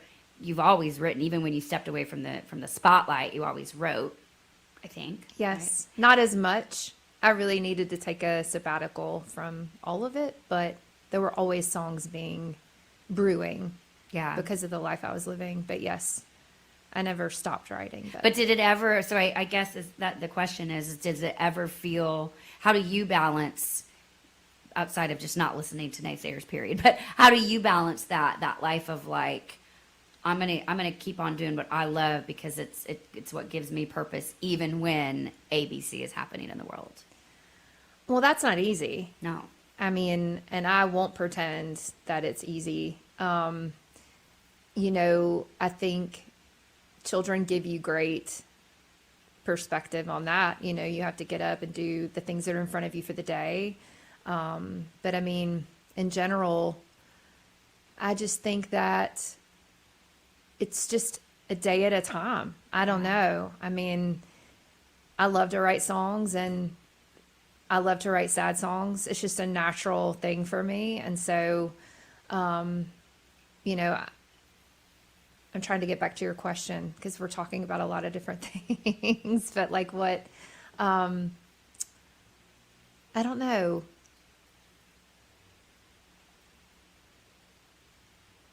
It's hard. It's hard sometimes. Well, let's talk about sad songs then, because I love to talk about sad songs. I Okay. love to write sad songs. So you did answer the question. I mean, the answer is you just do it because you have no other choice, right? Yeah. So let's go back. You mentioned kids. We're gonna talk about writing as it pertains to motherhood, but let's go back before that to kids, to you as a child, because you said you love sad song. I don't know about you, Cindy, but I have these vivid memories of myself singing like, "Is It Over Yet?" Winona, and when you were mine, Dixie Chicks. These are songs about like divorce and heartbreak. And I would be 7 years old singing that at the top of my lungs, like I had gone through the divorce myself. Yes. And I don't know why, but why? I don't know why. So let's go back to your childhood. Was there something? I mean, you didn't start writing songs till you got to Nashville, but is there something about your childhood that is, if you look back, that's a marker that's like, oh, I was gonna be a songwriter for sure? I think when I got into drama and show choir in high school, I just think, those were definitely moments where you looked at music a little bit differently, more cerebral, like notes and, rhyme schemes and things like that, the technical side of it. But, music became really important to me through a teacher in junior high school. Right out of middle school, I was bullied really terribly, like severely. Just really? When you were like how old? I was in middle school, so I was in, I guess it would have been fifth. I was 12, 13, fifth, sixth grade kind of area. And, I was flipped over in bathrooms and slammed down on concrete, like really crazy stuff. And like by a group or a particular girl? A girl led it all. She didn't just do it to me. What's her name? Well, the thing about her is that we became friends later. It's the greatest story. Wow. But I, that definitely was a catalyst in the story God had for me, I had a beautiful family at home, really trying to stay on the pulse of all of that, and really got me through. But after that situation, I moved into a larger school where more kids were all filtered into, and there was a marching band class. My sister played clarinet. There was a clarinet sitting there, and I was like, I don't even know how to play it, but I'm going to sign up for marching band. And that way I can disappear and be in a large group of people and not really be on a stage or be seen. I didn't want any of that. And because of what I'd gone through, I just became very small. I was always shy, but I became very small. And one day at the start of school, probably within 2 to 3 weeks, the choir teacher came in to this giant class of kids and said, "Is Cindy Thompson in here?" And she was kind of scary. Mm-hmm. And I didn't raise my hand right away, but obviously everyone's staring at me. So I followed her outside to the classroom, and she said, "I heard that you can sing." And I was like, "I don't know if I can sing." And she had heard that I'd sang some solos at church, but my bully went to my church and she could sing. And so I was just like, she can have all the solos. Like, I never wanted to be like, I didn't want to ruffle any feathers. By the way, My Bully Went to My Church would be a great name for a book. Just saying. That would be a great title for a book. I may write that. Might not be what you would think, but even better. Anyway, she took me in the classroom, her classroom, where all the cool kids were, and had me sing like a million scales. And as soon as I finished, she said, "I don't care what you do with that clarinet. That's your chair over there." Wow. And then she ended up telling my parents, she goes, "She's a star." And it's funny, if you go look at pictures or you look at video from that time of myself, because my dad got like a camera with a VHS tape from my grandpa and would film every performance because he was so proud. And we'd watch them later, like to how to get better at what I was doing and, study it like my son studies football film. You look back at that little girl and it was just a divine thing that she saw that, because I don't always see that. I see, during that season, I see something really beautiful, like that I overcame all of this pain and was given honor by someone else in front of the person who tried to shame me. And how God can turn anything for good, especially if you have really amazing people around you saying, "This is who you truly are. This is what God really says about your life."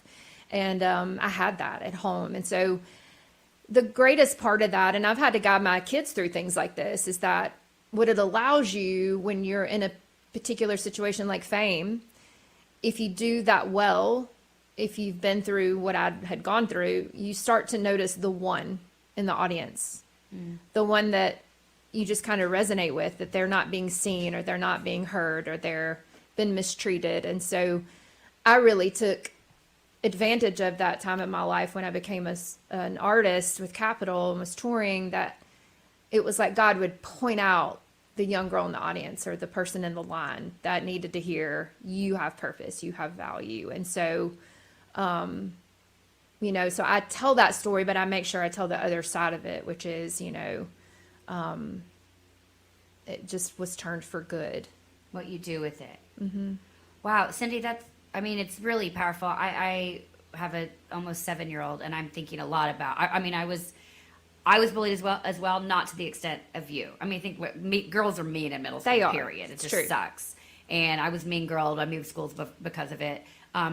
It was never physical or violent like you went through. And I can't even imagine. And I read, obviously, Ozzy Osbourne passed away recently. Mm-hmm. And I was reading about, like, he was so violently bullied and like sexually abused by this group of kids that would wait for him every day after school and jump him and terrorize him essentially. And he didn't necessarily say, and I guess what he's alluding to is I turned that pain into purpose. I don't know if he so wooly talked about it as I would, but the idea of, I'm curious at the time, to go back just for one more minute to that young girl, the young Cindy, who I want to hug right now. I'm going to hug you even tighter when you leave here. But I love that you took that and were like, God was using that for good. Did you have the wherewithal at the time to realize that? Were you that old of a soul to realize? You forgave your. I did. That's a really bully. Cool story. I think when I was in the middle of it. No, I was so broken. I would ask God, why is that happening to me? But you get great perspective. I have amazing sisters, but at the time they were in the house, they were older than me. So they were kind of all around that too. And they were cool. And so I believed what they said to me, believed what my parents said to me. But no, not at the time. I think that maturity of seeing that time in my life started happening in high school, when things started happening with my music that was encouraging, that I thought, and then obviously when you get your record deal and you are out on the road and you see these people, that's when I was like, okay, now I understand sometimes why we have to go through things. Or I don't think God did that so that I could be a better famous person for a short period of time. Right. I think because everybody has stories of pain and hurt when they're little, and so that's just what I chose to do with mine, and I've given that to my kids too. They've gone through scenarios where I'm like, just one day, this is just a reminder, if God ever builds you a platform and you're elevated to be a leader, it's critical that you use those moments to remember what it felt like, Yeah, I'm thinking back now of what that feeling is. I'll never forget Amber. I won't say her last name. Mine was Jessica. Jessica, of course it was. I'll never forget Amber calling me. They were a group of girls, and this is so trivial in the scheme of it, but I'll never forget in the scheme of things. I'll never forget how it felt. They called me just to tell me. Called me on speakerphone. They're having a slumber party. Called me to tell me I wasn't invited, and there'd been things leading up. And again, that's like so little, but like it's devastating. But I feel it. I can feel it in my stomach. Like I tighten up when I say it. You know what I mean? And like just the hurtfulness. So for you to go on and to go on and write songs about it and write songs that will speak to that one girl in the audience, I think is amazing. So thank you for keeping on. Okay, so let's move forward, because you get to Nashville. You've never really written songs, and perhaps a professional. So did you journal or write? I did. I had a lot of journals, and I wasn't excellent at that, but I had them. And then I went to Belmont for a short time, and I think one of the things that really helped me, I wasn't very good at school. I never was. I'm just not good at school. And I'm okay with that. I don't, it's what it is, right? Who needs it? No, that's not true. But I was in a British literature class of all things, and I aced it, and I wrote these amazing papers, and I was like, what is happening? I'm like, we should frame all of these, because this is never going to happen again. But I loved the teacher, and I loved what I was reading, and I think that set me up for the next thing, meeting Tommy. After I left Belmont, I stayed in town, worked 3 jobs, and it's a great story, but I met Tommy Lee James, and he, who is for listening, a wild at the time and still wildly successful songwriter. Yes, crazy. Another divine dropping into your life. It's so divine, the story of that. But he was so, and I don't know if I've been in rooms where it hasn't been this way, but the whole time we were writing My World, and any time I'm with him, he always gave me room and grace to speak, to tell my story, to open the journal, to read the ideas I had. And he would never go, okay, that's fine, but we're going to do this. Or yeah. He was such a great teacher. It was like I had a quick education on songwriting, and he brought in some of the best writers, and I was wise enough, and hopefully still am, to you never really arrive at being a great songwriter because there's always something to learn from the co-writer. You know, there's always another mind in the room that you haven't been, it hasn't opened to you yet. So you get to have all this, I don't know, it's just the beauty of creating. And he just always was so good to me about letting me tell my stories and helping me tell them. And so it was a beautiful crash course in writing songs. I mean, the second song we ever wrote got put on hold for the Dixie Chicks. Second song you ever wrote in Nashville. Yes. And so I just took those as little kisses from God going, keep moving forward. You're doing the right thing as hard as it is. Because, you know, right before I met him, I literally had 3 jobs. I was cleaning houses, I was nannying, and I was working at an Italian restaurant where I scrubbed the floors on my hands and knees. I love that. So all of it was good. All of it was important. But I literally was thinking, I'm going to go home. Like, I can't keep living this when I'm not doing anything musical. And so there were definitely moments that I was like getting boxes from the wine store, you know how they just stack them up outside to pack all my stuff in, because I was like, I could go home and marry a farmer. Oh, I just thought you meant you were drinking the Franzia boxes of wine. No, I wasn't. The different no, boxes. it was different. But I just was like, okay, you know, I'm packing up. But God just had a way of every time I would get to that point, he would just open a door. And a lot of times that's what it is. It's not, the delay isn't always us. It's what's up ahead needs to get in order for you to meet them on the path, you know. So Tommy and Natalie, the whole story's crazy. So we ended up writing like a ton, and that ended up becoming my world, that whole record. And I don't want to jump ahead of the questions that you have. You're fine. No, okay. Go ahead. I'll find my way back in. Don't worry about me. Yeah, you're me. a pro. But yeah, we wrote that whole record, and Capitol got wind of this girl in town who'd moved from Georgia, and she was All-American, writing her own songs, and because not a lot of artists did that back then. No, that's and people. Thank you for saying that. People listening don't always know that or understand that. More so now because there's access with streaming platforms and YouTube. You can get on and do your own thing. But no, there was a voice and there was or a face or a songwriter, but rarely that it's somebody that had all 3. Yeah. And I'm just grateful for that. That I just, Capitol heard the record and just said, do you, on the spot, you know, we sang 3 or 4 songs live. Tommy and I went in. Obviously, they were like, we want to meet with this girl. They got in touch with him, and we went in and sang live, and they kind of just offered me a deal there. And I couldn't believe it was happening. I had to tell them I needed to go home and pray about it. Like, I was so overwhelmed. Oh, you didn't say it wasn't like, will you marry me? Yes. It was like, no. I need him. Wow. Because of specifically of the group or the label, or just in general, the decision? No, nothing to do with the label. It was the decision. I don't usually make decisions quickly. I mean, I know things, you know, but that doesn't mean I always say yes. I just go and get some peace, and then I come back. Usually that's kind of how I process things. I guess could be wrong or right. I don't know. I'd say it's brilliant. We're quick to jump sometimes. Even if I think even more importantly, even if you know it's a yes. Yes. Taking a minute and being like, if I'm about to step into this is going to, because were you aware of the weight of, okay, if I sign on the dotted line, this changes everything. This changes my trajectory. No, I wasn't even thinking about that, honestly, because I'd only wanted that moment in my life, and I wanted a record deal so bad. I mean, we had worked really hard for that, and I knew when I was 12 that I was going to do that. You know, I saw Trisha Yearwood on TV, and I had this moment with God where I was like, why do I want to be on a stage? Because I don't want to be seen by anybody. And it was like this time, you know, just I knew I was going to do it. I knew, even with being tremendously afraid of that. But then here I am in Capitol Records, and I'm like, this is what I've wanted. I think it was more just about, I wanted to make sure I was making the right decision. Like, I wanted, you know, to understand what their expectation was, but not necessarily in a negative way. I wanted to come back, and I also had a massive headache. Like, I felt like my head was in a wood press, and it was just being tightened that day. And I was like, of all days, why do I have this headache?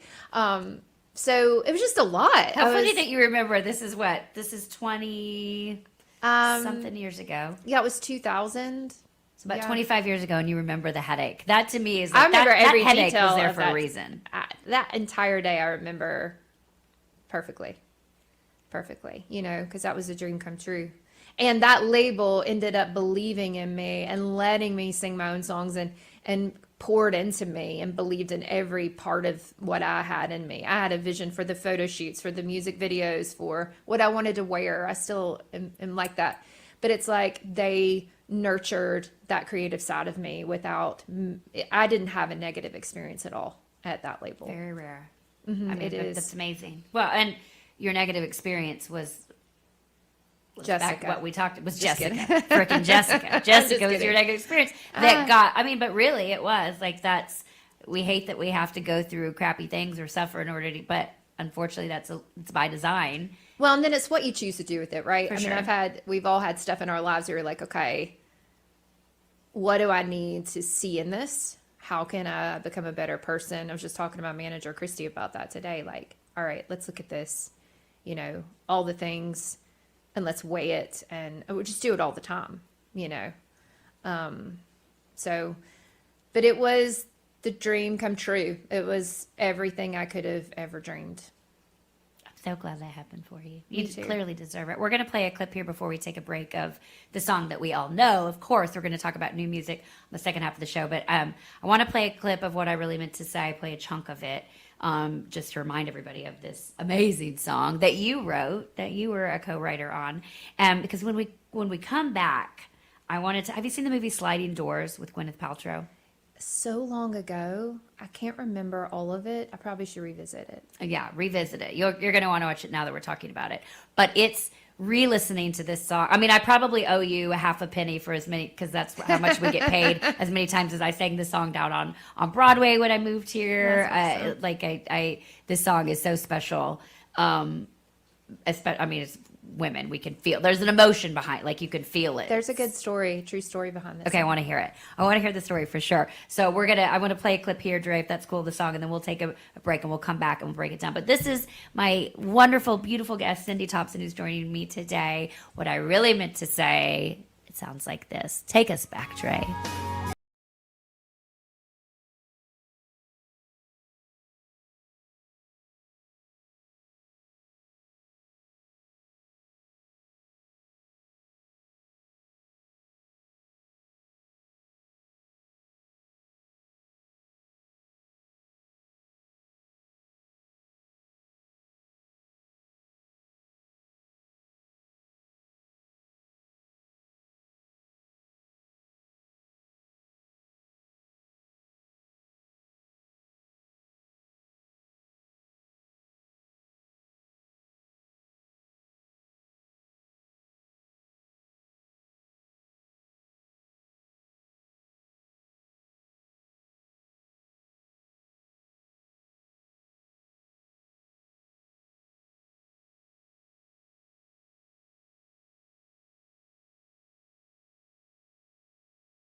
Hearing that. That's Cindy Thompson, what I really meant to say. We have to take a quick break. It was even fun just to watch you, just eyes closed, like listening to that. It must be so magical still that it still means something. And that lift in there. By the way, who's singing? Who's the singing background song? Tommy. That's He's Tommy. sang on Good everything. Lord. Yeah, he's good. Yeah, he's good. That's amazing. Cindy Thompson, this is episode 10 of We Should Write, a show about the healing power of writing. We've already told you how special that is to us.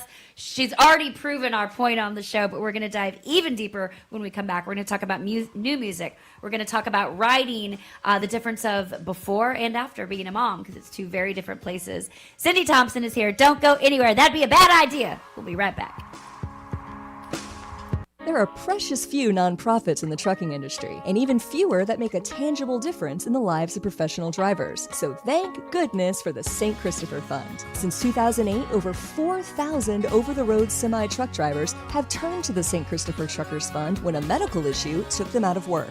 The SCF steps in and pays necessary household expenses such as mortgage, rent, utilities, insurance, and vehicle payments. The SCF also provides free health and wellness programs for drivers. So find out how the SCF can help you, or help the SCF yourself. They'll turn your dollars and cents into that tangible difference for the professional drivers who need it most. Support our highway heroes with a donation at truckersfund.org. The mission of Wreaths Across America is unwavering, remembering our fallen heroes, honoring those who are currently serving, along with their families, and most importantly, teaching the next generation about the value of freedom. And you can join our mission with a $17 donation that sponsors a fresh Maine Balsam Remembrance Wreath.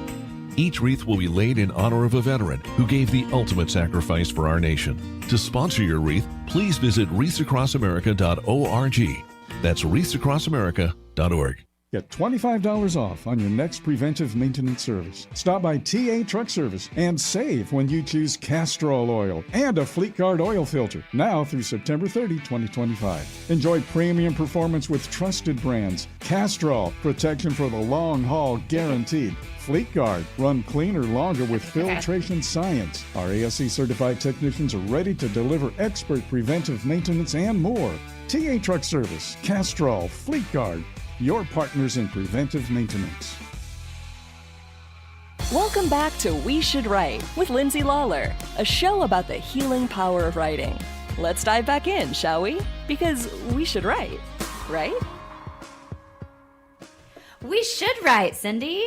Right. See, she Let's gets do it. I was just telling her on the break there that I'm looking over in the chat and the comments, and I was like, Cindy, picture these good old boy truckers in their truck, men or women, and we've taken him to therapy. I love that everyone's commenting. All right, I'm ready to go to therapy with Cindy and Lindsay. So we're taking him to church. You can just send us your $200 an hour. You can make that out to Mine might Cindy be a and little Lindsay. less. My therapy, my cost. I don't know if I'm helping anybody. No, well, you're sharing, and that's all it is. I mean, I think one of my very dear friends has a podcast called Share Your Stuff. We should write. I think it's all about, okay, if I say this thing, then you are able to say that thing, you know? And I think the more we talk about, even when it comes down to bullying, the more we talk about things, the less they can be a thing anymore, I believe. Like, you probably stayed quiet about that and for a while until you didn't. And anything that happens to us, you know, I just feel like I want to shout it so that it can't happen again. Yeah, I don't that's know if good. that resonates for you or not. It does. Absolutely. All right, good. Okay, so when we went into the break, we played a clip of What I Really Meant to Say, which is so good. I've been listening. First of all, screw you, because it's in my head all the time. Sorry about that. It's waking me up in the middle of the night in the best of ways. So you said there's a story behind it. I'm so curious. I want to hear the story, but also the idea of you're new to Nashville. Tommy's taking you around, and these people are listening to you, which, by the way, what's that like for a group of men in a room to listen to you in Nashville back in the day? But they're listening to you and letting you share your stories. When you wrote, walk me through when you came to the table with what I meant to say came about, but like when you were having the space, as you mentioned, been given the floor to write it. How you pitched it and how the story came about. Well, a lot of times when I write songs, I see it play out like a movie in my mind. That's how I'm able to get to the next idea of it. Like, this should happen, or this should happen. So literally will play out like a movie in my mind. And I love that. That's kind of when I was a part of the music videos with Capitol, I would see how it should go. And so I would work with the director, and they were so gracious, especially Trey Fanjoy, to let me bring my ideas, because I could see it as a writer of the song. But with What I Really Meant to Say, I had this boyfriend for like 7 years on and off, but he was my first, serious boyfriend. And, we broke up all the time. And real serious. Real serious. But like, we just had these differences that we couldn't overcome. Like, we had two different faiths. That was the biggest one, because my faith is so important to me, and his is too. So it was like, well, we can't raise kids. Like, it was always something that, what a great friend, what a great life. Like, we were it was great. That was what was hard about it. But our final breakup, it was done, and I was here and in Nashville, and he was in Atlanta, and he'd always wanted to be a sculpture artist, and we both really championed one another, and that idea of like you could do that. I believe in you, and same for me with music. And I found out he was going to be in a gallery for the first time, finally, and I was like, I have to go see this, right? Like, I can't not go see this. And you were broken up? Mm-hmm. Okay. And so I drove to Atlanta and went to the gallery. It was this really cool suburb of Atlanta, really cool, like vibey shops and things. And the lights are on. I could see the artwork hanging inside. I could see him walking around and like talking about each piece. And I went in and just. I can see the movie right now. It's such a movie. It's so good. And I walk in and we see each other across the room, and I make sure he knows I'm very proud of him, that I was not going to miss that for the world. And I went and walked around. We spoke a little bit, and then I left. It was very busy. And I'm walking down the street. The street lights are shining perfectly down on this little road, and I'm walking to my car, and I hear him calling my name. And he says, "Don't leave." Oh my gosh. Oh, I just got a pit in my stomach. It's so hard. And I turned around, and I'm looking at him, and he's so cute, and he's under this light, and I'm like, I have to go. So I left. I went back to Nashville the next day, and I wrote at the top of a piece of paper sitting on my couch what I really meant to say. And it was just all the things I really wanted to say to him, but in protecting the relationship, because it was never going to work out, I didn't say any of those things. But in that moment, you want to say, I'm still in love with you. I don't want to leave. And so I wrote a bunch of stuff down, and I took it into the co-write with Tommy and Chris, and I just said, this is what I want to say. And Tommy goes, wow, I get it. He always, for whatever reason, it was like he honed in on, any song I would bring in and just helped me bring it to life. Wow. Okay, so this is why Sliding Doors popped in my mind, because the movie, I'll just give you a quick, if you haven't seen it, give y'all the quick Cliff Notes and a recap for you, Sydney. But essentially, it's Gwyneth Paltrow's character in the sort of defining scene as she's running to the subway in New York, and she runs and she's late, so she gets on that subway train. But then now the movie continues to play out with where it's going back and forth with if she did make the train and if she didn't make the train. Yes. So we see literally what her life would have been, because if she made it, she makes the train, she comes home, finds her husband cheating, divorces him. These details are probably messed up a little, but essentially finds him. Two different lives.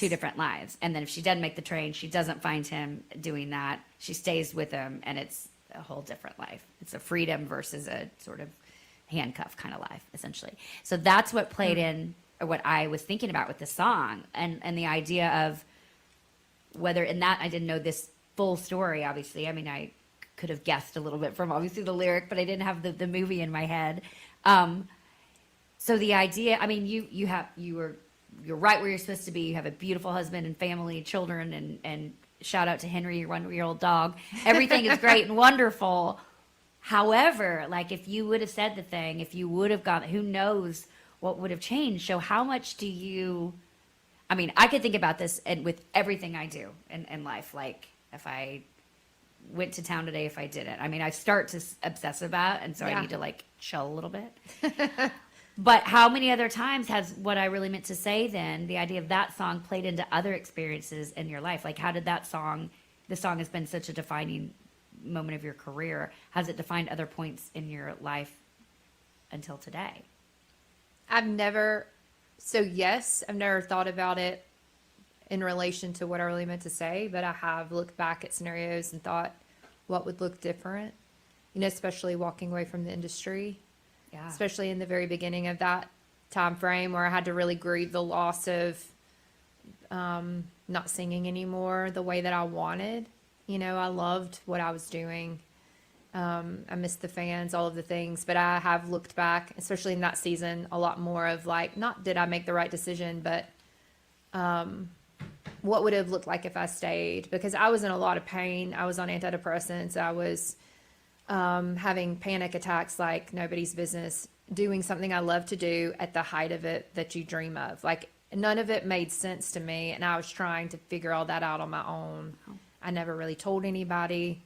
It was just a big secret, but I kept working really hard. And so I look back on that now because I still dream of having a career that 12-year-old little girl wanted to have and tour and do all the things. I still have that dream in my heart. You know, the CMA Awards, maybe a Grammy one day. I'm still that dreamer. So, you know, yes, I have looked back and thought, what would it look like? I can't say that I would, you know, have the family that I have now. Maybe I would, or, you know, I don't understand it all, but I do love my beautiful life. And I'm not just saying that because it's the title of your new song. Life Ain't Always Beautiful. Right. But it's like, I think I was in a place where I had to make that decision.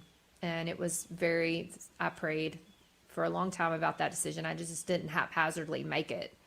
But yeah, I have thought about that in some ways, like career-wise, what it would have looked like, you know, especially in coming back as an independent artist. Yeah. It's such a different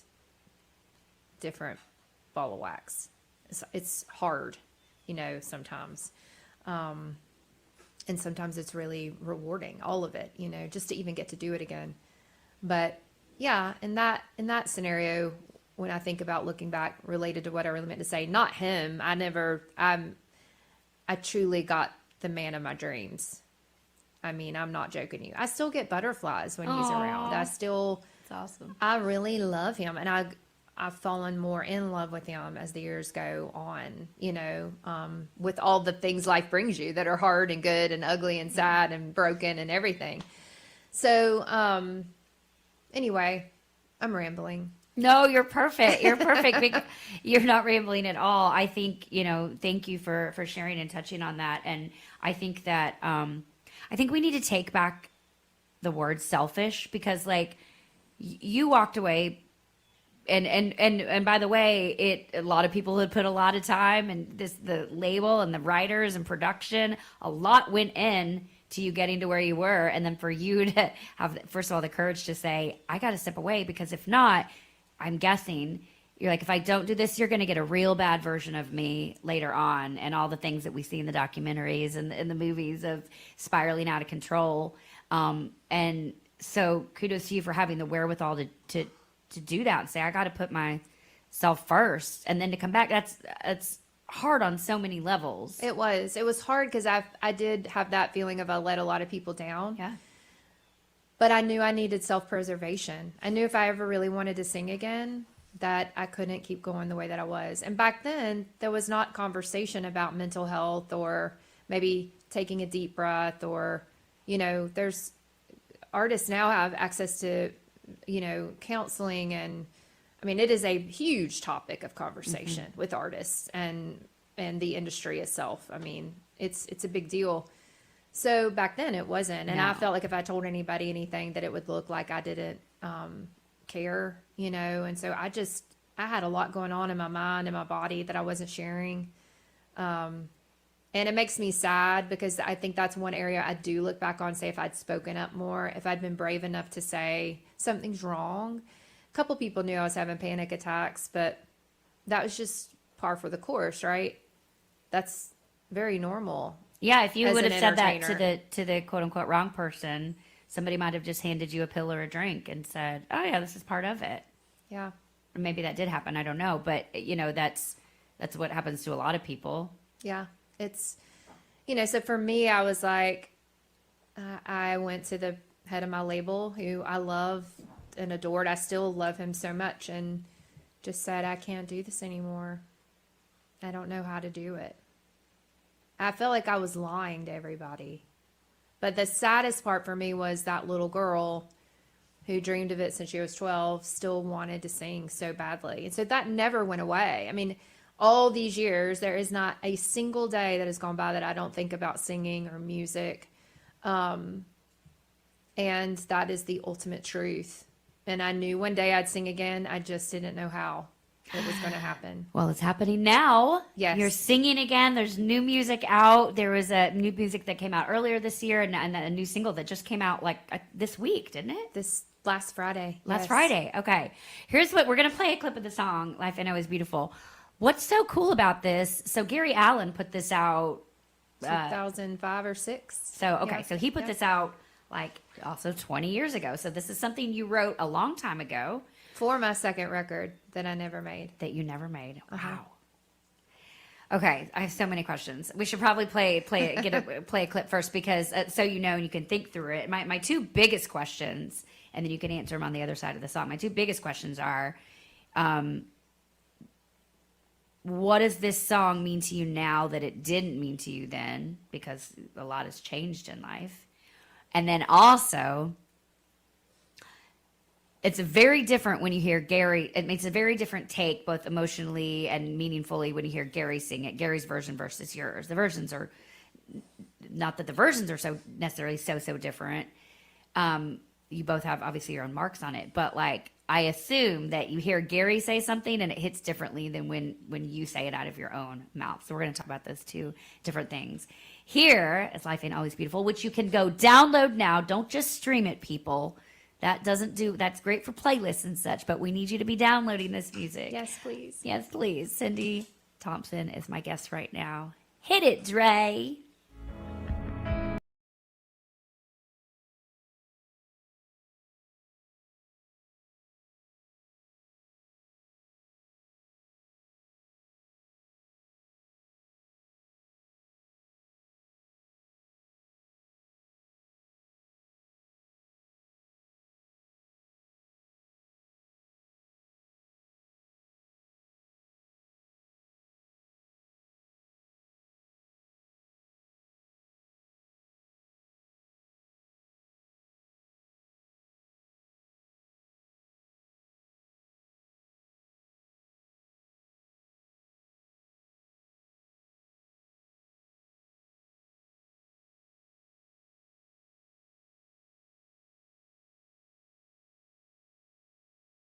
He just said that listening to this song is therapy enough for him. That's what our producers say on the other side. It's true. So it's so neat, guys. You can't see. There eventually will be cameras on the show, but to watch an artist listen to their music and close their eyes, it's fun to watch you as a listener, not as the artist. I feel like I'm watching you as a listener and seeing what it's doing to your soul. So on that note, when you wrote this song, you were in a completely different time of life than you are now.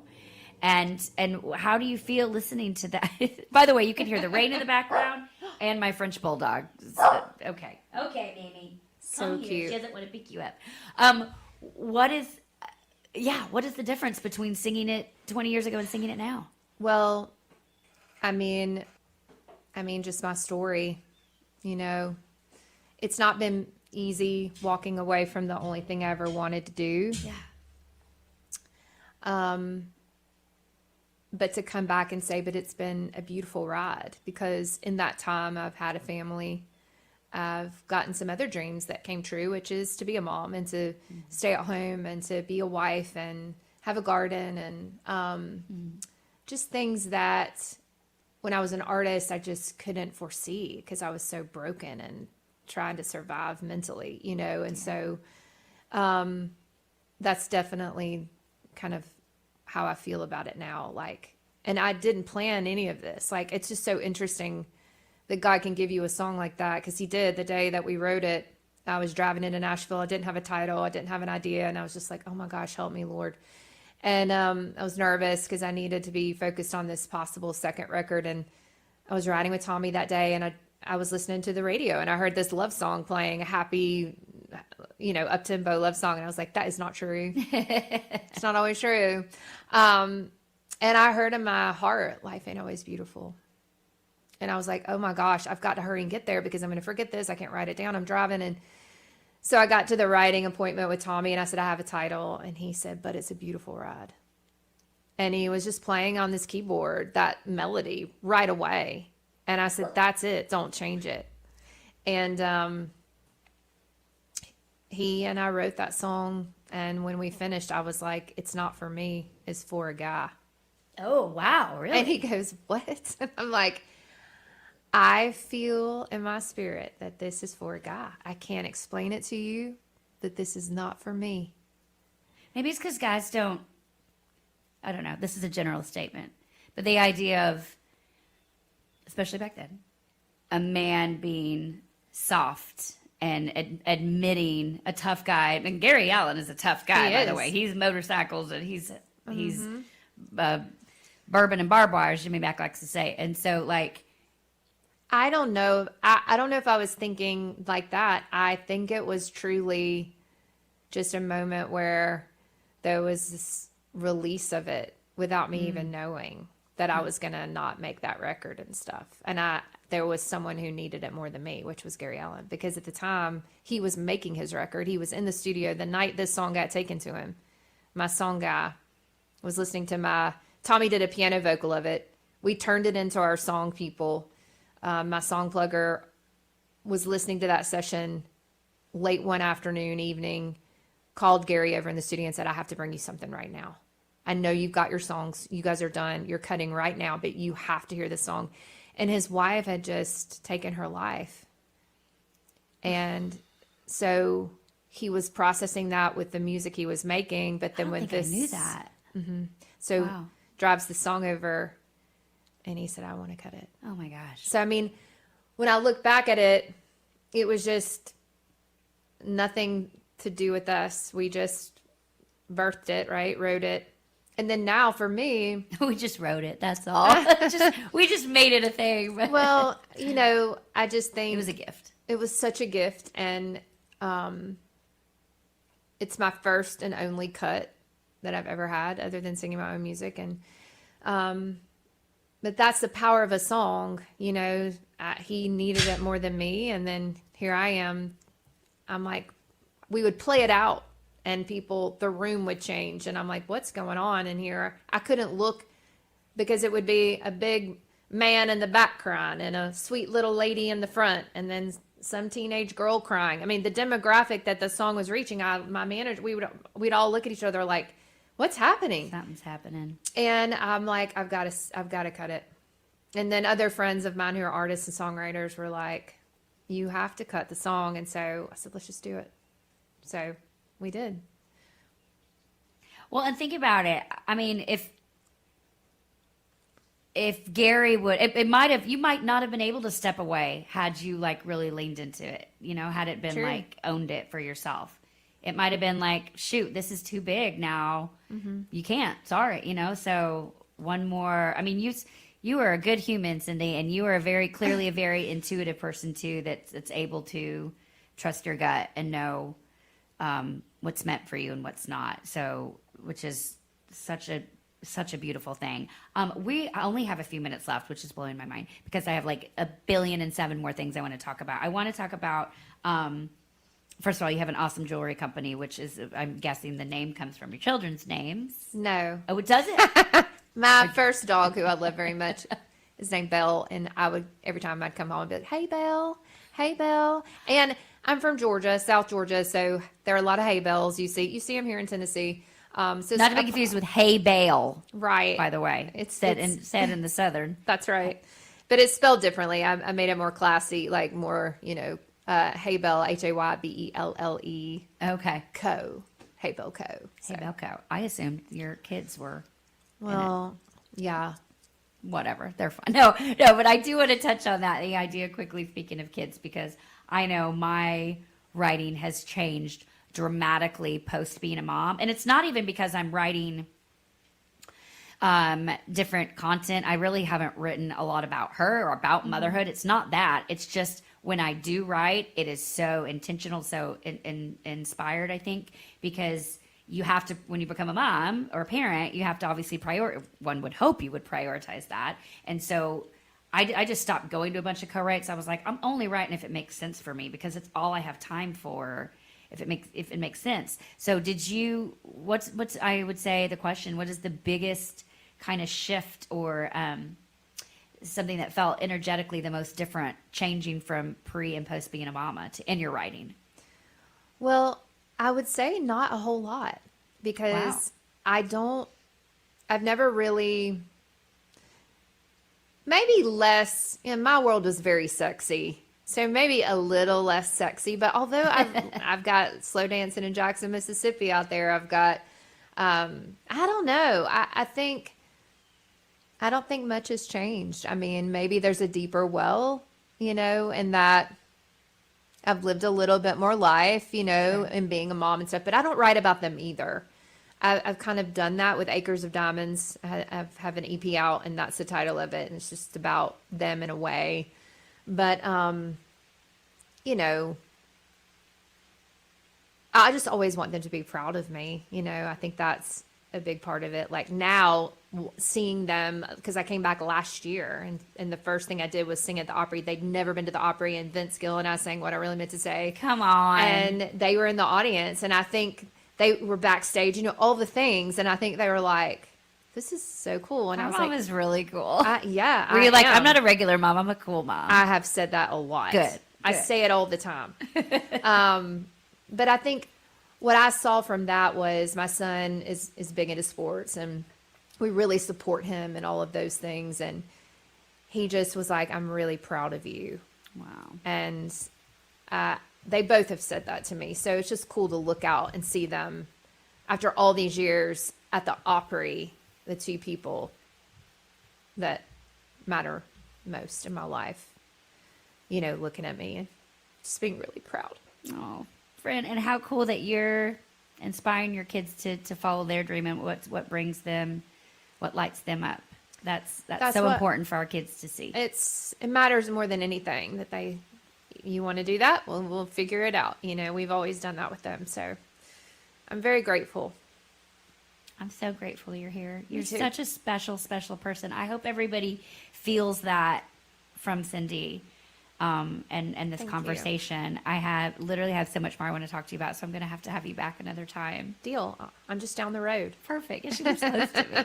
Her address is you can find more, of course, about Cindy Thompson. Head on over to Cindy. That's CYNDI. Thanks for spelling it cool, because you're not a regular mom. You're a cool mom. I'm a cool mom. CindyThompson.com. Check out more, and you can find out more about her jewelry company there, which, by the way, when you walked in, I had just added to cart the Legend ring, which I will be purchasing. It is so cool. Your jewelry is so cool. Nice. You can head over to heybellco.com, find out more. But everything is on Cindy's website. This music is so good. Download the new single. Download the EP that came out earlier. More music coming. Yes. And keep reminding Cindy, blow her up, and remind her that you want to hear more from her, because I think it's very important that your voice is in the world. Thank you. And thank you to all the truck drivers out there. I'm just so grateful for all that you do. Yeah, they need music to listen to on the They road. What do. would you say in closing? What's the one song of yours that truck drivers will most relate to? Would you say? The first thing that popped in my head was a song I sang on the first record, "I'm Gone." I don't know why that popped in. Well, they're gone a lot. They're gone a lot, so I think that's why. I think I'll give you a good soundtrack for the road. You just turn it on, especially when you're in the South. I cover all the land that you'll see every song. Perfect. Cindy Thompson driving you home. Cindy, thanks so much for being here. Thank you. It's been great. This has been We Should Write, a show about the healing power of writing. Head on over to RadioNemo.com/We Should Write. You can hear all the previous episodes, see who's coming up next. My guest next week will be the great Larry Gatlin of the Gatlin Brothers. Y'all, stay tuned for more, because we should write. Right. 17 Sapp Brothers Travel Centers are known for great food, hospitality, and mom-approved showers and restrooms. But don't forget the service centers. Sapp Brothers ASE certified technicians can repair nearly any issue in shop or roadside, including axle repair. Dig into your free steak dinner with your oil change. That's a Sapp Brothers tradition to thank you for your business. Tires? Sapp Brothers will beat any competitor's advertised price on tires. And download the Sapp Brothers app for exclusive promotions in the shop, restaurant, and store. Your spot under the coffee pot is waiting for you at Sapp Brothers. There was an era when truckers were out there, alone. Long rides, dark nights, miles from home. As part of the Road Gang, though, Dave Nemo helped change all of that. As a voice in the darkness, Dave kept drivers going with music, jokes, and of course, friendship. And if you miss those days, Radio Nemo's got something for you. Nemo's Night Beat puts the gang back together with an hour of trucking tunes and road songs, classic comedy, and those fun factoids that you came to expect. Nemo's Night Beat is Dave at his very best every Monday night at 7 in the Center on iHeart, Odyssey, and Live 365, as well as Tuesday night at 9 on Reese Across America Radio. So head on over to RadioNemo.com and join the gang on the beat. Nemo's Night Beat.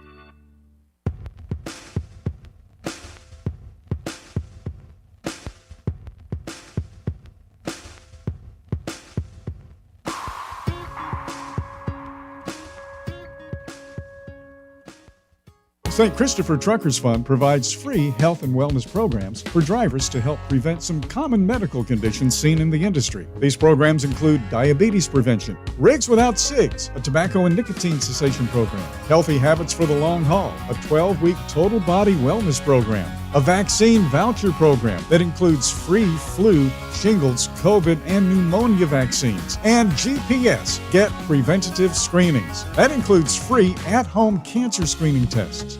These programs are available to Class A over-the-road semi-truck drivers. For more information or to register for a program, visit the St. Christopher Fund website at truckersfund.org.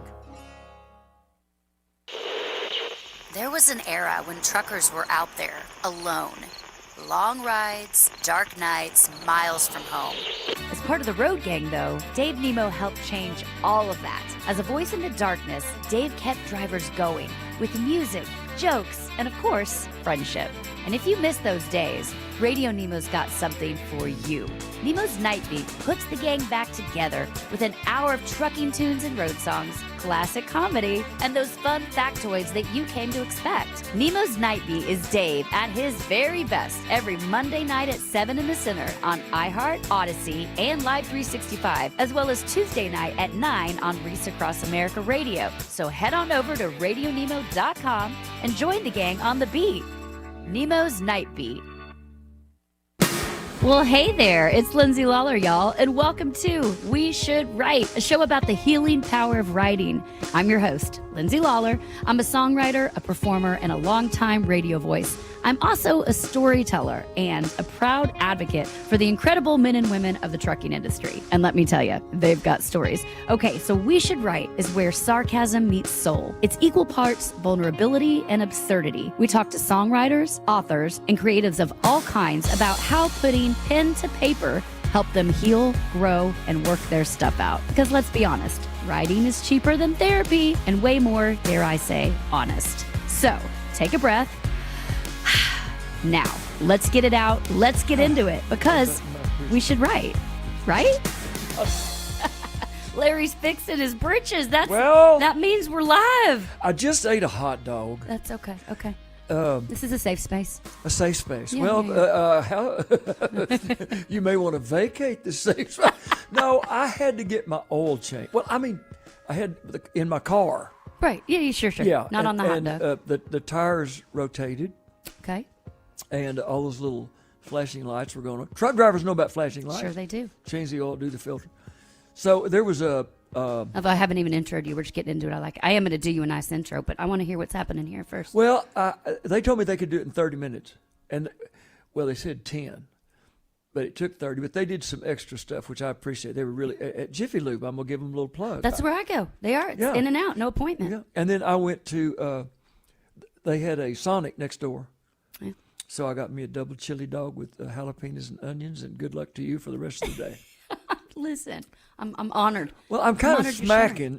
I mean, you're not supposed to chew gum on... It's okay. Well, you can chew gum on radio. Sure. You can do whatever you want. Well, but I didn't get a chance to go brush my teeth and floss them. It's okay. Remember, only floss the ones you want to keep. Good point. This has been a PSA. Thank you for tuning in. Good evening and welcome to Disney World. Okay, go ahead. This does feel like... Is that your husband walking up? That's my husband walking up. He caught us. He caught... Lock the doors! He's not going to shoot you. Guys, today... This has been the most impromptu intro and already my favorite episode. And I say that to everybody, but today I mean it, Larry. Welcome to the show. Good to see you, pal. You doing all right? Yeah, doing well. Good. We're interrupting show business. It's okay. Go ahead, You're Double just L. interrupting me about to dote on you, but you've heard that a lot. Well, dote on. Okay, here we go then. Today, guys, on We Should Write, I am joined by the one and only Larry Gatlin. Yes, that Larry Gatlin of the Gatlin Brothers, a Grammy-winning songwriter, a member of the Nashville Songwriters Hall of Fame, and the pen behind classics like Broken Lady, All the Gold in California, and Houston means that I'm one step closer to you. Yeah. Come on!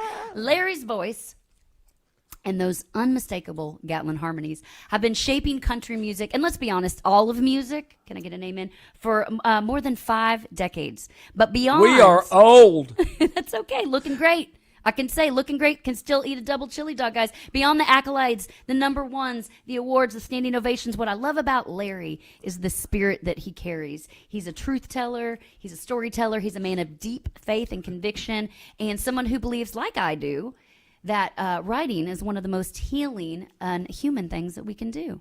Do you believe that? Before I put words in your mouth? Yeah, he's over it.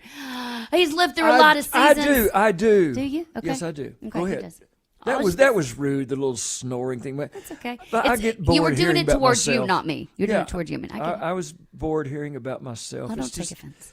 Okay. But carry on right where you were. Go ahead. Okay. Well, anyway, guys, listen. The most important thing for me here, Larry, is it is not lost on me that this Texas girl grew up with your voice in my house, and now you're sitting here in mine and want a gift. So, Well, thank you. yeah, it's pretty cool for me. You know, I wrote a song one time that says, I'm just one generation out of an outhouse behind a little white house where blue jeans, red beans, collard greens, peanut butter, and jelly, and Jesus and the King James Version of the Bible made a home. Wasn't much of a house, but it was home. We are simple guys. First generation of either side of our family to get a college education. Grateful for that. But just that, I say that as the precursor for the blessings. Really, my mama was born in a house that they had the little house out back. So from the outhouse to the White House, you know, it's been, and if nothing comes out today but this, for those folks out there listening, they are the reason. They are part of what we do. And I'm not being, trying to say, oh, y'all are so, but I mean it. Yeah. I mean, they came to shows, they requested records, they bought records, they supported us when sometimes we weren't exactly living at the foot of the cross. You know what I'm saying? I do, unfortunately. So, or fortunately. Yeah, it's all part of the tapestry. So I'm very grateful. I'm going to take my chewing gum out. Thank you. Appreciate that. I learned, there's a trash can. Wait, hold it, folks. Oh, even better. Okay, there we go. I have on my Chris Christopherson t-shirt today because I believe very simply that he was the greatest wordsmith in the English language since William Shakespeare. And I think if Willie were here, Willie would say, Gatlin, I think you're right. Legends, talking about legends. Well, actually, that was, I texted you yesterday, and I think this was the cool thing. I said, Mr. Gatlin, would you mind if we shared 2 songs that we're going to play? We're going to play a clip of them both here in a little bit, but one song of yours and maybe one song of someone else's, because that's the thing about writing is that it's not necessarily for us. Sometimes it's for us. Sometimes it's for someone else. Sometimes it's for nothing. There's a lot of that as well, and we never know. But that's not the important piece. So I love that you said, okay, here's my song that's inspired me and so many others, including the great Chris Christopherson. This song inspired him to write that song, which we don't even know how many songs, both of those songs inspired other people to either write or just live and get through another day. So the whole point of this show, I'm not trying to convince people to become songwriters or authors. If that's a byproduct and you do, awesome.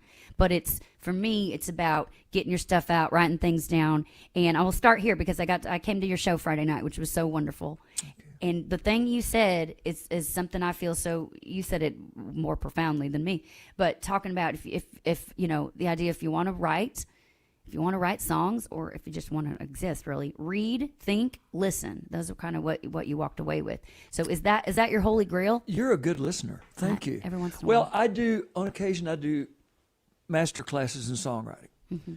I'm an English major. I'm very well read.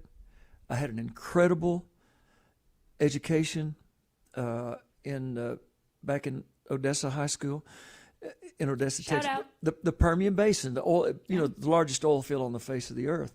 And because of that, we had a great tax base, and we had great teachers, incredible teachers. I'll give you an example. Please. And I'll try to bring this around, and if I don't bring it around, you remind me of what we were talking about in the first place. I've already forgotten. Did we talk about getting my tires rotated and my oil We change? started out there. Okay, It's well, a let's great get place back. to start. Yeah. When I was 10 years old. Well, first of all, I wrote a song. The first time I fell in love with a little girl named Jane. She had a brother named Dick and a sister named Sally and a dog named Spot and a cat named Tim. Teddy bear named Tim. Because of her, my life was never the same. If it weren't for fun with Dick and Jane, I would not be in the Songwriters Hall of Fame. First time I fell in love with a little girl named Jane. I fell in love with fun with Dick and Jane, with reading, with the words. And I always, if not read all the way out loud, I whisper because I love the sound of the words. So in Abilene, Texas, first or second grade, whenever they, used, that was I don't even know if you know what I'm talking about. I do. Fun with Dick and Jane. That's the Sure, first I reading. do. But, okay. I fell in love with See the Dick- words. I fell, see Dick run. There you go. Run, Spot, run. Yeah. Jane has, all of that. Moved to Odessa in the third grade. So in the fifth grade, when I was 10 years old, after lunch, the very first day at Sam Houston Elementary School, the first thing that happened after lunch, Miss Iris Cherry came in from lunch. We had been at lunch, but she had smoked a couple of Salem cigarettes in the teacher's lounge. We came in, and some of that smoke was still kind of wafting through that 8-inch high beehive black dyed hairdo. It was like Marie Antoinette, She said, "Children, put your heads on your desk for a little bit. Take a little nap, and I'll wake you up in a little bit, and I'll read you a story." We took our little nap, and she did a pencil on some metal thing. Ding, ding, ding. And she opened a book. She said, "Wake up, children." And she opened a book, and she said, "It was the best of times. It was the worst of times. It was a period of hope. It was a period of sorrow." She started reading Tale of Two Cities to a bunch of sleepy 10-year-old kids. She did it every day for the next 200 and something days. And the last day, she had it timed out. The last day after our nap, "'Tis a far better thing I go to do than I have ever." She read 10-year-old kids in Odessa, Texas, Charles Dickens' Tale of Two Cities. What an incredible legacy that she passed down to, and I loved it. I loved the sound of the words. So when I do a master class, I ask, when I go do the master class, I say, "So y'all want to be songwriters?" And they'll go, yeah. I say, "Well, you are songwriters. You're not song craftsmen or song craftswomen, probably, because there's only one of those in here, and that's me. So listen to Papa." And then I encourage them to do it. Every now and then you'll find one who's really good, but for the most part, they're trying, and that's good. But it needs to be shaped, and they need to know. So I tell them, if you want to write, read. If you want to write, think. Every time they say, "Well, I think," whatever comes after think, go write that down. "Well, I feel," whatever comes after feel, go write that down. Listen to yourself.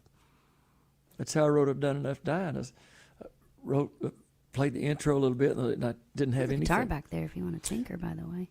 She's nothing special, but well, if the spirit moves you. No, but I think, it's funny because what I've noticed, the first half of my life, I feel like, when I was writing songs in my previous life, so to speak, it's like I would try to write more general so that everybody could understand it. And then something clicked one day, and I realized if I write very specific to exactly what I'm going through in that moment, it's like the more specific I get, the more it reaches. And I've come to realize that the simplest things are actually the most profound.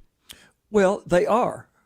There's truth in there's truth in that simplicity. It's not fabricated. It's not. But Franz Kafka said, "Don't water it down. Don't edit yourself." He said, "Be relentless in the pursuit of your own feelings and your own style of doing things." So I tell them there is no wrong or right way to do this. And all I'm giving them are these little, first of all, if you want to be a truck driver, read. It will enhance your life out there, you truckers. If you want to be a good plumber, read. And I would say the extension of that is write. Because Well, I wrote another song that said, I can't lie to my pencil. My pencil and the truth walk side by side. I can't lie to my pencil. I've tried. God knows I've tried. There's something about that hand moving. You know, I have a saying. I said, there's something mystical about a Palomino Blackwing 602 pencil gliding across a piece of unlined white paper. And for me, that's where it is. And if you don't do it professionally, that's okay. There's an incredible book, The Artist Way. Do you know about that book? I do. I talk about it a lot, and I'm actually talking about having Julia Cameron on this show, who wrote that book. I know she did. Yeah. I would love to meet her. Well, if we do that, will you come back and be a part of it? I would be honored to. I'll empty the trash. I'll wait That'd tables. be great. I'll get coffee. Maybe don't eat the double chili dog that day. Okay. Because Just we'll saying. be closer. Yeah. Bad breath and dog. Well, she's wonderful. Yeah. She's wonderful. I haven't read it in a long time. It's probably 20 years ago. But it really helped me write something every day, even if it's, I have nothing to say. Mm-hmm. I have nothing to say today.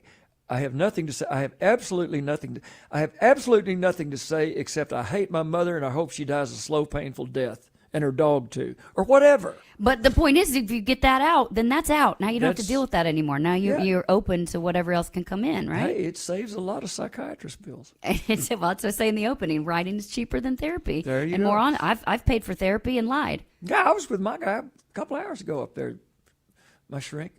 I said, Doc, I feel like a dog. He said, how long have you felt like a dog? I said, since I was a puppy. Okay, go ahead.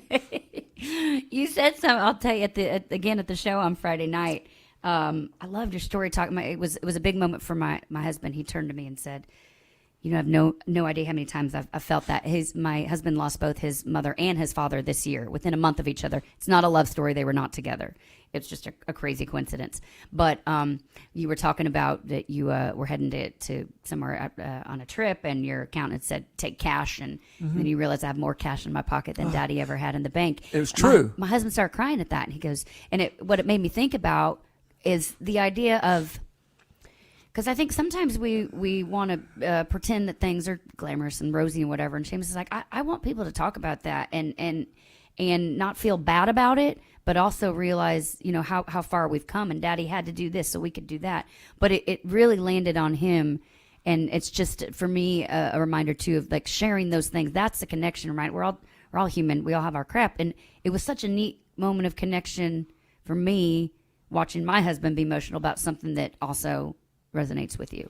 Yeah, well, I that deal about put mind in gear before putting mouth in motion or something like that. But I don't really have any internal dialogue, because whatever's going on in there, I kind of verbalize it. I think in iambic pentameter. The other day I said, honey, I'm going to the store to get some tomatoes. When I come back, I'm going to go play some golf. Now, it wasn't that but it was, honey, I'm going to the store to get some tomatoes. When I come back, I'm going to play some golf. It was, oh, pardon me, thou bleeding piece of earth, that I am meek and gentle with these butchers. It's perfect iambic Shakespearean iambic pentameter. Now, I don't do it all the time, and I've probably gotten in the weeds. You're fine. But I've read so much, you just have to hear what the words sound like. So, like I said, if you want to write, go. And you talk about that song, I said out loud as I put that wad of $100 bills. Got more money in my pocket than my daddy ever had in the bank. Somebody asked Ernest Hemingway how he started a new book. He said, I start every morning when I get up and write, I sit down at my typewriter and bleed. He said, then I try to write one true sentence. Here's a true sentence. I had more money in my pocket than my daddy ever had in the bank. True. That's fair. That hits. Now, that's true to the point of while we were, later in life, he might have had $1,000 in the bank when he retired, and we helped him a little bit and took care of some of the bills. But it's true. It's true. I'm not going to qualify it. I'm going to do what Kafka said. I'm not going to do that. Don't edit myself. Be relentless. Be relentless. I'm going to have to put that in my bathroom mirror and listen to that. Okay, so when and read that every morning, rather. Because things like that help me. I think those cliches, like if you look at something every day, that's actually very helpful for You know me. why that becomes a cliche? Because it's it's true. true. Thank you. They're called truisms because they're ding ding. Yeah, true. I've been leaning into cliches. I interrupted you. I'm sorry. I No, apologize. interrupt me. This is my show, but you're Larry Gatlin. We can do whatever we want. You can do whatever you want around here. So when I said, because I want to play a clip here of, because people want to hear you sing, of course.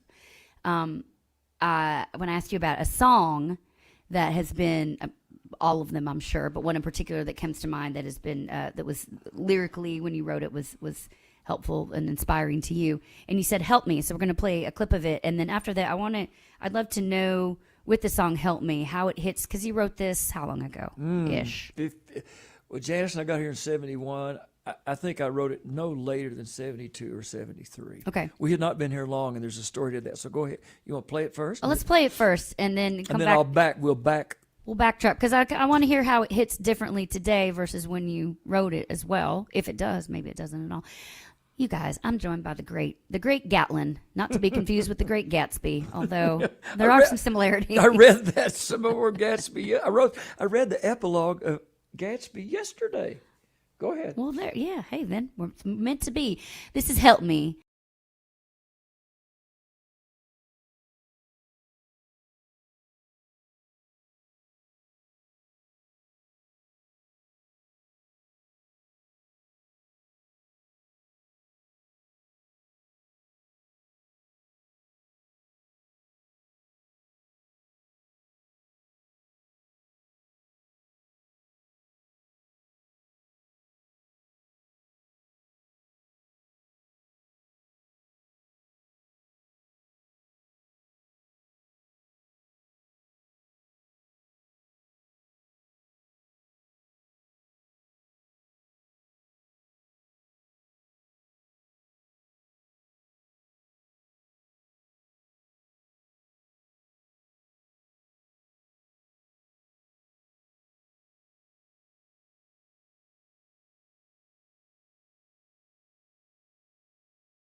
I said that this morning, not even thinking about the song, and now the song reminds me again. Just the asking for help, the help me, the simplest things are the most profound. We need it every day.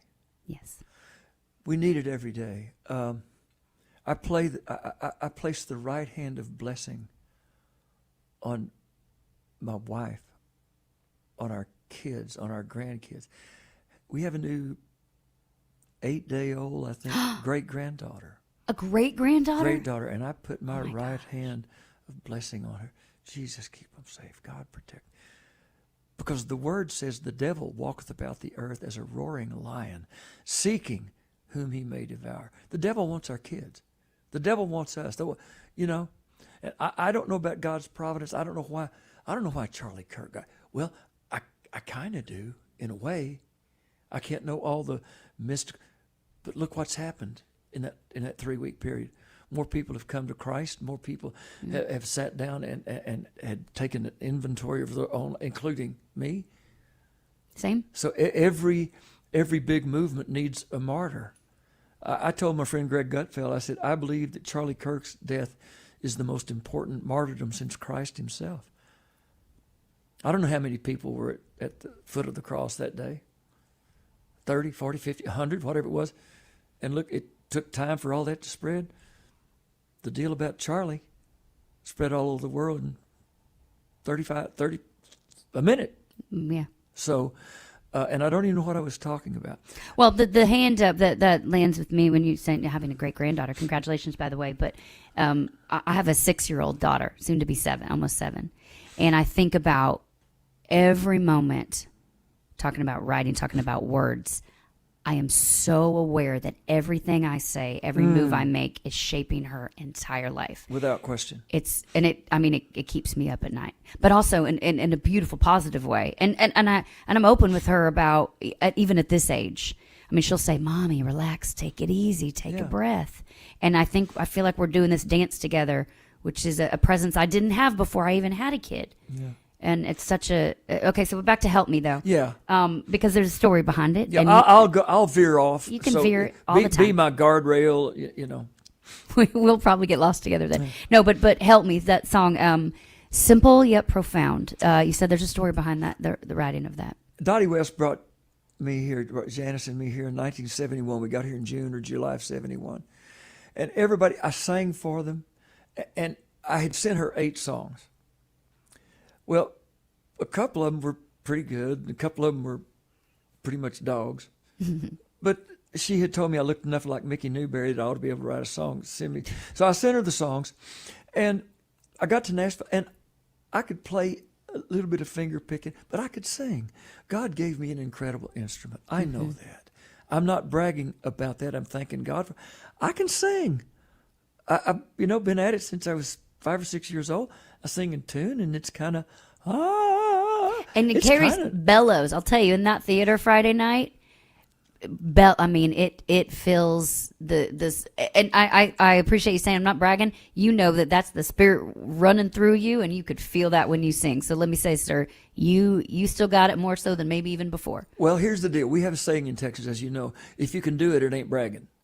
Well, and that's tongue in cheek. God gave me a great instrument. And he gave me a mother and father who sang, and a grandfather who could hit a high B flat the day he died at 86 years old. So I can sing. I have a really nice voice. It's pleasing to hear. Guess what? I didn't do anything to get it. It is a gift of God. So when I said, okay, I got here, I could sing. I sang a couple songs for Conway Twitty, and he said, "Well, son, I can't record any of those. I can't sing them as good as you do." Well, that was very nice. It might have just been a nice way of telling me he didn't like the songs. But I could, and I heard other people say, "Well, I'm not sure whether I like that song or just like you singing." So I got here. It's interesting. And everybody from Dottie to Chris to Roger Miller to Mickey Newberry, Willie, different people to whom Dottie introduced me, they told me I was going to be a big star.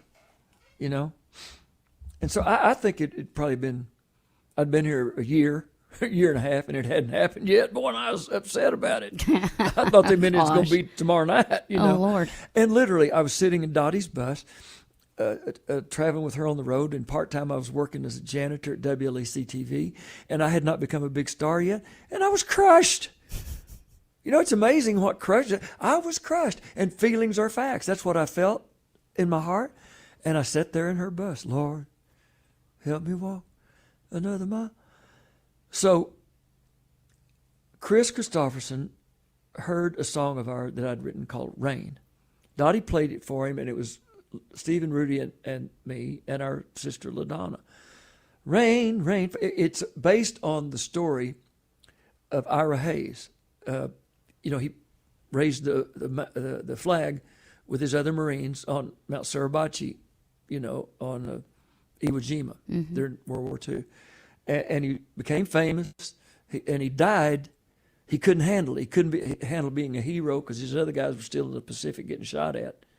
And he came home to be a hero and raise money for war bonds and stuff. And he drank. And he died. The urban legend is that he died in an inch of water in a gutter, face down, where the water was, passed out and drowned in 2 inches of water. So it was kind of based on that song. I recorded, I put it on, but I sang it one day at Evangel Temple Church out, Jimmy Snow's church out there. Well, it was Jesus' church, but Jimmy Snow was the pastor. And Reverend Snow had me sing it, and Chris was in the audience, in the what do you call it in church?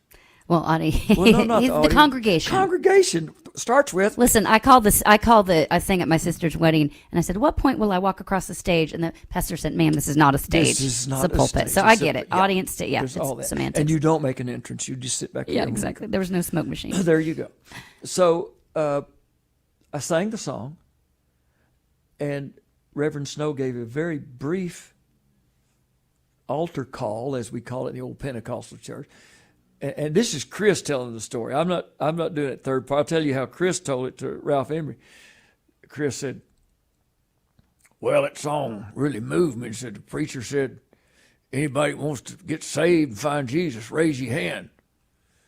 He said, "Well, I was going to be the last SOB in there, raise my hand." He said, "I'll kiss your foot if I wasn't the first." So then the preacher said, "Anybody wants to get saved, stand up and come up here." So I was going to be the last one to do that. So I'll blankety blank if I wasn't the first. And then he said something as only Chris could say it. He said, "I found myself asking for forgiveness I didn't even know I needed." Boom. Well, on the way home from church, Connie Smith had brought him to church that morning, and he was messed up and hungover. They'd been at a show the night before. And on the way home from church to Chris's little apartment, Connie took him, and on the way to his little apartment, he wrote "Why Me, Lord?" in the car. So they called me that afternoon. They called Jimmy Snow first and told him about it. And he invited us to be on the Randall Gospel Hour that they used to have from the Ryman. So Chris and Connie came over. We learned the song, sang "Help Me" and "Why Me, Lord" that night.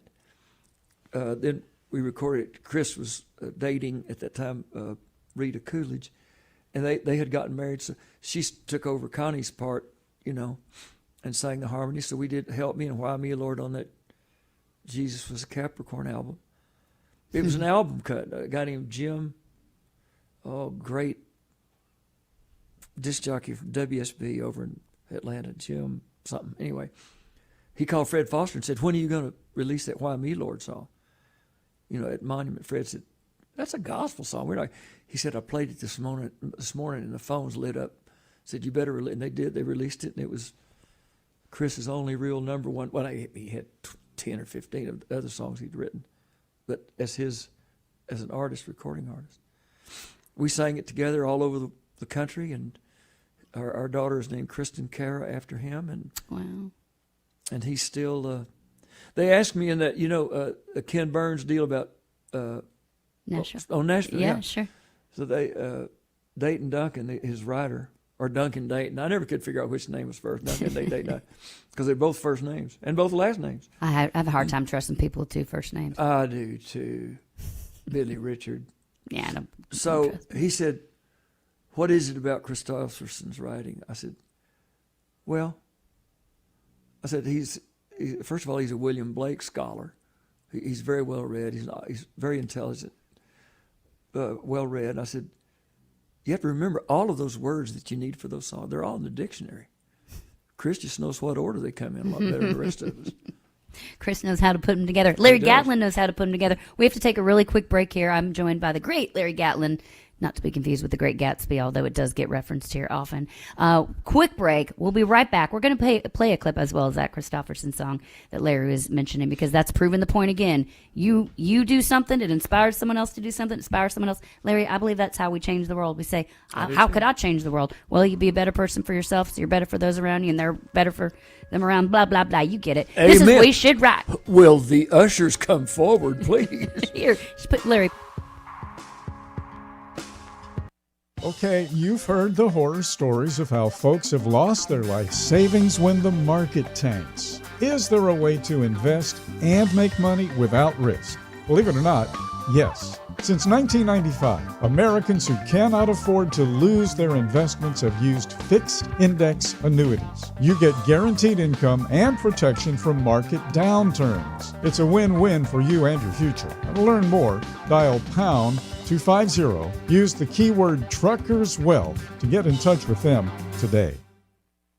The mission of Wreaths Across America is unwavering, remembering our fallen heroes, honoring those who are currently serving, along with their families, and most importantly, teaching the next generation about the value of freedom. And you can join our mission with a $17 donation that sponsors a fresh Maine Balsam Remembrance Wreath.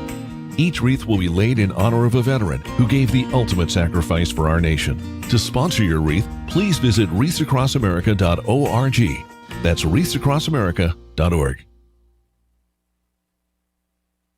You know Sap Brothers will beat any competitor's advertised price on tires, so hold on to that fifth wheel, because when you buy 4 Salem S624 EFTs, the perfect line haul trailer tire, mounted at Sap Brothers, your price is an amazing $199.99, originally priced at $299.99, and prices are good through June 30, 2025 while supplies last. Save on 4 or more at Sap Brothers, and nobody's going to beat that price. Salem Tires, advanced compound technology for maximum mileage and rolling resistance without compromise. When you think tires, think Sap Brothers. Welcome back to We Should Write with Lindsay Lawler, a show about the healing power of writing. Let's dive back in, shall we? Because we should write, right? Right. Hey, Larry, we should write. We should write, right? Right. There's something about it. There's something about it, right? You know, ladies, women, girls, females, broads, hussies, would y'all get together and figure out what we're supposed to call y'all? I really don't. You know what? Nothing offends me. That Well, you could call watch me. this. Please. Famous last words. Well, what you got? So females, women, girls, ladies, in theory, they keep diaries. Yes. And men keep journals. So if nothing, I mean, I just, in my own belief, I do not do that particularly. A little bit in the AA program, which I'm in, they tell you to, write things down. And I do that. Mm-hmm. But I write enough of the other, songs or whatever. You probably got papers everywhere. Oh, my goodness. Journals, girl. in your guitar case, in I your have pockets, everywhere. 8,300 entries on my voice memo on my phone.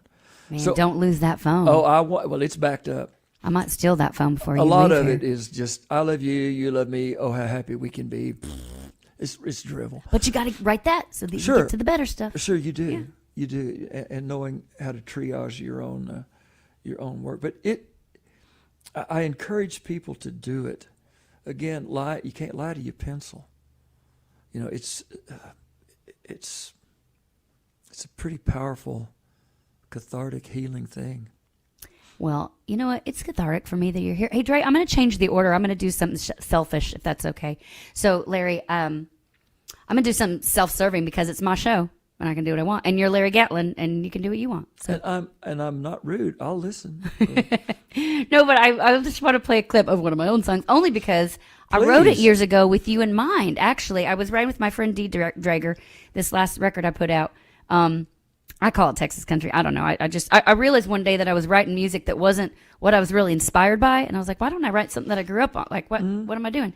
And so we wrote this song called, and I was like, everything I do, I feel like I'm just trying to get back to Texas. And I was like, go write it. So we wrote Trying to Get Back to Texas. In my head. That's great. It was good, right? Yeah. But in my head, I was like, what if the Gatlin brothers or the Gatlin sisters, kind of what would it say? And I kept thinking the Gatlin sisters when my friend Dee Drager and I wrote this. So I want to play a clip only because it's exactly what you just talked about. I did this, which inspired that, and then who knows what we've done that's what it's changed somebody else's life. Sure. For me, you've helped me evolve as a musician. Well, I'm not a musician. You've helped me evolve as a storyteller and have the confidence to just you're say very it. kind. Thank you. I'm grateful. Play that sucker. Kick Okay, it off. we'll play just a clip of it because I had play all of I had it. the It's your Gatlin show. sisters in mind. No. Just a clip, because I've got Larry Gatlin kidnapped in my house. Yes, the doors are locked, and he is kidnapped here. Send help. This is Trying to Get Back to Texas by me. I love it. Hit it, bro. I need a few more cowboys in my life. I need a lot more whiskey with my wine. Give me some tumbleweeds in the Texas breeze. Sometimes you gotta leave to get back home. Trying to get back to Texas. You know I'm trying to get back. I'm trying to get back to Texas. You know I'm trying to get back home.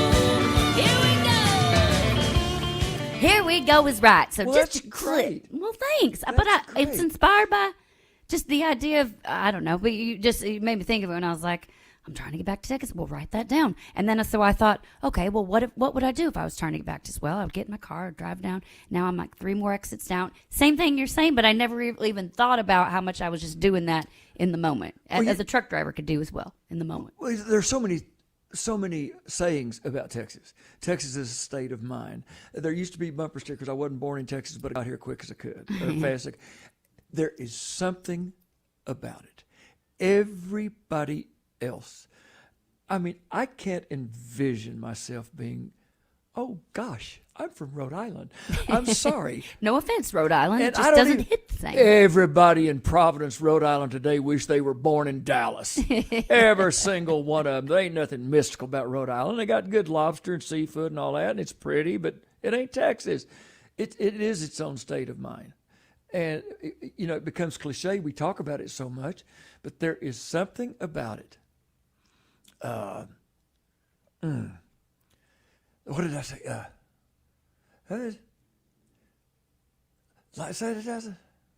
Okay, I'll think of it in a minute. Everyday South. Okay, I'll think of it in a minute. You'll think of it. West, everything, life west of the 100th meridian line is the everyday search for water and shade. Shade and water. Water and shade. Shade and water. I'll figure it out. If you don't think about it, you'll think about it. That's right. It's a different, where we're from, right there, that 110th meridian pretty much goes right down through Odessa. Yeah. Everything to the right of it is green. Everything to the left of it is brown. It's where the great Sonoran Chihuahuan Desert starts. But there's everything in Texas. And so writing about Houston or whatever, or trying to get back to Texas, go back to Texas, eight bars to the mile, Yeah. So it's a mystical place. It is. I need to, well, actually it makes me think about, because, the idea, I'd really like to go. I haven't written a song in Texas since I've left it, which was a long time ago. I've gone there, I've sang songs, but I keep thinking I want to just go there and like hole up, and I have a 6-year-old, so of course I want to go away for a little bit, but no, like go there and hole up and be inspired. And I noticed when I moved out here, we've been out here a couple of years. I'd only lived in the city or suburbia prior to it. Larry, I will now, where we are, and it's quiet and peaceful out here at night, I will walk outside and have a whole song dumped in my head, and I'll call Dink, our mutual friend Chris Roberts, and I'll be like, you got to come over, and I'll just sing the whole thing. Like, I need you to put guitar to it. But I guess the idea of our surroundings and I think inform our output. Sure. If you agree, without question. Do you find that where, that I call my divine download? I have nothing to do. If I walk out and everything's there, like clearly that's not me. That's coming from somewhere else. The bad ones I write all by myself. The great ones I just copy down. Okay? I know where they come from, and I know what's junk. I know some stuff that's junk. And in fact, there's a piece of paper in a little big plastic tub, and I put it, I was doing triage of old songs, and on the front of that deal I said, Larry, this one is not very good. It's still there because I haven't put it somewhere. I'm grateful to God that I can do it.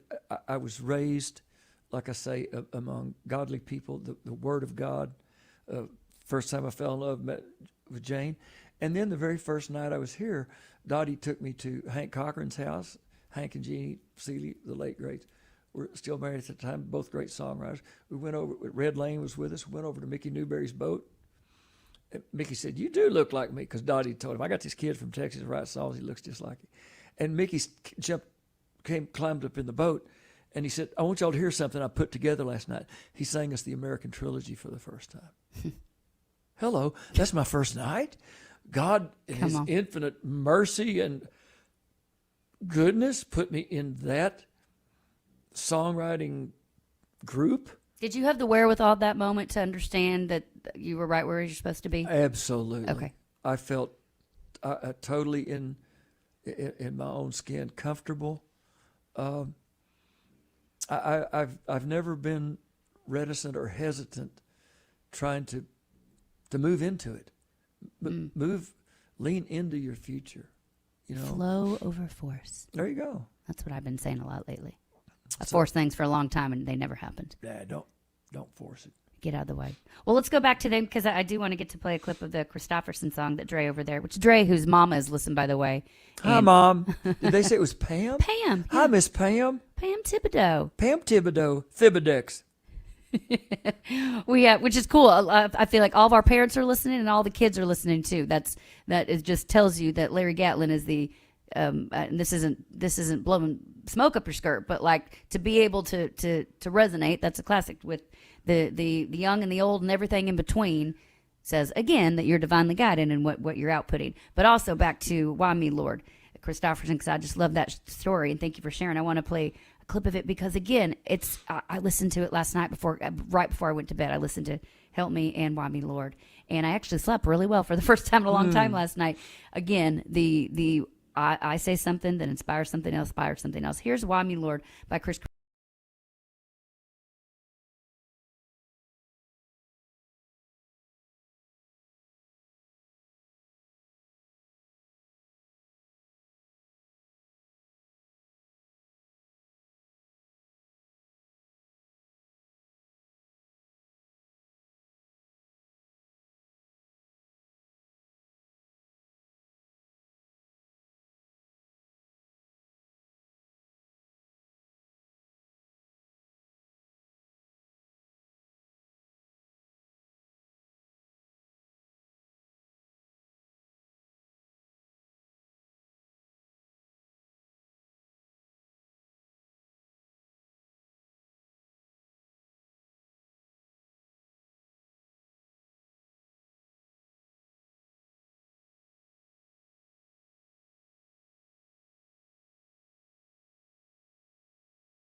Neat being able to listen to that with you. He's wearing the Christofferson shirt, and he just put, so you guys know, he just put his sort of hands on it. Felt like you and Chris had a moment there together.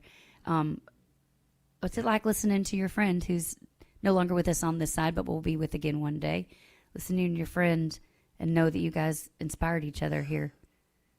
Well, you say you have a little daughter? I do. And she's how old? She is 6 years old.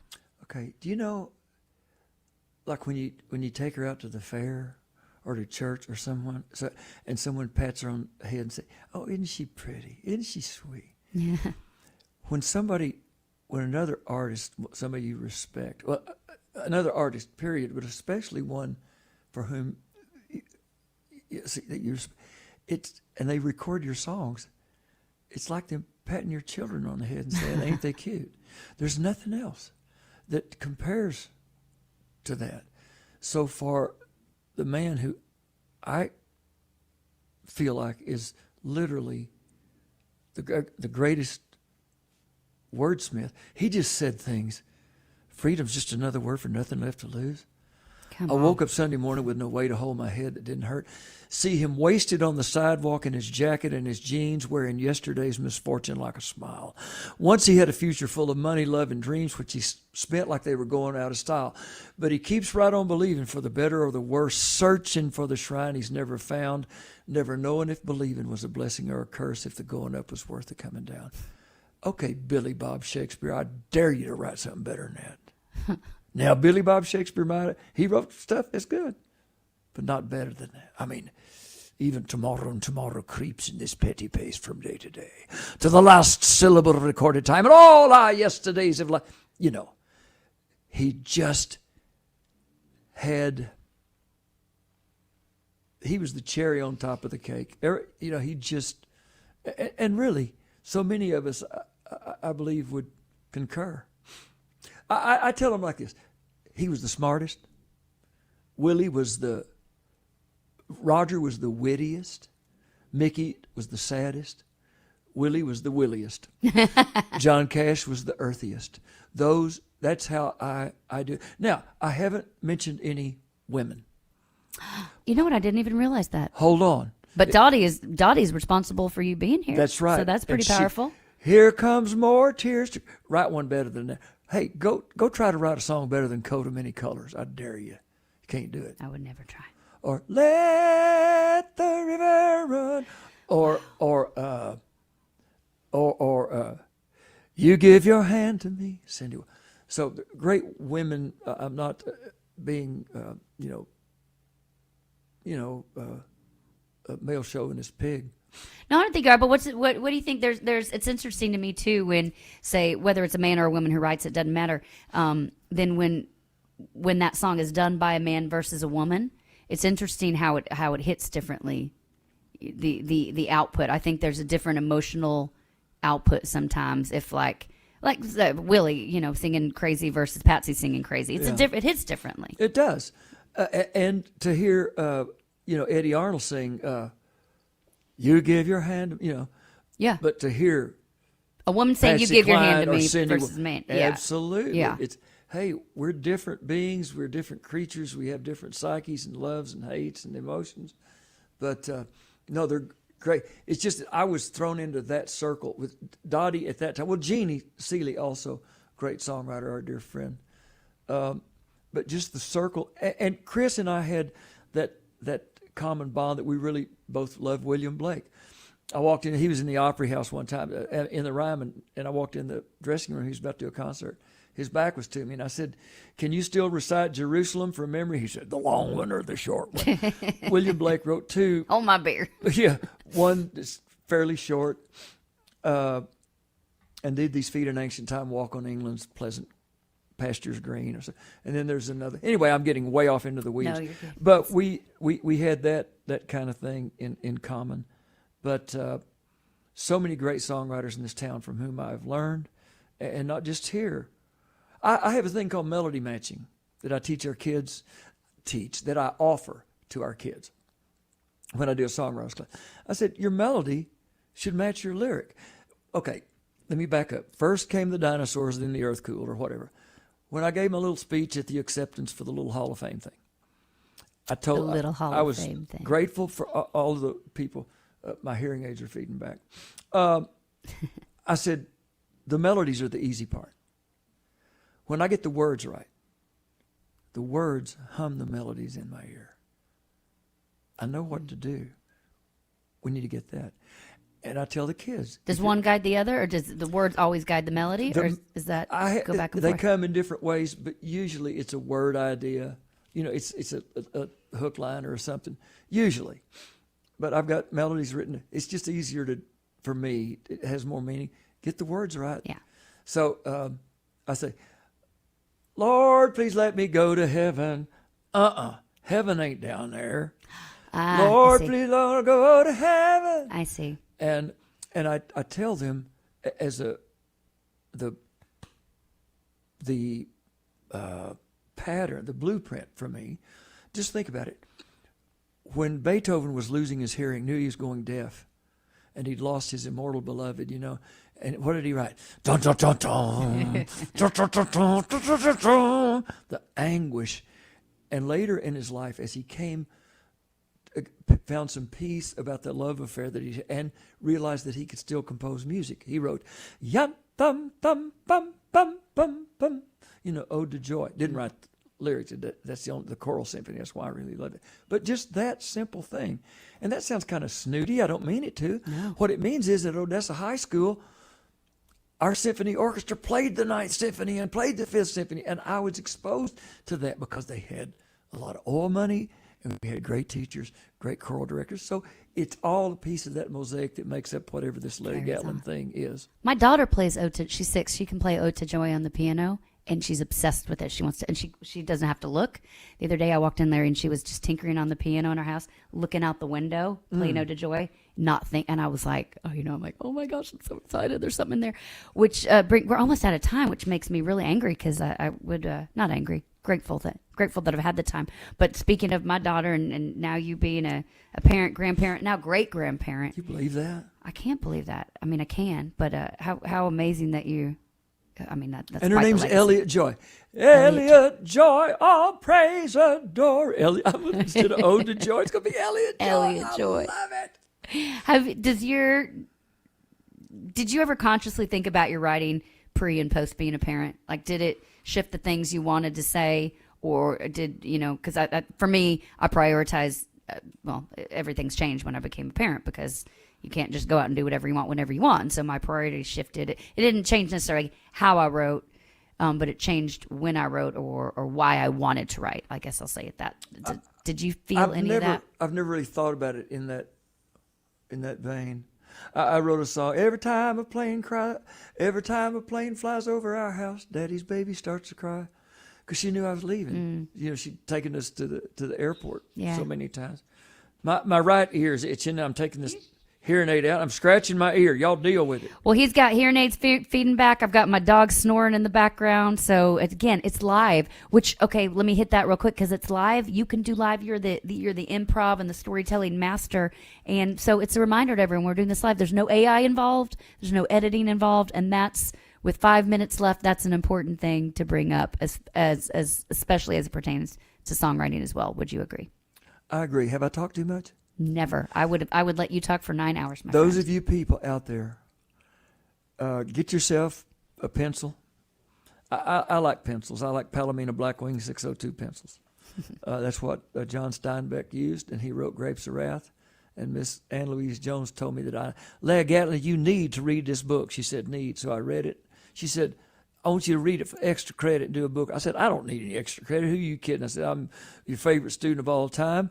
I said, I'm going to make an A. She said, Larry Gatlin, you're a mess. You need to read this book. I read it. 13 years later, I was stuck in a traffic jam in front of the Hollywood Bowl in L.A., and I saw a 1957, a 20-year-old Mercury station wagon with Oklahoma license plates. I said, that looks like the Jode family from Grapes of Wrath. And I said, they're going to find out real quickly that all the gold in California is in a bank in the middle of Beverly Hills in somebody else's name. I went out to, got to Burbank, and in 8 minutes I wrote that song, and it changed our lives. And John Steinbeck used Palomino Blackwing 602 pencils. So go get you some of them and a piece of white paper and just start. Just start. And like Julia Cameron says, if you have nothing to say, I have nothing to say. I have nothing to say. That's how you've started with some of your best songs, not knowing what to say. So I, as I mentioned to you, a vast majority of our audience are over-the-road truck drivers. God bless you. Yes, sir. They'll send me song ideas all the time. I say, Miss Lindsay, I was driving on the road and I saw this. It made me think of that. And I'll say just what you would say to them, I assume. Then write it down. That's it. Say, how do I be a songwriter? Well, you just did. You just, absolutely. And it's, if you're not going to make a living at it and doing that, that doesn't work. Yeah. If everybody in the world were professional songwriters, we wouldn't have any truck drivers. We'd starve to death. That's right. We do what we do if they don't do what they do. That's what I say every day. Exactly correct. So we have about 2 minutes left, Mr. Gatlin. So Mr. Gatlin. Daddy? Mr. Gatlin. Daddy, where? Larry the Great Gatlin.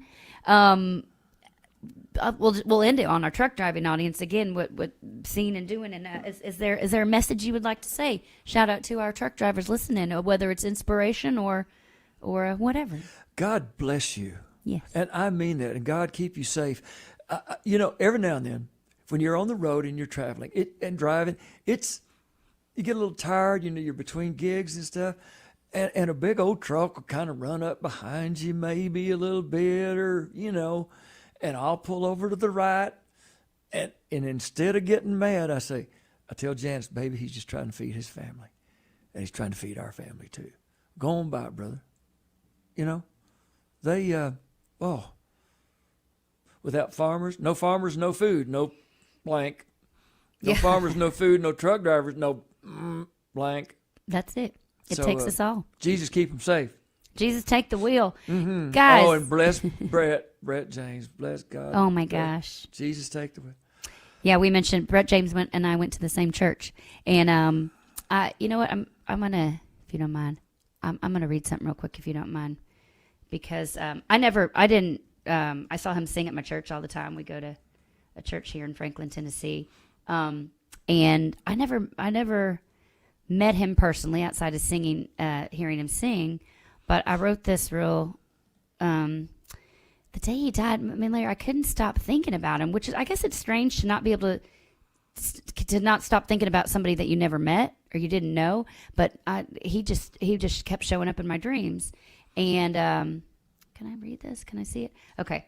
So I said, I didn't know James personally, so perhaps it's strange that I can't stop thinking about him.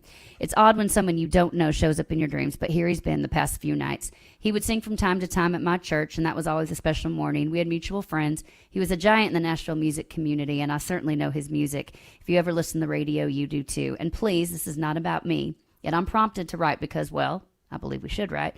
But most importantly, because I believe it's important that people know about a man whose talent and spirit permeated throughout the lives of people that didn't even know his name. Brett James reminded us to let Jesus take the wheel, but still go out last night. He told us that who I am is blessed. He was a respected role model for many men, teaching that to be the man I want to be. Then the truth is, if you're man enough, don't be Mr. Know-It-All. Just say, baby, you're right. He reminded us to chill out and not take ourselves so serious all the time, because a summer day always turns into summer nights, and if you're lucky, leads to a summer of love. I don't know what it was you were drinking all these years, sir, but because of your music, now I'm changed and now I'm stronger. There must be something in the water. Perhaps now more than ever, his message is of utmost importance. He seemed to live by faith, hope, and purpose. After all, it's America, and we are walking in the footsteps of our fathers. And personally, I want to live side by side with my brothers and sisters as a true believer, where love wins. So farewell for now, kind sir. Whether by your music, spirit, or physical presence, it's been a pleasure knowing you. Those were all songs. That's incredible. That is absolutely incredible. See, I didn't know him real well. We wrote one song together, and I've got to go find out what it was. He was very kind to me. One night especially, the little speech I made and I don't mean to make this about me. It's not. It's but fine. The Hall of Fame speech, he said, Larry, that song, or that your speech, your acceptance speech really moved me. And I didn't know him. I'd never met him. We were doing a TV show. He was doing the 30 minutes after I was doing, and I heard his name. See, I don't hang out in Nashville. I don't co-write very much. I mean, I'm rooting for everybody. I want their dreams to come true. Most of mine did. Ones that didn't come true, I was just holding them for somebody else till they came true for them. That's a good idea for something. It is. But we should write. He was so. Right? We should write, right? Right. He was so kind, and it was genuine. You just know, I have a pretty good BS detector. There was no BS about BJ. Yeah. And your tribute to him is wonderful. See, only 2 or 3 of those songs have I ever heard. Of course, Jesus Take the Wheel, because I don't listen to radio. People say, "What do you listen to when you go home?" I say, "I don't listen to music when I go home." You know, for me to listen to music when I go home, like a mailman taking a walk on his day off. I was about to say, it's weird. Carpenter going home and working on his own house. Working on his roof. Guys, we are out of time. I can't believe it. Larry, I would. It'd be fun to do a show sometime with you. And Chris Roberts, dear friend of mine who I've been writing songs with for years. Dink, talk about a great voice, man. Oh, he's wonderful. I love Chris Roberts. He's one of the best, and he was Talented so kind. Man. So kind as to set this up. So thank you. Thank you for being here. This is an honor for me, an honor for everybody. I didn't even get to. People are commenting over here listening. Well, let's just do it once a month or twice a month. Let's just come back and do it. Great. Well, okay. I mean, I'll sign on. Okay, he said it here on air. Welcome, my new co-host, Larry Gatlin, everybody. Welcome to the show. Y'all, this has been We Should Write. It is executive produced by me, technically produced by Phone Master Dre over there on the ones and the twos, and brought to you by the good people of Radio Nemo. Larry Gatlin, thank you for being here, sir. Bless you, Double L. Thanks. Thanks. Tune in next week, guys. It'll still be going on, I think, unless they pull the plug. As far as I know, we still got a show. Actually, Sandy Knox is my guest next week. She wrote so many Reba hits like Does He Love You? Tune in for that one, guys. WeShouldWrite.com. Have a great day.